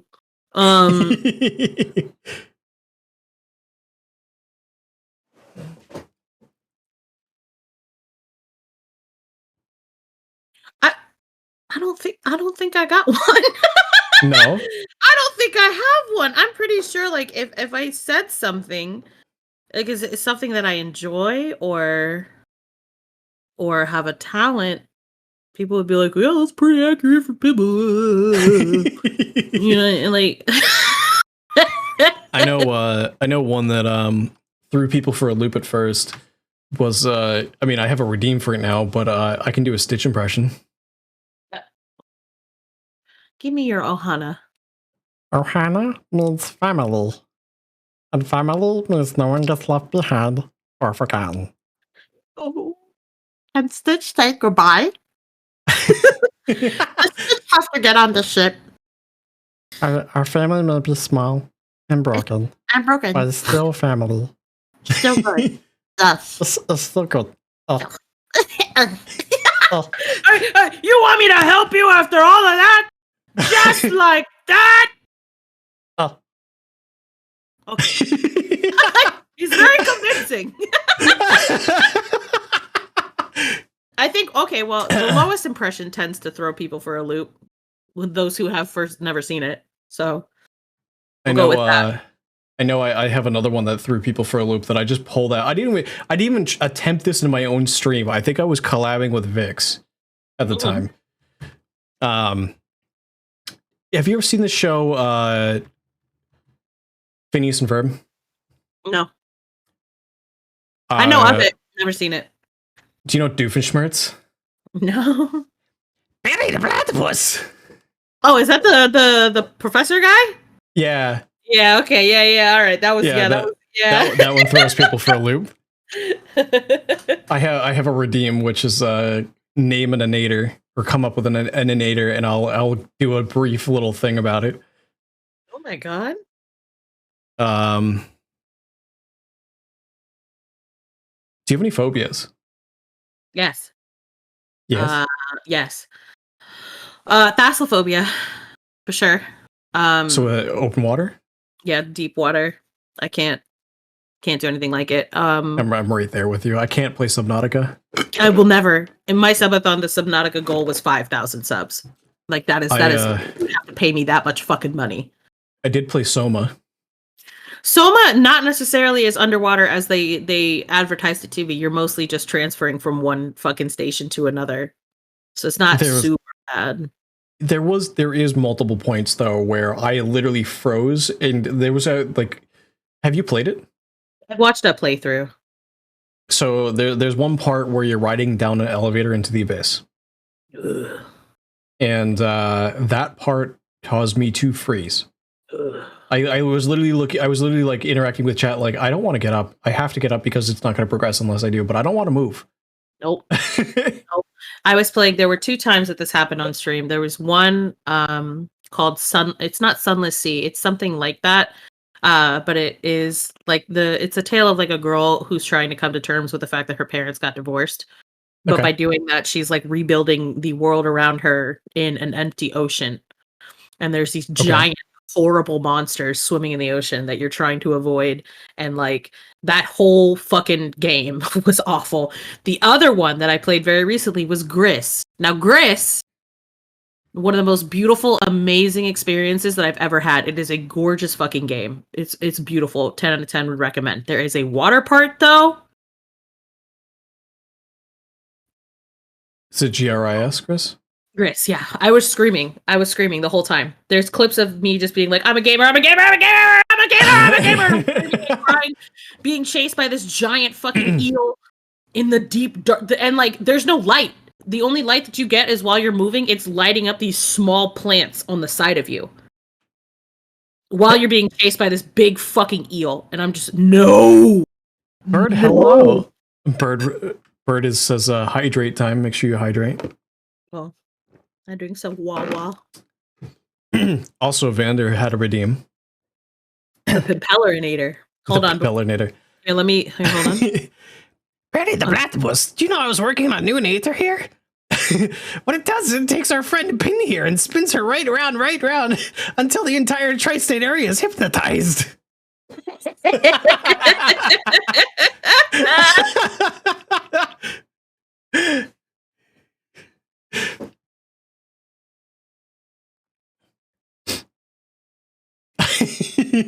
I died, streamer.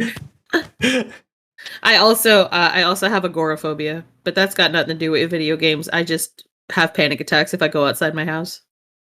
Okay, wait. The name is off-putting, right? It's not actually about gore, right? It's like agoraphobia is when you're afraid to leave your home. Oh, okay. Yeah. That's fair. Yeah. Extreme or irrational fear of entering open or crowded places, or of leaving one's home, or of being in places from which escape is difficult. Even going to the grocery store, for me, I feel like I am under constant attack, and I sweat a lot, and I get very scared. It's horrible.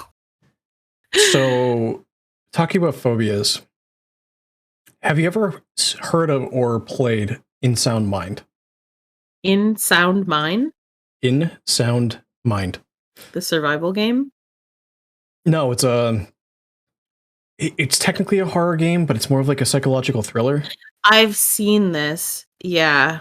So the music in it is all done by The Living Tombstone. And all of the songs are original for the game. It follows the MC is a psychiatrist. I think he's a therapist. And he's living his patients' memories, basically. Yeah, I've seen this and like I love the look of it. It's just it was way too expensive for me to get. And like I saw it and I was like, that looks fucking beautiful and amazing. And then It is amazing, and it has some very unique mechanics and a really, really good sound. Incredible character design. it looks like I'm looking at it on Steam right now. In fact, this looks like something I'm going to watch a playthrough of. I did play it. How long? It's been a couple weeks now. It's probably within my top 5 favorite games. Ooh. Like I cannot suggest it enough. I will say though that it has very dark themes. Yeah. And there is some photosensitive things, like aspects to the game. But other than that, like if you're okay with that kind of stuff, it is incredible. Like one of my favorite mechanics is at one point you carry around a shard of a mirror, and the mirror reveals things that you can't see to the naked eye. Oh, I love when games do that. Oh, I love when games do that. It's like that itches my inner dev boner because it's like it's a layering effect of like pretty much two separate fucking worlds, right, layered on top of each other that they're like hiding through one little viewpoint. Even better though, because it's a mirror that you're holding in your hand, you can't see what's in front of you. In that reveal, you can see the reflection of it behind you. Oh. So you have to basically turn around, look in the mirror to see what was actually in front of you. Hey, check it out. Hey, watch this.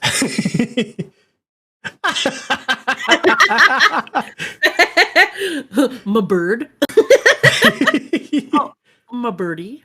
So I believe you should be able to, because I think that's a live 2D item. When you pull it out, because I did add it as an item as well. Yeah. If you go to here, it won't show up on the stream, but at the very bottom, there's a configure fine tune live 2D item. And then you should be able to like adjust the physics and like the range adjustment and stuff like that, so it could better track your face. Well, yeah, I have it on my head. It's just slipping. It's slipping and sliding. One of the coolest things that the game also does is it has by default subtitles on. Oh, I love that. And added on top of that, the subtitles are colored based on the character that's speaking. Oh, I love that. You love inclusive subtitles. That's beautiful.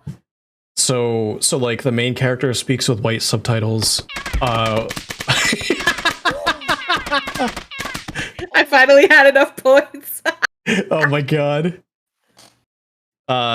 There's another character who's basically the equivalent of an internet troll for most of the game. No spoilers. I'm gonna watch it later. No spoilers. Yeah. Yeah, I highly suggest that, because I cannot speak good about it enough. Yeah, beat his ass. Woo. You gotta give me that one too. The gnomed? That comes with K-Bonk. No, I need K-Bonk. Oh, yeah, I'll find it. Actually, I can just Google it. K-Bonk. If you were to win the lottery either today or tomorrow, let's say that you, for whatever reason, you won, what would you do? Oh, easy.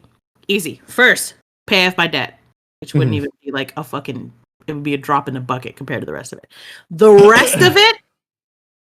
rest of it is going to go towards refunding Studio Clover. I'm going to get back all the original people that worked on Okami, and I'm going to single-handedly fund Okami 2. Suck my dick. Suck my fucking dick. And it's going to be a PC and PlayStation 5 exclusive. Suck my ass. Xbox. We're going to Okami 2. And then whatever's left over, maybe I'll buy a house. Meanwhile, I'm over here. It's like, if I won the lottery, I would pay up my debt. How much debt you got? I went to college. Oh, okay. I only partially went to college, so that debt is like not that, like it's not that bad. It's like 25 grand, maybe, I think. Yeah, it's like so I went to college, and on top of that, I was taking flight lessons at the time. Oh, baby. Which you big expense on top of a big expense. Yeah, rest in Pepe, your fucking wins, nerd. I'm funding Okami too, baby. No, I make a joke about it. I've always kind of been the type of person where I've always had the mentality that no matter what, I have a certain lifestyle that I like to enjoy with it, which is the comfortable lifestyle. I personally don't like the spending above your means lifestyle. So like, what's that? There's a name brand you want. Do you want it just because it's expensive? You just want the name brand? Like, if you need something, just buy the cheap version. It's like, I might have $1 million. I'm still going to buy the $1 shade, like the $1 razor. It just because one's I kind of afford a more expensive one doesn't mean I want to buy the more expensive one. The name brand shit's stupid and only a flex. And most of the time it's made in just as garbage factories as the rest of fashion bullshit is. Like, right. But on top of that, though, like that even comes to like a house. I'm going to get what I need for my needs and live not a minimalist, but like a low, comfortable lifestyle, and then put the rest of my money towards other things. Like, I would much rather take my money and either invest it and then use the profits from potential investments to support other people. I would build a very nice house in the middle of fucking nowhere so no one has to bother me, and then invest the rest that's left over, using my investment wealth to pay for delivery of groceries and things that I think are cute on the internet and never have to interact with anyone ever again. After funding Okami 2. I'm going to fund Okami 2, and then they're going to try to write a book about me, and they're not going to be able to find me. They're going to be like, she ran into the woods and built a house in the fucking mountains and lives with like 30 cats and her 3 husbands. And it's fucking wonderful. Don't talk to me. Vander, so IRL, I do have my pilot's license. I haven't flown in how many years? Something like 12 years. But yeah, I did actually learn and pass an exam to get my pilot's license, which I will say is significantly more extensive than a driver's license. So it's not like that. You don't have to worry about that. But like, I haven't touched that shit in fucking ages. It's still cool though. Yes. You tell people you got it. What are they gonna say? What are they gonna say? Other than that's cool as shit. So here's a running joke, and I mentioned this on one of my streams a little while ago. If you're at a party, how do you tell who's a pilot in the room? They're the ones standing in the corner by themselves. Just wait long enough, they'll tell you.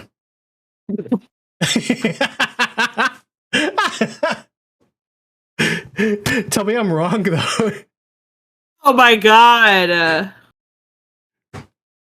That's so true. I'm only thinking about it because I'm thinking of my dad. Oh, did you still have plans later on for stream? Why? Because you posted a schedule that you changed, and you originally had something scheduled for today. Today was a Rainbow Kitty Day. It was the day that I was going to stream with my daughter. But were you still planning on doing that or no? No. Okay. I might stream something else. I want to get back into Garden Galaxy and finish up the conspiracy theory video because I'm insane. Because I was going to say, we've been going for almost 4.5 hours. I saw that and I was like, I was like, wait, I feel like I just woke up and was like, I'm sorry, I'm late. Like, what? I mean, when you're having fun, time goes by really, really quickly.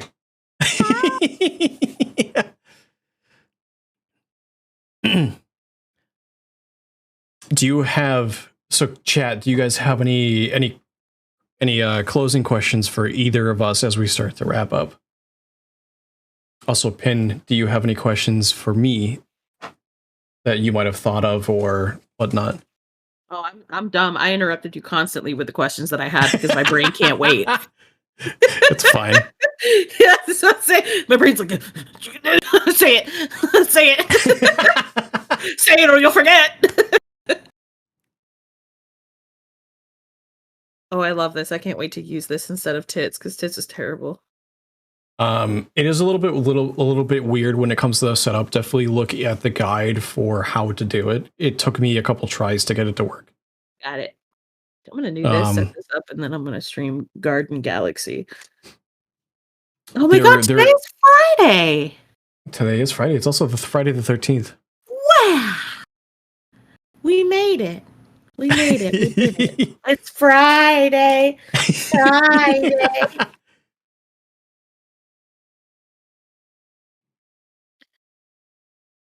What's the best compliment? I have not. What is the best compliment that somebody's ever told you? IRL or for like VTubing? We'll go with both. Okay. I'll do the VTubing one first because it's less insane. Oh.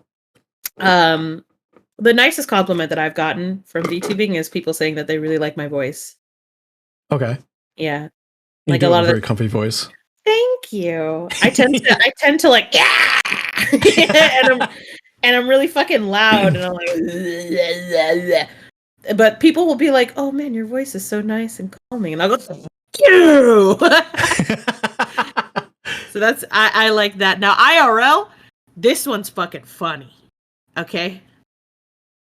I am in the car with my friends. We are driving home from hanging out. I am blitzed out of my fucking gourd. Like I am off the shits. And I'm staring out the window, lost in my mind, lost in space. I am gone. I am zooted. Okay. I'm staring out the window. We get to a stoplight and a man pulls up next to the car and is furious. Like he puts his fucking window down and he looks furious. And he is shouting at our car to roll the window down. He is shouting at us. And I'm like, oh no, what happened? Did you cut him off? Like, what'd you do? We roll the window down and this guy goes, "You're beautiful! You're so gorgeous!" And then he points at my friend who was driving. He was like, "You better take care of her because she is fucking gorgeous. You're the most beautiful thing I've ever seen." And my friend, we were not dating, but my friend's like, "Yes, sir. Of course, sir. Yes, sir. I will take great care of her." And he was like, "You're beautiful. You're so beautiful. Stay beautiful. You're amazing." And then drove the fuck off into the night. Sped off. That's amazing. And my friend was like, "Wow, you must feel so good." And me, I was scared. I was like, "What the fuck?" What the fuck was that? I don't know what that man was on, but he probably should not have been driving. But the fact that, like, you know how I don't know if anyone has explanation mark drugs, but I feel like when you're in that state where you're a little zooted and you're staring off, I don't think you look beautiful when you do it. Because your soul, it depends. Your soul's left your body. You're kind of like, you know what I mean? Yeah. That guy was like, "You're gorgeous!" Like yelling, like screaming it, like he was losing his goddamn mind. Like he was gonna rip his face off. And I was like,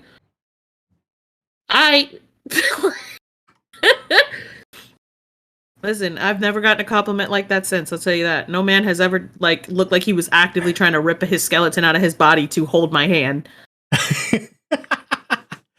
Your turn, Zimu. Let's talk about your compliments, Bubba. So, something that's happened a couple times since I've started streaming, in particular since I re-debuted with this model and I've started doing like these interviews and stuff like that, and I've asked this question a couple of times. People have told me I have a very contagious laugh. You do. Like your laugh makes other people want to laugh.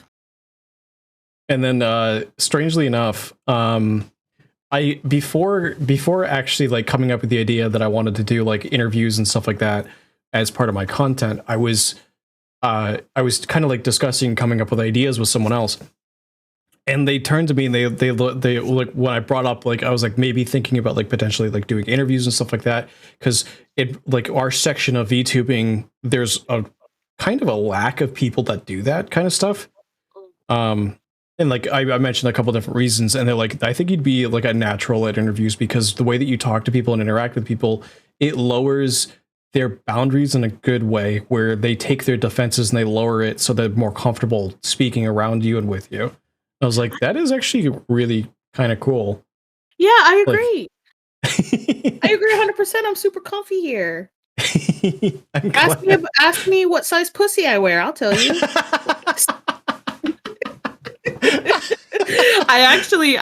Me and Des were talking about this the other day. So I have like my little talk segment, which is just like the hentai tag review streams. Yep. But we were talking about me doing like an interview session type thing, but it styled after Between Two Ferns. Have you ever seen the Between Two Ferns series? I've seen a little bit. I've seen the clips and stuff about it. Where Zach Galifianakis just he's just an asshole, and he was like, he's like, do you think what happened? Hold on, Noodles wants emote only chat. Hold on. Wow, it's the end of the stream, Noodles. It is the end of the stream. Here, fucking goofball. There we go.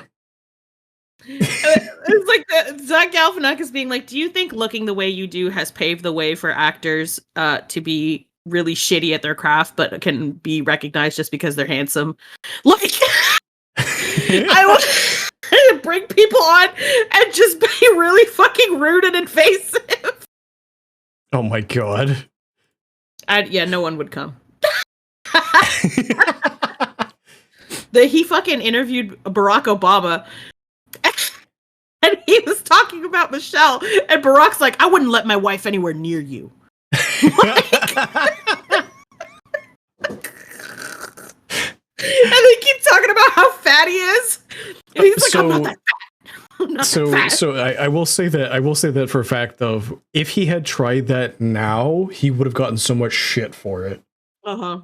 Like if he would have tried doing that kind of a shit talking type style of interview, like people would like make him formally apologize publicly for that kind of shit now. I don't know. He's still doing them, and they're still so fucking Is he funny. Really? Yeah. He's still going. The last one that he did one that was for the Oscars, and he was having people come in that were being nominated and immediately playing them off if they were boring. Like, oh my god! Like, do you think they sat down and like they would say something, and the music would start playing, and a woman would come out and grab them? We watched, I think we were marathoning it the other day, and they were like, you have to do this. I'm like, I feel like if it's done the right way, it could be really fucking funny. Like a small little roast session, you know what I mean? So I'm gonna extend to you what I do for everybody else who comes on. Is there anybody on right now that you would like to raid? Oh, absolutely. Absolutely. I've got some good beans. Let me peep my wares. Let me open up my attaché. Let me turn this off. Oh, let me open up. Because we were getting close to the end of the stream. Attaché. Oh, easy clap. Disco's on. Disco? Disco. I recommend we raid Disco the Devil. I will put their Twitch link in your DMs. Okay. Disco the Devil. I just recently got to know this dude. Fucking hilarious, and his model is crazy as shit. Real cool bean. Real good bean. Now I will say this, his model has sections on it that are like glitched out. They're glitchy and flash. So if you're prone to flashing lights, it's not super intensive, but it is on his body. Okay. Oh, that is actually a really cool model. Yeah, he's super cool. He's super funny. So I do have to start wrapping up, though. I do have to say this has been a lot of fun, Pin. Thank you so much for having me. I'm really happy to have finally been invited here. If you ever see me post on like Twitter or if you ever hear me talking about like an open nest or whatever, you're more than welcome to come by again. This has been a whole lot of fun, and I hope that you I hope to see you around again. Absolutely. I'm always here. Me and Vixen, we gotta play games again. Whenever y'all are free. Yes, we do. What's the next time you're gonna be streaming? Later today. I'm gonna go piss. I'm gonna go take a mean piss. Maybe in like half an hour, really. I'm gonna hop right in as soon as I'm done pissing. And I know that I put on my schedule that I was gonna be streaming with Mojo at 9 on Sunday. That's actually a typo. It should be 8. We're gonna be doing a collab. We're playing through Dark Souls 2. Nice. But until then, hopefully everybody has a good rest of their day, and we'll catch you all later. Goodbye, everybody. Goodbye. Goodbye.